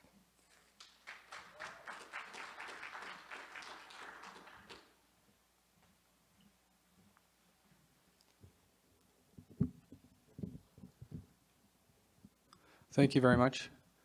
I'd like to thank the elders, the youth, all the chiefs here, and everyone in general for having us on your territory. I'd like to thank the drummers from last night, the fellow who came up here and danced. I thoroughly enjoyed the evening. I'd also like to thank the BC Assembly of First Nations, Regional Chief TG, your staff. It's thanks to the regional chief, it's thanks to the president at Vancouver Island University, and it's also thanks to the president and CEO at the Business Council of British Columbia, who was here yesterday, that I'm able to speak today of the Indigenous Intern Leadership Program. But I want as well to mention, before going into the program itself, just a couple of quotes on education and the transition to work piece that this specifically addresses. Nelson Mandela said that education is the most powerful weapon which you can use to change the world. He also said that the power of education extends beyond the development of skills we need for economic success. It can contribute to nation building and reconciliation. Reconciliation is something that has interested me for a long time in the international dimension. As you probably know, there are about 42 Truth and Reconciliation Commissions around the world. The one in Canada was the only one that dealt specifically on Indigenous peoples. But there are a lot of lessons to take as well from the international approach to reconciliation, which in most cases is in a post-war context. I'd also like to quote Murray Sinclair, who said education is key to reconciliation. And I don't want to stand here today and pretend that reconciliation is a silver bullet. Sometimes I'm concerned that reconciliation is seen by the settler community as the path forward, but that it's almost an issue that the Indigenous communities will have to deal with. We should never forget that reconciliation is a nationhood responsibility. I'm speaking to people who already know that, but in my conversations, because I ran quite a bit of work on this when I was at McGill, it's always important to remember that those who have suffered as a result of whatever events, they're not the ones who are ultimately going to find the solution. They will contribute in part. It's a societal thing, and that's what Nelson Mandela was referring to in his quote as well. In terms of the Indigenous Intern Leadership Program, and my apologies to some people who I've approached here in the last day and a half and given my card to asking to become interns, but my goal and the goal of the Champions Table, which is ultimately where this program sits, is to have 50 interns a year. So we have the support now, thanks to the regional chief and thanks to the Business Council of the Government of BC for 3 years. So based on very quick math, this room should be full of interns 3 years from now. That's my goal. But what's nice about the 50 is that there's no limit. So in other words, 50 is the goal, but that's not, doesn't say we can't, all of us working together, move beyond that. So in terms of the Indigenous Intern Leadership Program, some of this was referenced in previous presentations yesterday. Again, it's for qualifying Indigenous post-secondary graduates who apply for the intern position.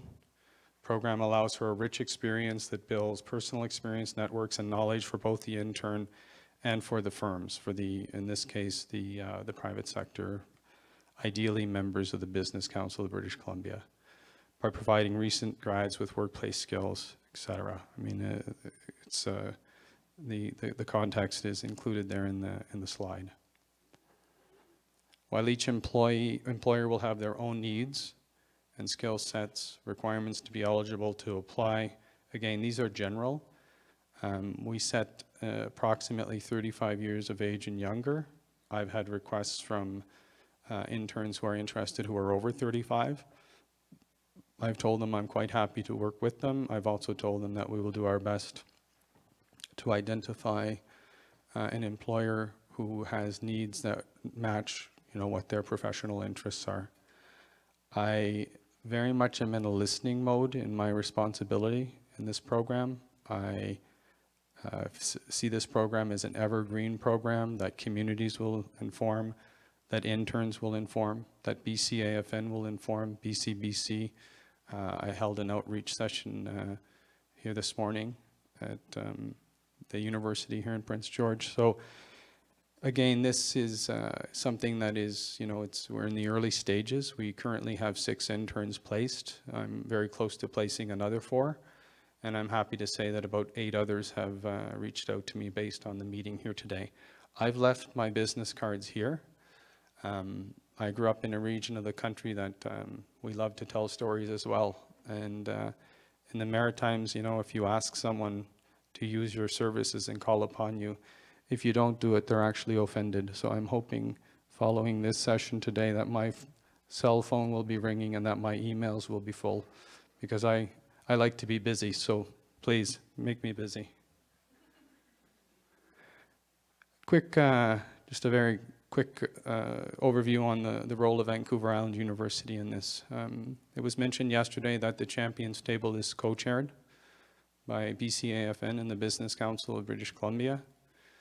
The regional chief and the head of BCBC are the chairs, and there are 11 chiefs and there are 11 CEOs from members of BCBC who sit around the table. They talk about initiatives that are worth supporting and moving ahead on. Vancouver Island University is the only post-secondary institution around the table, and we provide a sponsor, we support the initiative. Ultimately, we are the interface between the Champions Table, between the post-secondary institutions. I have formed a working group of the 25 post-secondary institutions. I've also been working very closely with the BC Association of Aboriginal Friendship Centers. We're meeting next week with the First Nations Technology Council to look at a potential partnership. And I have been in touch with the recipients of Inspire scholarships, specifically the BC chapter, because the program again is for those who are up to the age of 35, and it can be challenging to capture Indigenous professionals once they have graduated, because post-secondary institutions in general do not do a very good job of tracking their students once they have graduated. I wanted as well just to share with you, I follow quite closely the National Indigenous and Economic Development Board, and we're actually hosting them next week at Vancouver Island University. But they did a study, and I quote from this study because I think it aligns very nicely with why we are doing this work, why this internship program matters. You know, post-secondary institutions, they do a decent job, some of them, of providing access for students, ensuring success while the students are at their institution. But I would call upon all of you who have your students at post-secondary institutions to ensure as well that they put emphasis on their responsibility when it comes to transition to work. A lot of them don't necessarily see that as their responsibility when it is, as far as I'm concerned. So the report from November of 2016 by the NIEDB, it spoke about reconciliation growing Canada's economy, $27.7 billion, demonstrating the potential economic benefit of reconciliation. The report concluded that if Indigenous peoples had the same education and training as non-Indigenous peoples, it would result in increase in productivity, which would mean an additional $8.5 billion in income earned. If Indigenous peoples were given the same access to economic opportunities available to other Canadians, the ensuing increase in employment would result in an additional, I think that's 6.9. My eyesight is failing me here. And again, you see the stats, but I quote this particular study because I think it puts its, it grabs the pulse of why we are doing this work. My email address is patrick.brennan@viu.ca. My cell number is 514-706-6911. It's a 514 area code because I kept it from McGill. You will find at that website all the information required for the program itself. If you are interested, I ask you to contact me. Again, my cards are there. It's fairly easy to get started. You can register on the VIU site. It's just a matter of registering as a student. I then follow up with a phone call to find out what the professional interests of the student are. I seek their permission to share their resume with potential employers who are interested. And then I do my best to ensure there is a match between the interests of the employer and the student prior to an actual conversation taking place. It doesn't take long. It's fairly time consuming. I've spoken with about 40 students since the fall, so I'm always open to more. Any questions? I'm happy to take them. Thank you.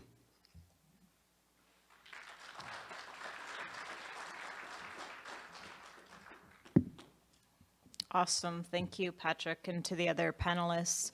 So we have time here that we're able to do some question and answers. Are there any questions for the panelists from the floor? I'll hit them with a hard one. So and I apologize, I had to step out, but do you do any work with the students in preparation for them going, like, resumes, how to be interviewed, and I don't know if that was covered, but if it wasn't, that's a piece that often is missing, so. It's on, okay, great. Great question, and I actually do that. So the working group of 25 post-secondary institutions that I've set up, I ask that all career centers be available to the students so they can work with them on their resumes, on their cover letters, on potential interview questions. Once resumes have been shared with me, I do vet them and I work with the student to ensure that they feel they're up to the professional level that they want them to be at. And I also, to the extent I can, you know, will go as well through potential questions that the students will face. Something I didn't mention is that there's been a lot of interest expressed in this program as well by the province of BC and by the federal government. I'm quite open to coordinating in that space as well. I think we are going to allow for a limited number of interns who might want to work for government to, you know, be in this space as well, because what we're trying to do on top of everything else for the employers, for the interns, for the communities, is bring some clarity to this space. Post-secondaries do get inundated on a regular basis. You know, the Royal Bank, they have as you heard yesterday, they have an internship program. So we're trying to ensure that this also brings some clarity.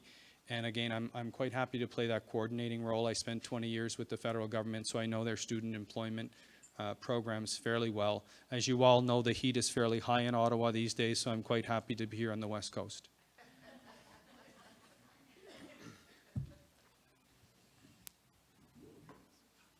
Any other questions? Thank you for your presentations to Samantha. Thank you for your 18 years at Pignata. I used to be on the board with Pignata.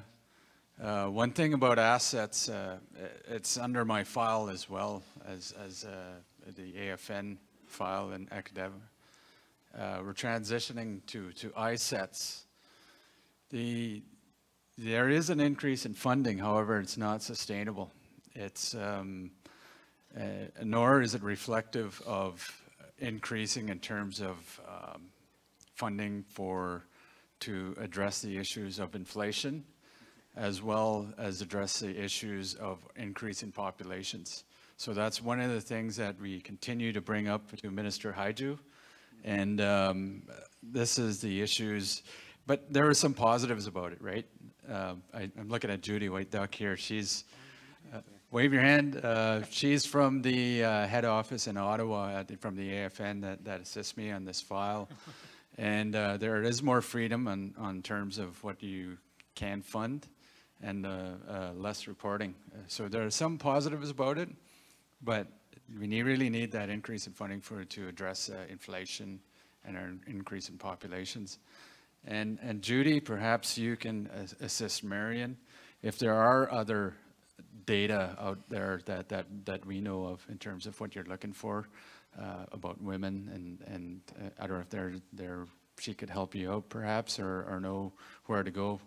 And I just want to thank you for your presentations and the Vancouver Island University, our relationship there. We need to get those, we need to find those people. We need to find those students or graduates. Perhaps we should have a form like this specific, like we talked about, in late March or early April, just to catch those graduates so we could put them in internships. Have it somewhere like Vancouver or something like that, just to capture those people so we don't lose them. So thank you for your presentations, and shout out to Karen Hunt. You know, she is a huge advocate up here on behalf of our communities. She's assisted Judy White Duck at the AFN office many times over the, how many years has she been there? Since the start? Yeah, since the start. Basically since the start, and she's been really helpful to Judy, I know, and Pignata, in many respects, and some of these issues, like you said, really led the way in some of these assets across the country. So shout out to Karen, so thank you.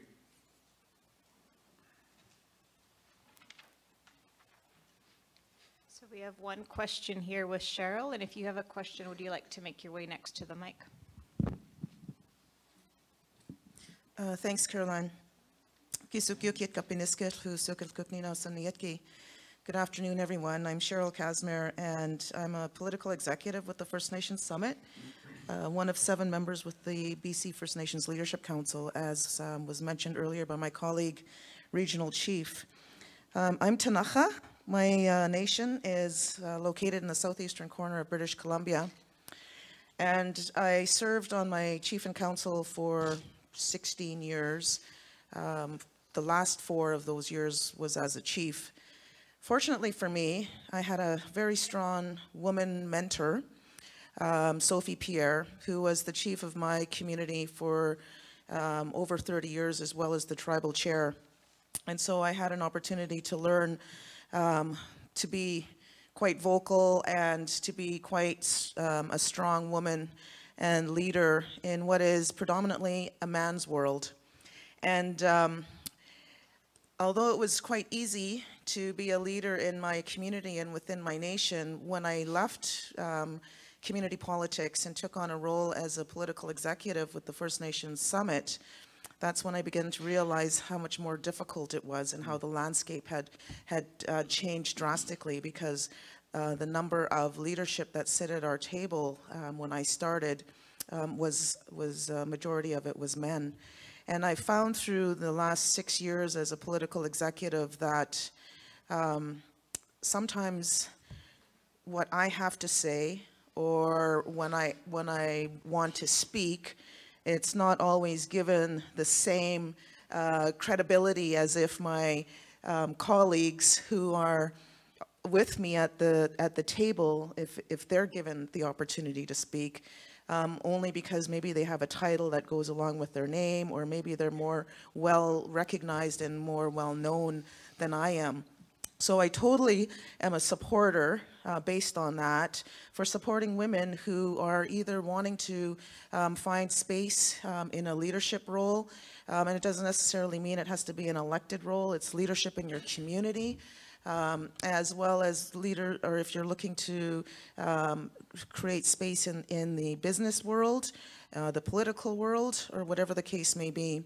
My background and the support work that I do particularly lies around supporting children and families. And so I just wanted to just share that, because I heard the messaging that was shared today among some of the women presenters about how that is a challenge.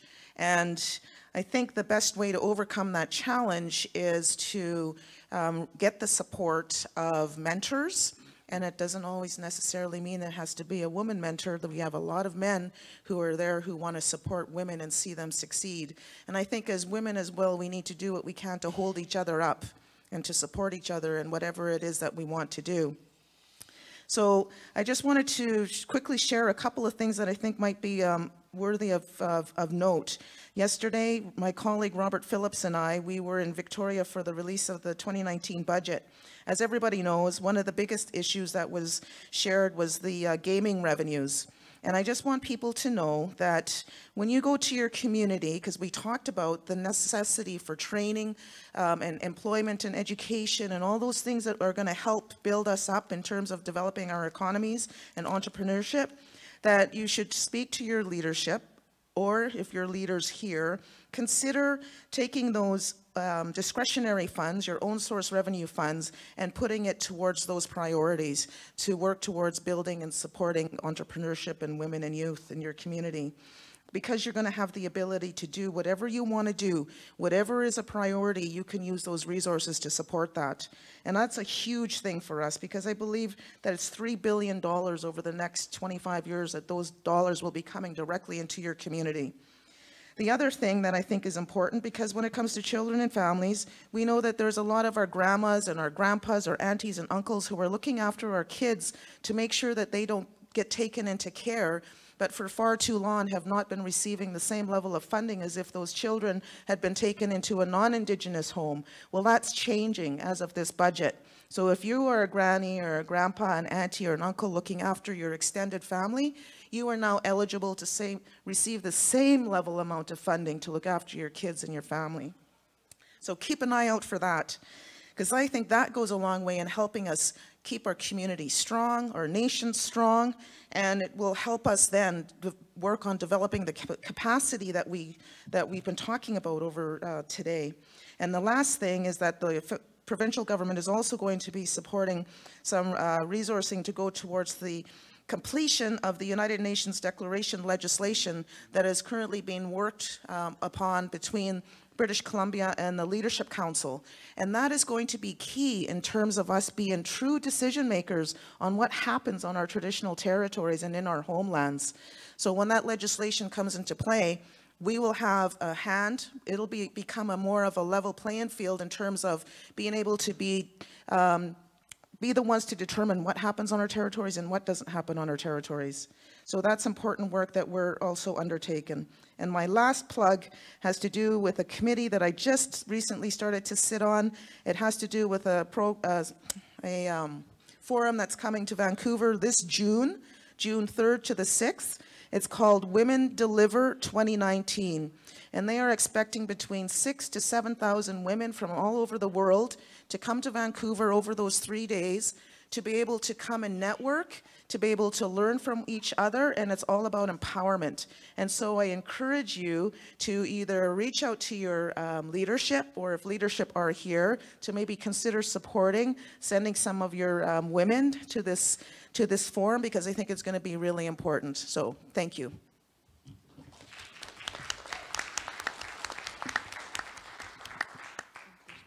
Yikes. I have to follow that. Good afternoon. My name is Brenda Wilson.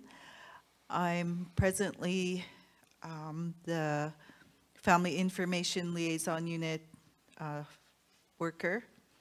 And what I do is I support families of missing and murdered women and girls. I've been an advocate for 25 years since my sister was murdered in 1994 in Smithers. Her remains were found out by the airport. Since I've moved here, I've met a lot more families and have been doing a lot of family support with the families here. I guess the thing I'd like many of the chiefs, many of the communities, when they make these agreements with the industries, is to implement plans of safety for their community members to ensure that there is zero tolerance to violence from these industries that are coming into our communities. Because we see the outcome for the last 25 years.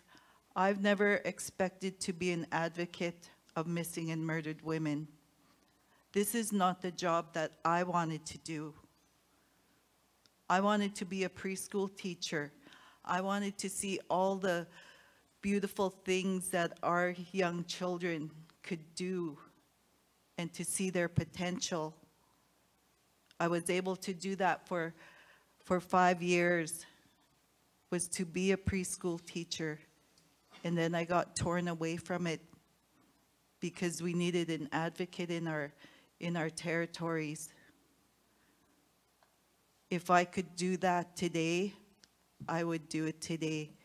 But there's so much work to do on preventing violence against women that I don't have that choice. So I have to continue on doing the work that needs to be done in preventing violence within our communities.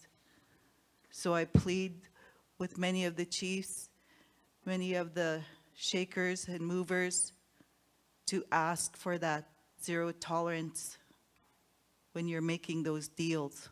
Thank you.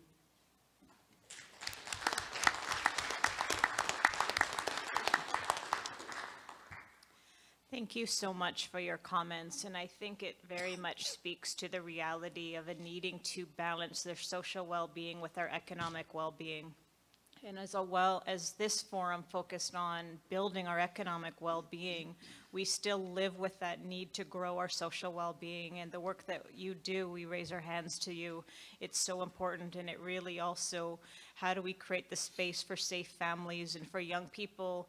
I think that this forum also provided to see directions of new pathways that are beginning to become formed in ways to create self-sufficiency, ways to do that through entrepreneurship, through business, and through community development.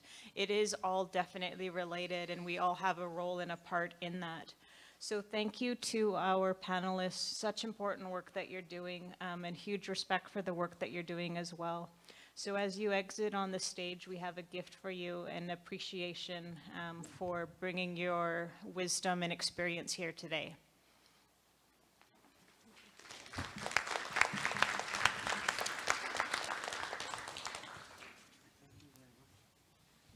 So next we will move to a 15-minute break, and then we will have our final and exciting trade panel where we will close off for the day. Thank you.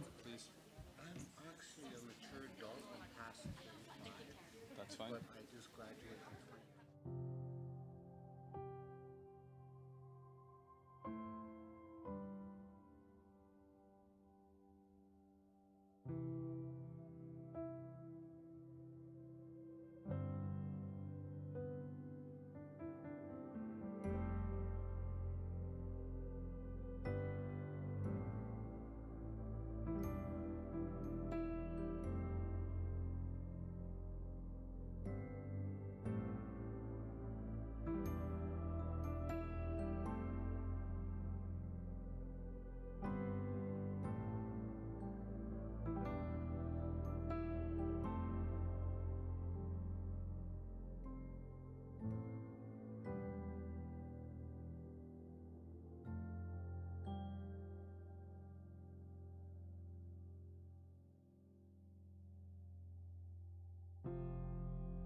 you can grab your coffee and start getting settled, we will finish our last session of this forum.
Okay, let's come back together. We're going to finish our final panel of this forum.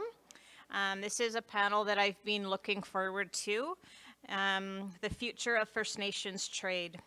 So the concept here, provincial boundaries do not limit the potential of First Nations businesses. This discussion will dive into trade and opportunities that exist beyond BC. So we have a whole, this is our largest panel yet, and lots to say, lots happening. So with no further delay, we will begin with Jennifer Hooper. Jennifer works in the International Trade Services Division of the BC Ministry of Jobs, Trade and Technology, where she advances trade plans and opportunities for Indigenous clients. Trade Services supports and guides BC companies that are ready to enter into international markets through its International Trade Investment Office and provides services to international companies seeking to set up business in BC.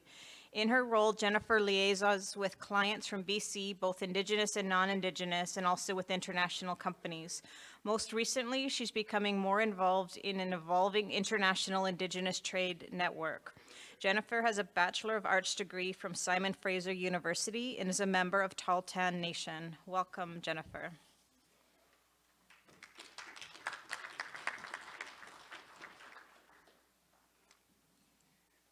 I'd like to thank the Klekle Tene for welcoming us into their territory, traditional territory. And we are happy to be here, and we're happy to actually see people out there still. We were a little bit worried getting this spot today.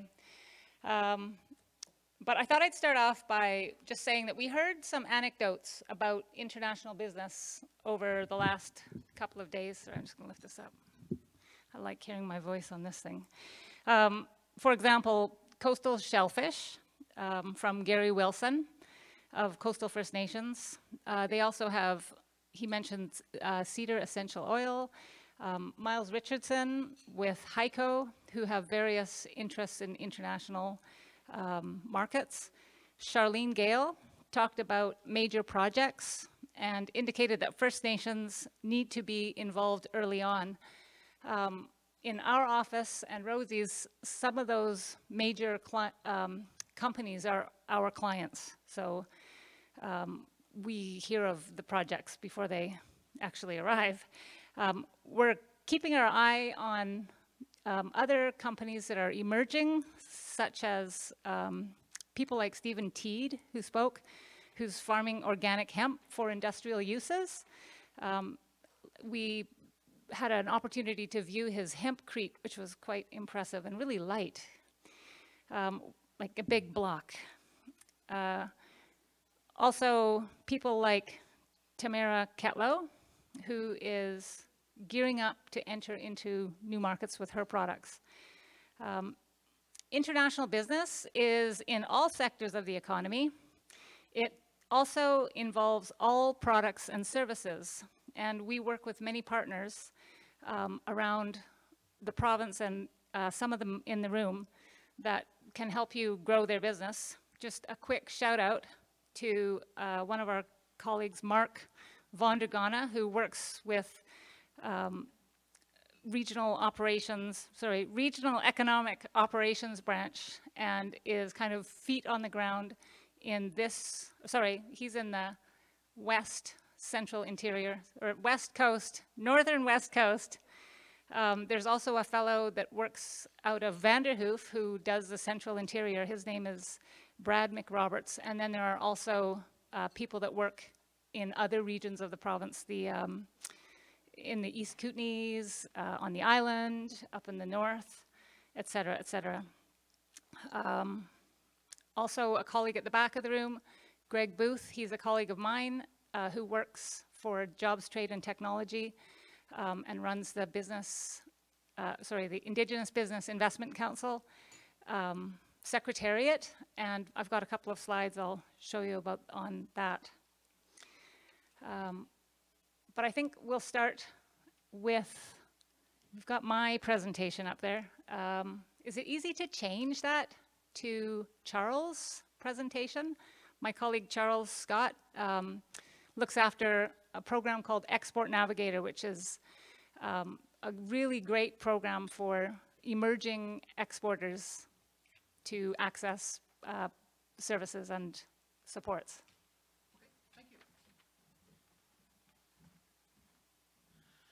Thank you very much.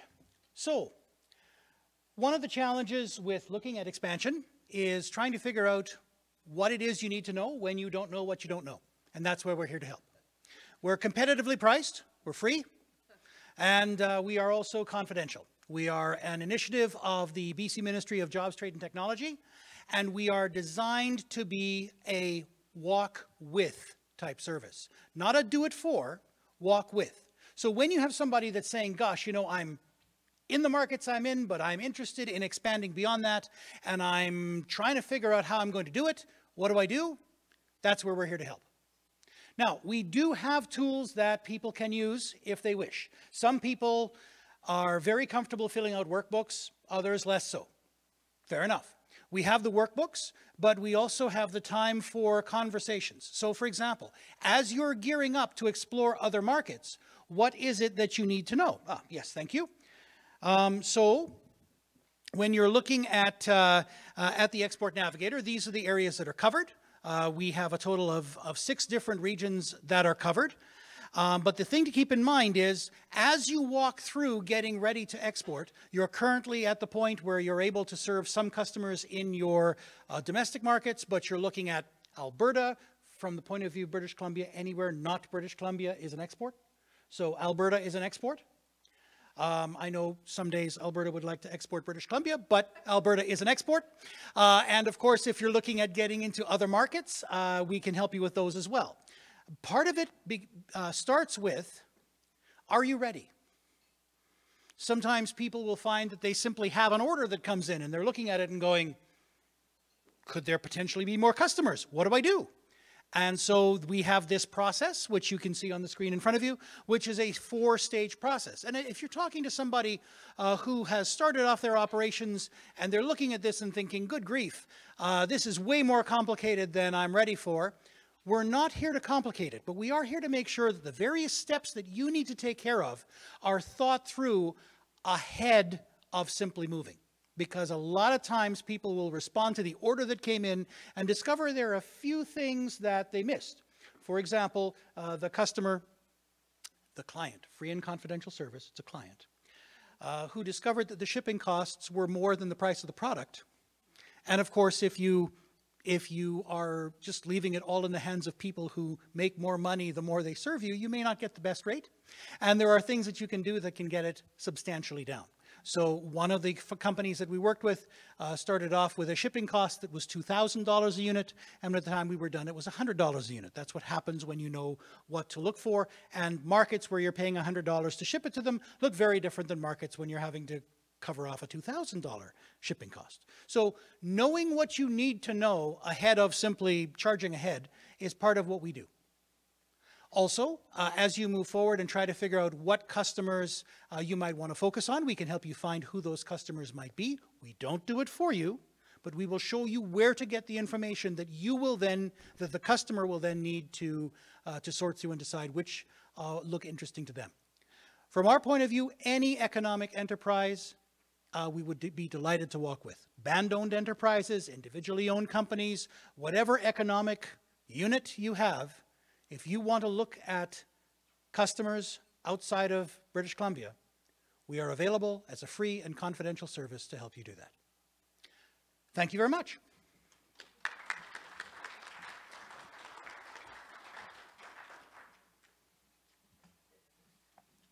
Okay, so now it is the free trade agreements one.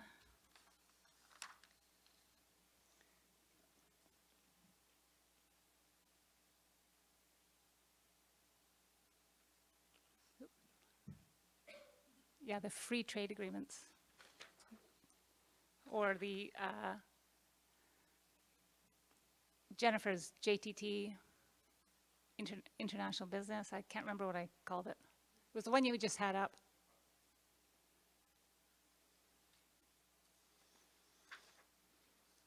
Okay, don't fall asleep. I'm going to talk about exciting free trade agreements. I'm just going to actually give you an overview because I'm not an expert in this area. So free trade agreements are basically contracts between states that define the economic relationship related to goods, services, investment, and movement of people. Free trade agreements can provide certainty through rules, tariff eliminations, and dispute resolution processes. They benefit us by providing certainty around trade in all economic sectors, and they open new opportunities in natural resource and agri-food sectors for us here in BC. Now I've got something written here.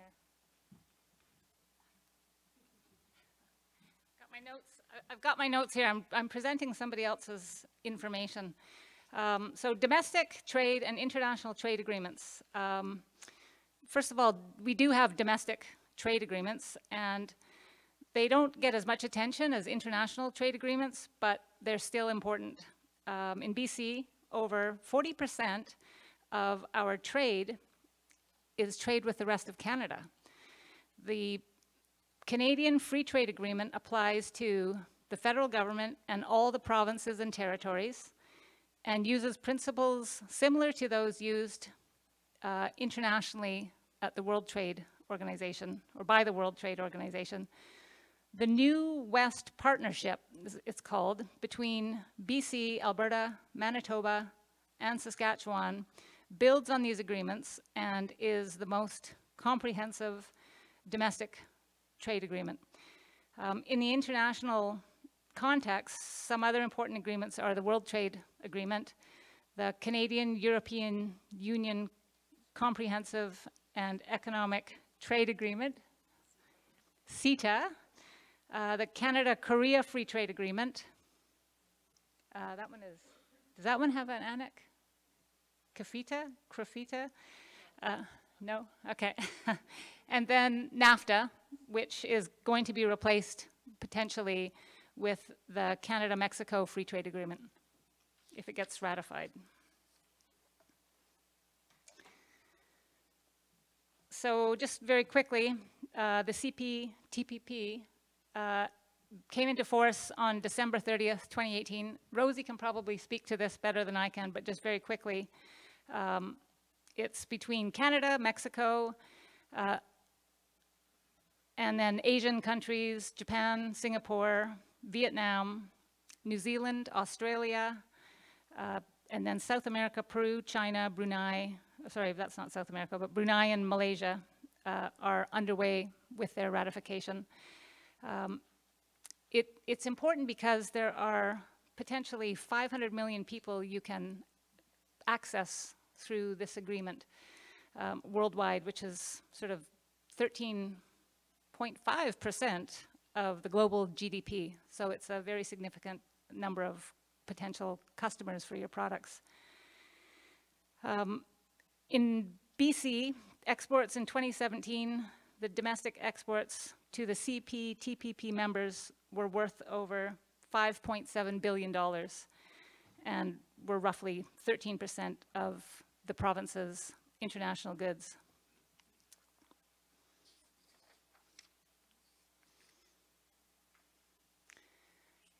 Help. Trade agreements are complicated. If you are looking for more information on learning about the trade agreements, there is a branch within my department that is trade policy, and they can help you determine what the tariffs are on various items that you're trying to get into new markets, and what tariffs apply and how, at what percentage, and whether they're free, et cetera. That name, oh, I need the next slide, sorry. 2 more slides, there we go. Janelle Quiring is the director in that department, and that's a good name to keep, to have on hand if you're going to be exporting. If not, you can always connect to me. I can help you with that, help you connect to her. That's the free trade part of my presentation. Now I'm going to just go on to what we do in my division. I'm in the International Business Division, and our mandate is broadly to deliver services with the aim of creating jobs and building a strong, sustainable, innovative economy to grow BC's tech sector. We heard from the Innovation Commissioner this morning, and he's also connected to our ministry. He's sort of the champion of innovation. We also nurture small business. Greg is involved in the economic development sector of our ministry, and again, he runs the Indigenous Business Investment Council Secretariat. Some people in this room may be board members on that. We also nurture small business, support economic development throughout the province, and we promote trade. And then one way that our services relate to First Nation communities is that we are we also promote BC internationally as a preferred place to invest and do business. And one way that this relates to Indigenous communities is that we are collecting information on First Nations lands that are either designated industrial parks or looking to be designated as industrial lands, because there are potentially areas of interest for some of our international clients. So that would be an investment client. Our unique offering is we provide a global perspective. We have a small overseas network. We have international partners. Again, the trade barrier expertise that I mentioned about Janelle. And we work across government to help our clients.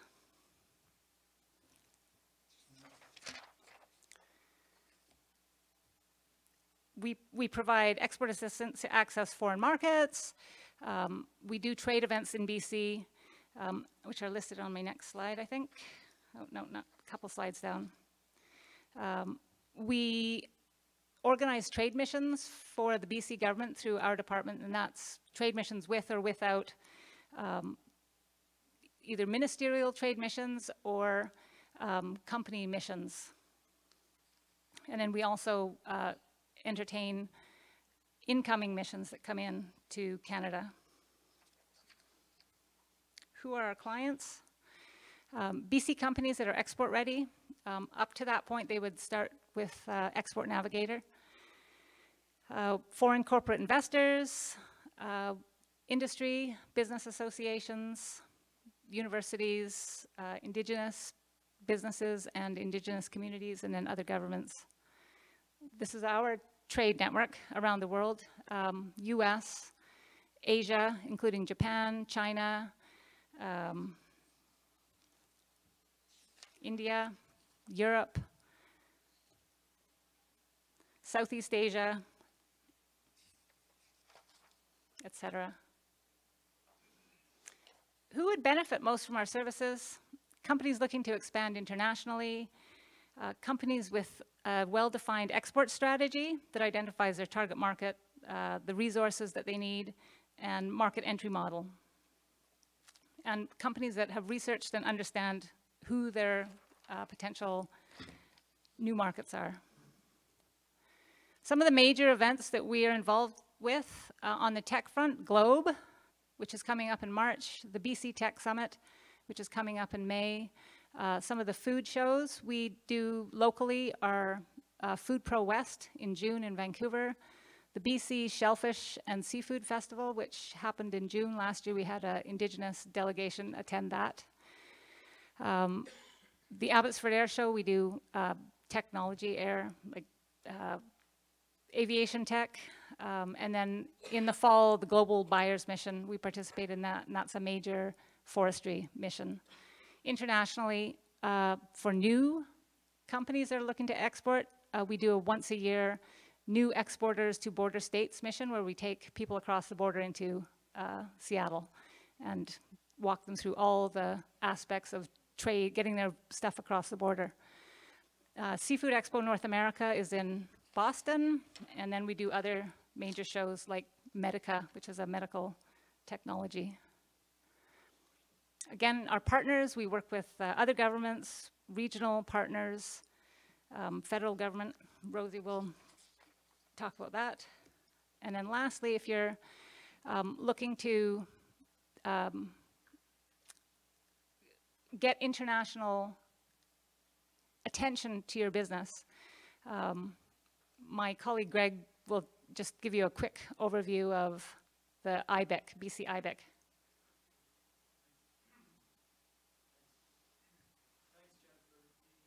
Indigenous Business and Investment Council and is an advisory council to the Minister of Jobs, Trade and Technology, the Honourable Bruce Ralston. The council is composed of 20 Indigenous business and community leaders and industry leaders. Greg Davignon, who was here earlier for the forum, is a member of the council. And the council's mandate is to increase Indigenous participation in the economy, to promote Indigenous entrepreneurship and small business, and inspire Indigenous and industry collaboration. So one of the assets of the council, we call it an asset because we feel it's quite important, and there's been a tremendous amount of investment over the years. As you can see on the screen, in the top right hand, it's called Find an Indigenous Business. This is actually a business directory of over 1,200 Indigenous businesses in the provinces. And currently we're actually going through a significant refresh of the directory, as we found out from our colleagues Indigenous Tourism BC and the Métis Nation, that there is many more businesses than we actually have listed. So if you do have an Indigenous business, or if you do looking at your own community's economic development corporation, and you see that the business listing could be more precise, as you'll see is add or updated business listing, please do get in touch with us, because we've known that this listing, we're frequently told that this business listing is actually used not only by Indigenous firms, but also Canadian and international firms to locate partners and business collaborators in the different regions that they're operating. Thanks, Jennifer. Okay, thanks. Thank you, Greg. And so that's the end of my presentation. That is my contact info if you want to get in touch with me in Vancouver. Thanks.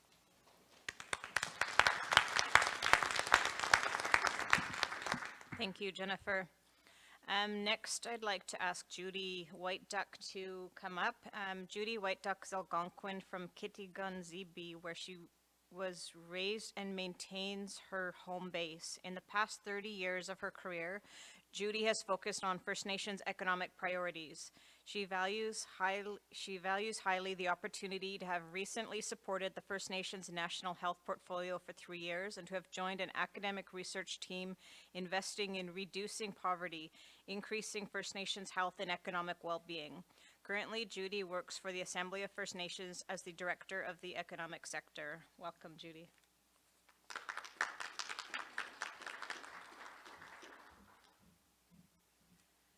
Thank you, Carol Ann.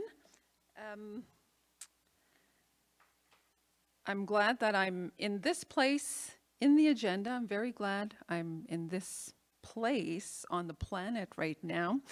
When we were first described as an exciting panel, I actually thought, okay, I'm happy I'm also not the first person up, because I'm typically not described as exciting or or any of those kind of very active words. I'm a relatively calm person, and yeah, just not typically me.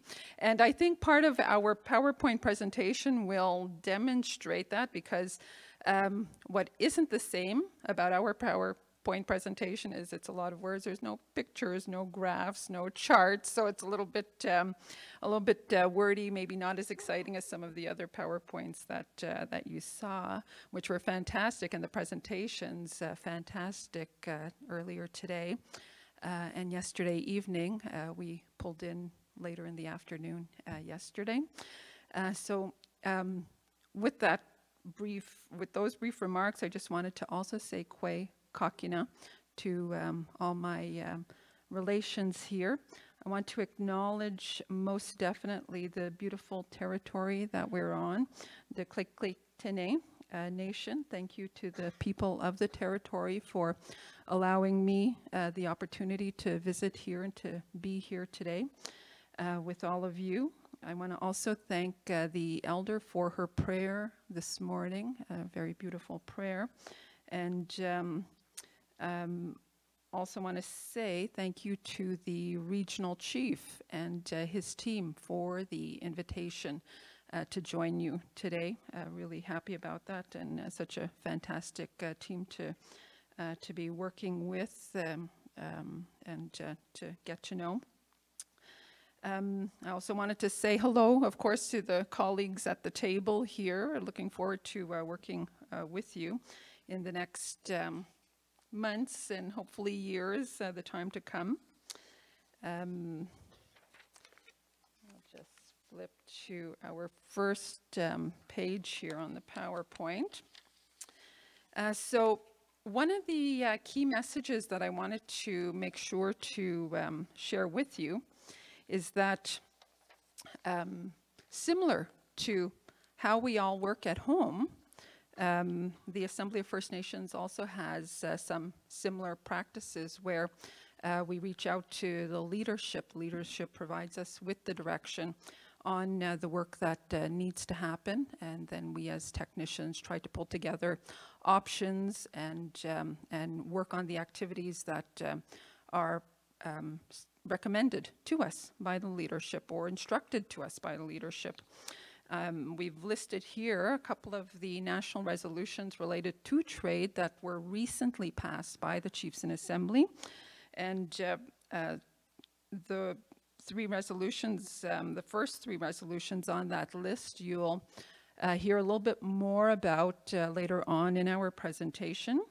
I also wanted to comment that the leadership table that we reach out to is called the Chiefs Committee on Economic Development, and as Regional Chief TG commented earlier, this is one part of the portfolio. Trade, labor force development is another part of the portfolio.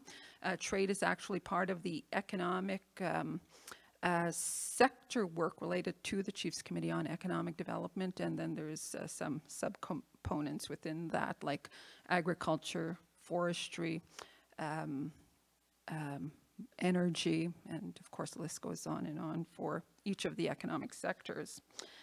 Our leadership table is where we bring all of the information that we've collected as we start to work on the different national resolutions, and we seek their input and guidance on the work that needs to happen. So there's not a lot of us running, you know, in different directions. Well, we do run in different directions to collect the information, but not a lot of movement without making sure that we're touching base with leadership first to make sure that we're moving in the direction that the national resolutions, the Chiefs in Assembly, have instructed, and that the Chiefs Committee on Economic Development are providing us the guidance on that. Those first three resolutions, as I mentioned, are recent history.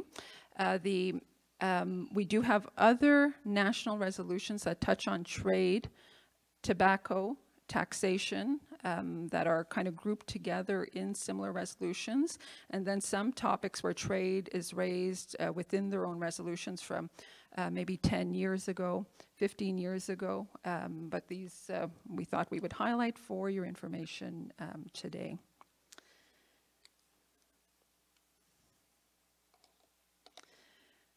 Here you have a list of the Chiefs Committee members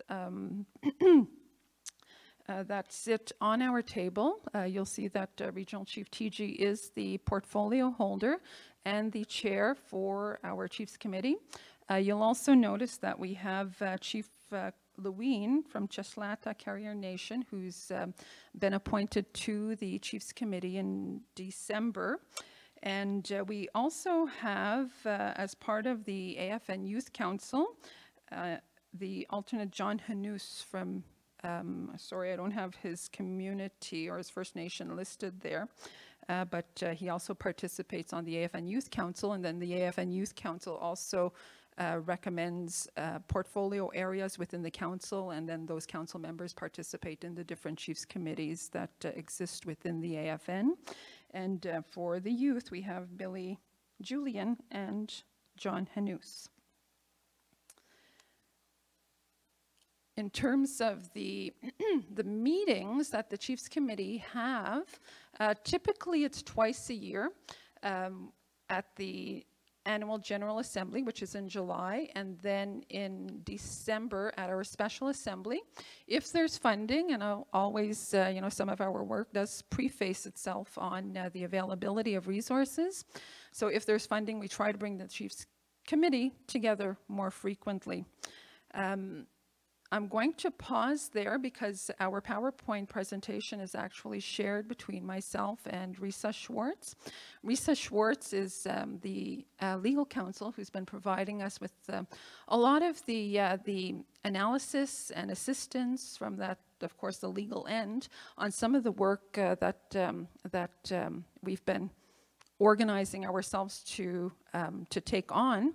As well as doing some of the heavy lifting for some of the briefings and the information that we've been providing to the Chiefs Committee on Economic Development. So with that, I'll invite Risa to come ahead to the podium.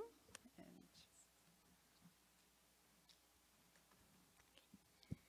Thanks, Judy. I'd also like to echo Judy's comments and thank the Regional Chief Chiji for the invite today to speak to you. I'm very honored to be here on this territory, and hopefully you are finding the trade panel exciting. If not, we'll see if we can. I'm going to talk a bit about President Trump. That always makes everybody excited. So Jennifer gave us a good overall of free trade agreements, and today I'm going to, oh, no. Yes, I have to go back. Is it, yeah, exactly. Can we go back to the same presentation that Judy was giving?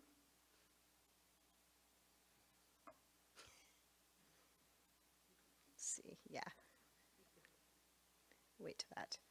So I'm going to talk today a bit more about NAFTA and the negotiations and the new agreement that has not yet been ratified, but well, it depends on the day that you read the newspapers. Sometimes it looks like it will be ratified. Other days it looks like there's no hope. There's many acronyms to this new agreement. It's a Canada, US, Mexico agreement. Each country has a different name for this agreement, but Canada is calling it CUSMA, so we'll go with that. And the reason the NAFTA, when Jennifer's explaining the different international agreements, Canada Free Trade Agreement is very important, but NAFTA is probably the most important trade agreement for Canada. So that's why it was in your newspapers for the last year. And CUSMA looks like it will also be important, but Canada is diversifying, so I'll end up the presentation talking about the other trade agreements and the importance to First Nations. So North American Free Trade Agreement, comprehensive trade and investment agreement, and that's what's different about NAFTA. It even is more comprehensive than the World Trade Organization agreements because it went into investment and the movement of people. So it was the most comprehensive, especially of that time. It was the most comprehensive in the 90s. There are other similar agreements now like CETA and CPTPP that are comprehensive like it. It entered into force in 1994, so it's been around for a long time. It took many years to negotiate. So it looks like it took 3, but really it took up to 15. If you look at the fact that Canada and the US first started on a Canada-US free trade agreement first, and then moved on with Mexico to NAFTA. So it was a really long process.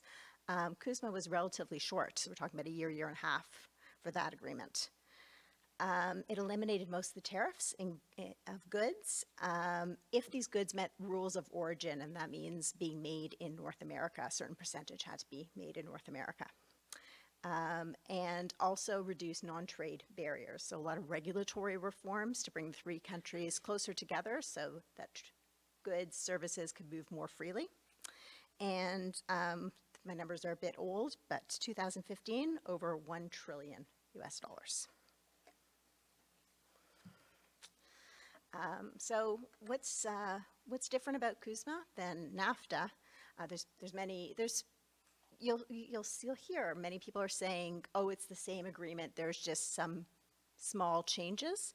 Well, one of the not so small changes relates to Indigenous peoples, and that's not getting the same press. But I would say that there's a big difference when you compare the NAFTA text to the new text. When you look to First Nations, and other Indigenous peoples across North America. So that's what I'm going to discuss today. What are those provisions? Why are they important? How could they benefit Indigenous business? Why are they important to you? So there was an announcement made by Chrystia Freeland in August 2017. She talked about the priorities for the renegotiation of the NAFTA.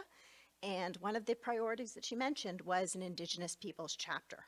And this was a new innovation, I'd say, in trade agreements. It was the first time that there was discussion about having a chapter specifically for Indigenous peoples in a trade agreement. We didn't end up with an Indigenous peoples chapter in NAFTA, but what we did end up with was a lot of mainstreaming of the provisions throughout the different chapters that I would say made this agreement much more comprehensive for Indigenous peoples and has opened the door to future agreements having an Indigenous peoples chapter. So what are those provisions? The first one I want to talk about is the ones that provide for preferences. And there is preferences for state-owned enterprises for Indigenous peoples, and this means that state-owned enterprises like CBC, Via Rail, can have preferences that would benefit Indigenous businesses and service providers, and they wouldn't run afoul of trade rules. This is similar to procurement rules that also have preferences in international trade agreements for Indigenous businesses.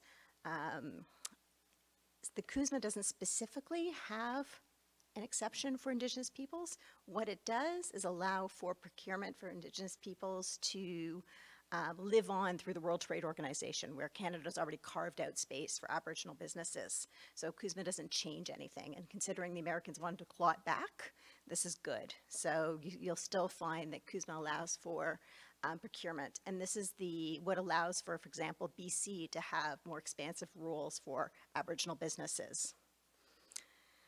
There's a new rules of origin provision for textiles. So the textiles industry for Indigenous peoples may not be so big, let's say in Canada, but in Mexico, for the Indigenous peoples that are there, textiles is very important. So allowing for this new rules of origin to have no duties on textiles might be very beneficial for Indigenous peoples in Mexico.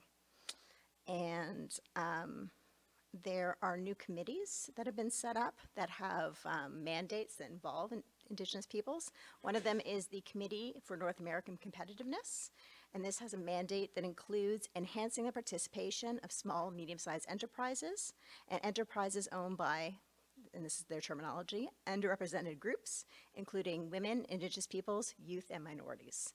So more of a focus on being more inclusive and trying to do much more promotion of trade for small, medium-sized enterprises, especially those owned by women and Indigenous peoples, and preferably both together.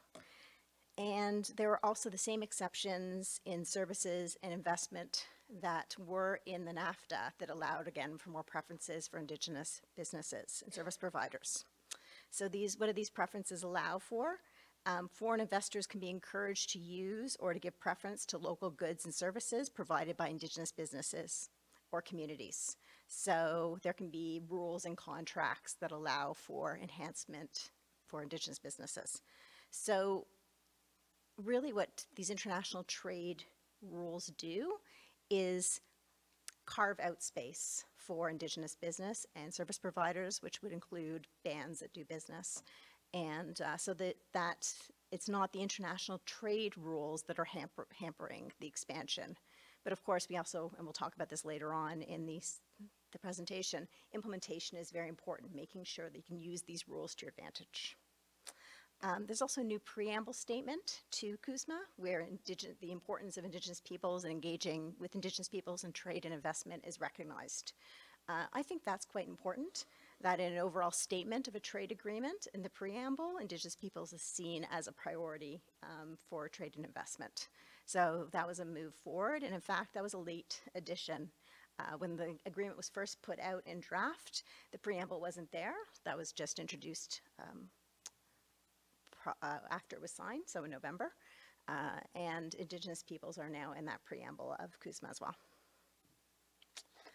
But I think the most important provision that's there currently, and this is a new provision, protects Indigenous rights. So when we're looking at trade agreements, there's two issues in trade agreements. You have the promotion for Indigenous businesses and service providers, trying to get more access to business, to grow your businesses. But there's also the threat of foreign investors or foreign businesses causing issues for Indigenous land and cultural rights in Canada. So this type of provision is there to try to acknowledge that that's a threat, and to ensure that Canada, if challenged, has a defense to say, no, this provision that we have, or this rule that we have, is to protect Indigenous rights, and it's not a barrier to international trade and investment.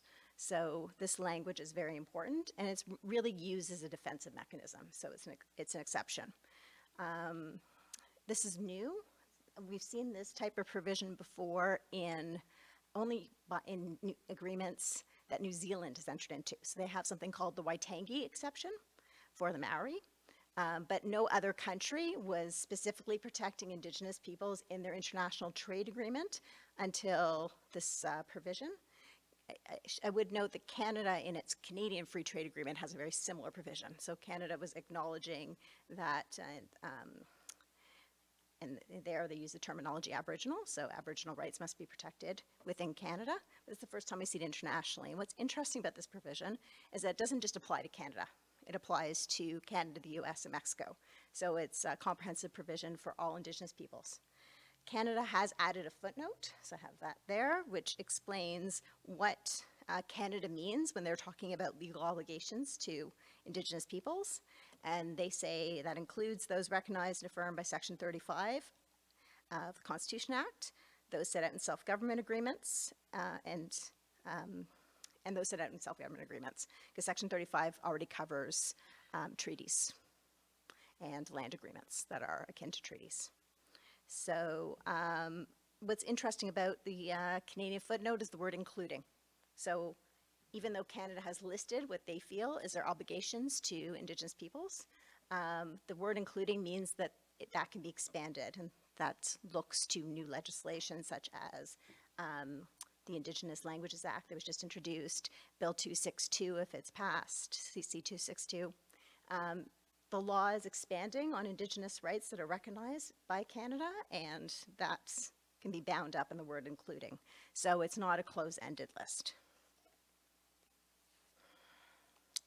And there's some other provisions that I want to bring your attention to within CUSMA, and really the environment chapter is, there's many references to Indigenous peoples. I think the most interesting provision is 24.4, where the parties are recognizing that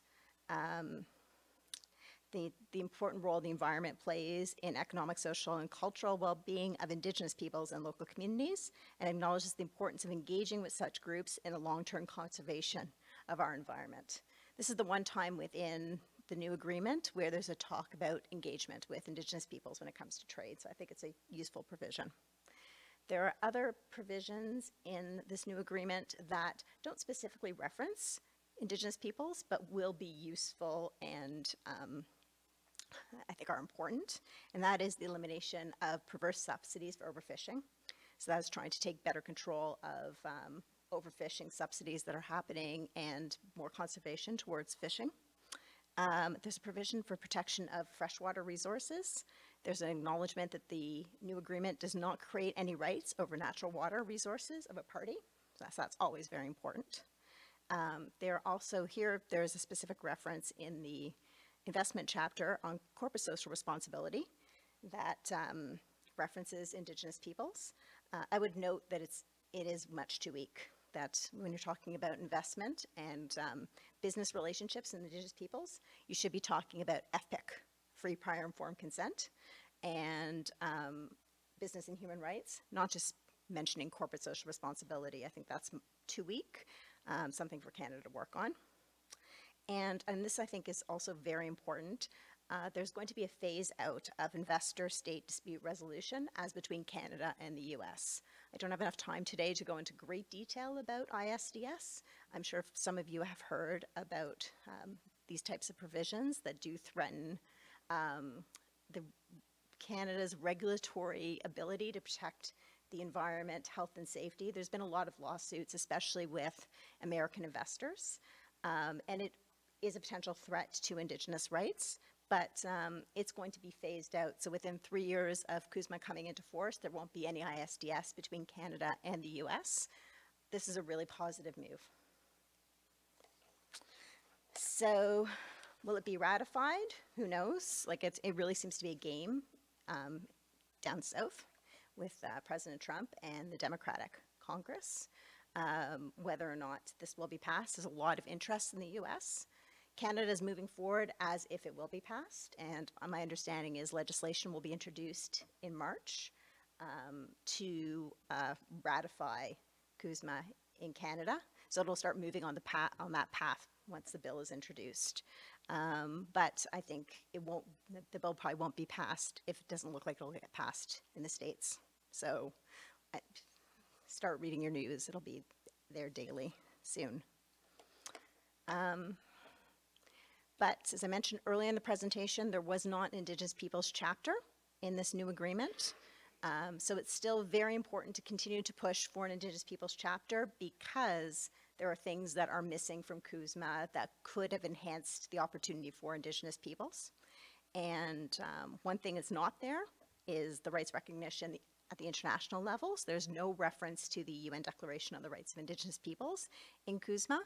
The consultation that Canada was doing on the CUSMA with an Indigenous working group, the engagement that was being done, there was a big push to have reference to the UN Declaration.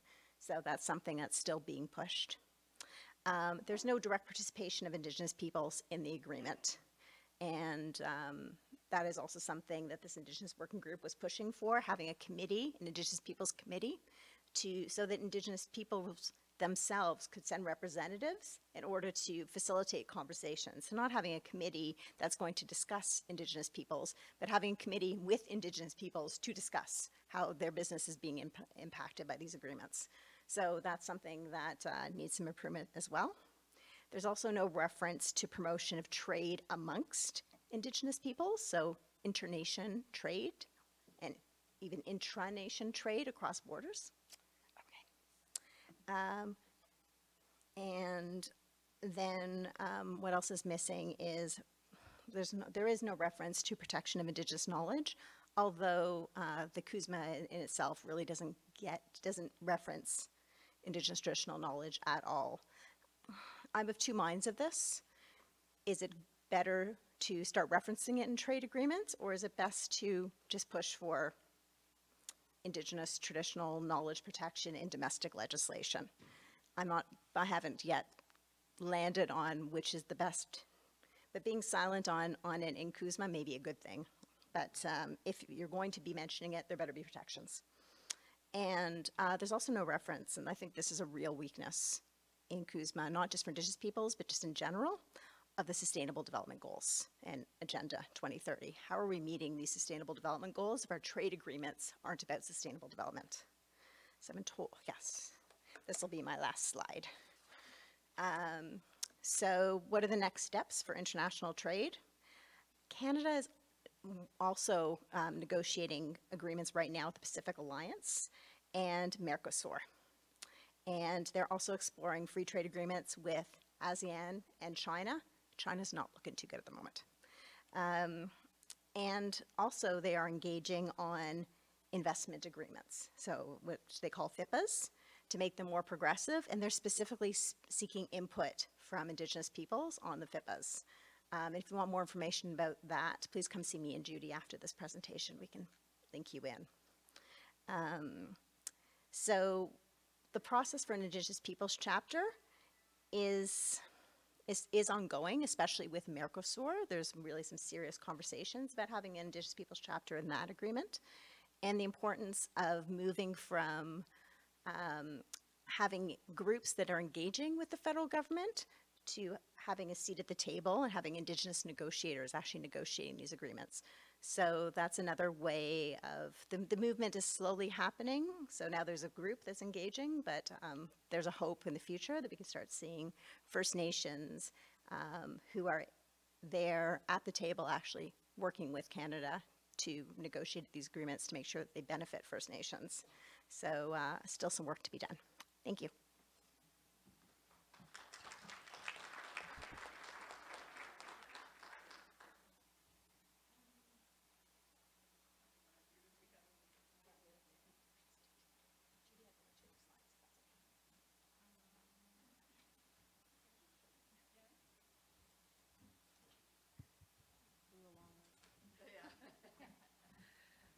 Sorry that we're running the presentation a bit long. Just in terms of the final couple of slides that we had prepared for you, what was included there was a bit of a description on the resolutions that were mentioned at the front end of the slides, and really some of the implementation work that needs to happen. So some had started in 2018 with some of the earlier resolutions, and some of the pieces that we need to move on include really more policy work, like the work that Risa has been doing for us. You know, some people will joke that about legal assistance and lawyers, but there's a real purpose for that kind of support, and one that we really appreciate. So some more of relationship to the procurement and how that moves forward. We had also talked a bit about Trade Information Center, and inside of it was referenced inside of one of the resolutions. And then relationships with the provinces and territories. Jennifer mentioned the amount of trade that happens inside of Canada, something that we also need to tap into, and was noted in the resolutions. And then very quickly, implementation in relation to coordination policy and design of programs. We need trade programs for First Nations, incentives, trade incentives, trade programs, trade services. So that's some of the work that needs to happen. And then in that year ahead, of course, it means, or in that time ahead, year and years ahead, talking with First Nations on what needs to happen. What do we need as First Nations to support First Nation involvement in trade in all of the different sectors? So I'm just going to stop there. Thank you.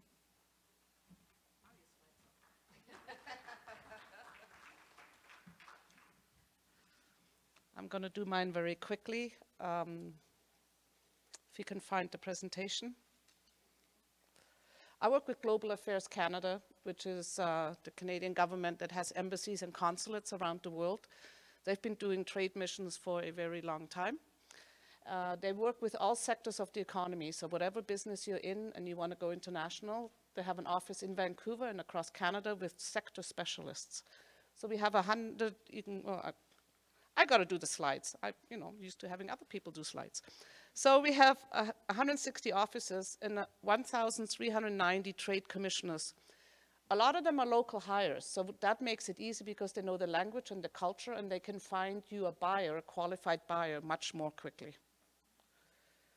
We have an inclusive trade agenda, which includes business women and international trade program, Indigenous business, LGBTQ, entrepreneurs, young entrepreneurs, and newcomers to Canada.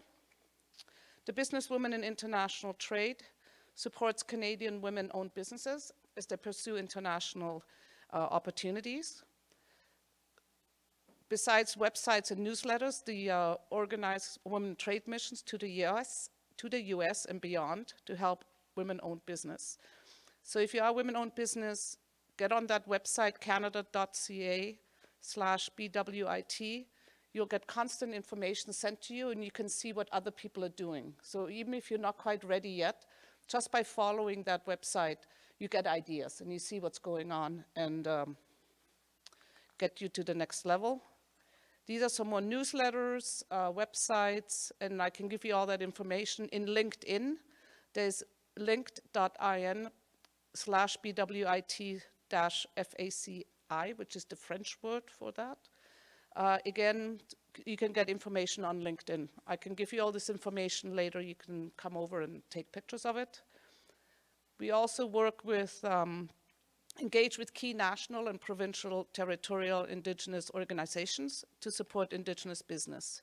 So these are some of the logos from those organizations. I'm going to go on because the next big trade mission that is coming up is Global Tribal Trade Mission and Symposium. It's IITIO that is organizing it, Wayne Garnon, who is from back east. And we are putting an additional trade mission to go along with that. And after that, we're going to other cities. So if you're interested to do Indigenous to Indigenous trade, they're also talking about free trade zones and business parks. These are some of the topics that will be covered at IITIO, but you can also get that from their website. I was just sort of putting a couple of them up. And then there's a couple of awesome trade missions coming up. Indigenous business, the one we just mentioned, which is to Norman, Oklahoma. A businesswoman in international trade mission to Baltimore, Maryland. Another businesswoman in international trade go for Green's Business Development Conference to Orlando, Florida in September.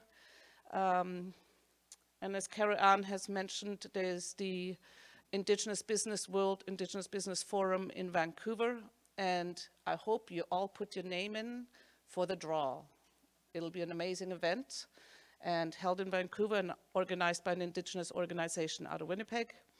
And then there's another US National Minority Supplier Business Conference where the Americans buy from visible minorities. That's women-owned business, Black-owned business, Hispanic-owned business. And that's a great place to sell to Fortune 500 companies. We have a financial program to help companies export. Unfortunately, it is more for small and medium-sized enterprise and not micro, because you have to have a minimum of $100,000 of revenue the year before, so not the greatest for you. However, what the second part is that they've changed since you went to New Zealand, is they do now allow for global affairs-led missions to be able to get a grant for $10,000. They didn't have that before. They still had that $100,000, which nobody can meet. So that really does help for these trade missions I just mentioned, women-owned business trade missions, any of those missions. It's easier now to get a fund. They decided to be smart and take you guys into consideration, women-owned business, youth-owned business especially as well. Free trade agreement was already discussed. The tariffs go down. That's the whole point of these trade negotiations, is that whatever tariff you're paying now to those countries, they go down over the next 5 years to 0. And I think that's sort of the takeaway, is it makes you more competitive in that market. The Americans didn't sign it, so you can beat out those companies. This is just the GDP, what it's all worth. The Japanese is the biggest market. That's just stats, and I'm done.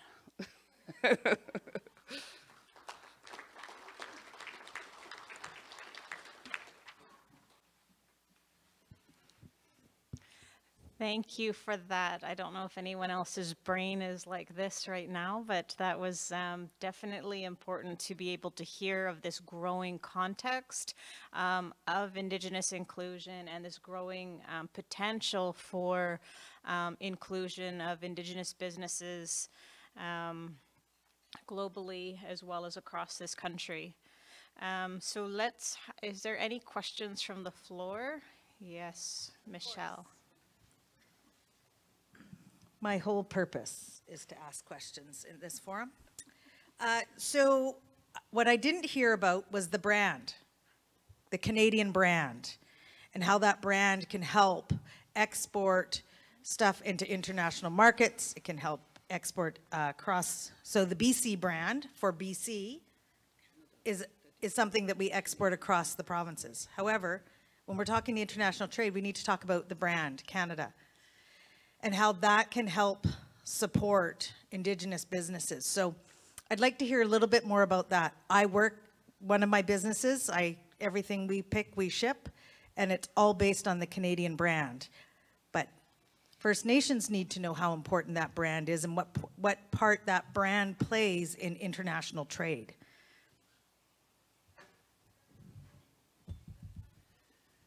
In the olden days, we used to have Canada Trade Missions, which was the brand. And by taking these trade missions as a group, all these trade missions I mentioned, that is under the brand. And you're correct, internationally, our maple leaf is loved and respected.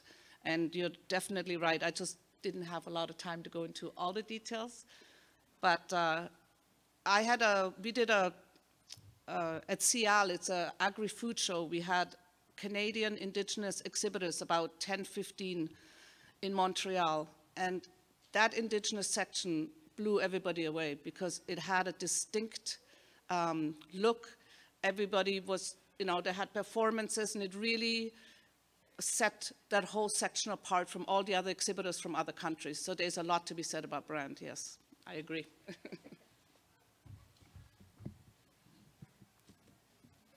Thank you. Any other questions from the floor?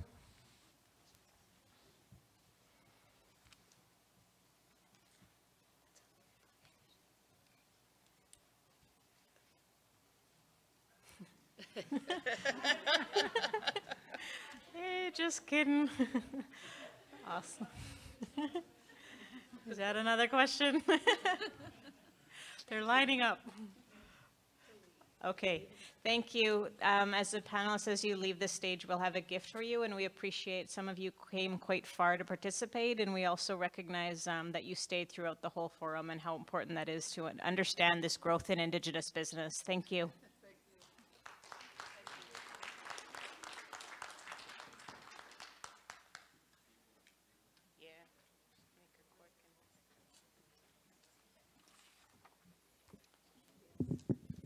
Seeing those two vacate, realizing that many of you have flights to catch, so I'll be very quick. First of all, I just want to say that, as part of that World Indigenous Forum contest or whatever we have going there, BCAFN will contribute to the travel costs. So if you put your name in, we'll contribute to the travel costs for you to go to the Vancouver event. In terms of presentations, my TV's falling apart here. We will, as soon as we get confirmation from all the presenters, we'll put them on the website, on the BCAFN website. So if you missed anything, we'll certainly have it up on the website there. So I just want to thank all of you, for those that are still here, these last couple of days to listen, and more important, to learn. And as a previous presenter stated, education is the most powerful weapon. And I think over the last couple of days, we've learned, and if you got anything out of the last couple of days, maybe you didn't hear anything about procurement or in this panel or the opportunities out there. I think it's really important that follow up on those initiatives for your community. And I think the lessons learned last couple of days, talking about working together, talking about sovereignty, asserting your rights, your title. And yesterday we listened to Bill Lomax stating that, the American tribes just go out there and do it. They're asserting their sovereignty. And I believe that's the next step for our people in British Columbia, to really start asserting our sovereignty when it comes to any initiative that we're involved in, whether it's a controversial resource extractive development, or if it's gaming, or if it's cannabis, or anything like that. So I want to thank you all today, and I want to thank my BCAFN staff who have worked tirelessly since Sunday to put this together. I want to thank them and say Masai Cho. At the back here, we have Joyce Jail from Claytley Tene, and she's a lead for all the staff of the Claytley Tene, of the House of the Answers, Uda Dene Bayo. Thank you. And the cooks in the back. I want to thank the Castan Drum Group yesterday. Masi, thank you for coming out and sharing some of our culture and our songs. I want to thank the elders for the introductions and starting off in a good way with the prayers. Audio visual in the back, yes, AV, James and Altan, for the technology today. For most part, it went smooth, except for your TV's kind of crooked here. Just kidding, that's good. The videography from Resident Strategic Company, Res Krebs, and also Splash Media from Prince George here. Thank you. All the presenters, the keynote speakers, Bill Lomax from Gitzagoogla, and also Alan Winters this morning to talk about innovation, technology. Our partners, BC Business Council, Government of British Columbia, and all of you participants. But I think I would be when doing ourselves service if I didn't thank our MC, our wrangler here to keep us going on time and always catching us up on time and telling us when to start. Carol Ann Hilton, I want to thank you. And if you could come up here, I have a gift for you.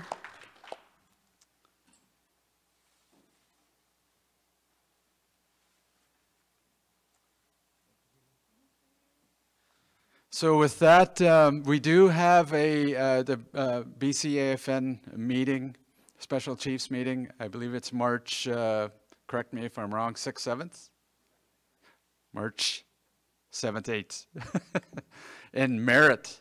I don't think we've had a meeting there in many, many, many years. So it'll be at the Nicola Valley Institute of Technology.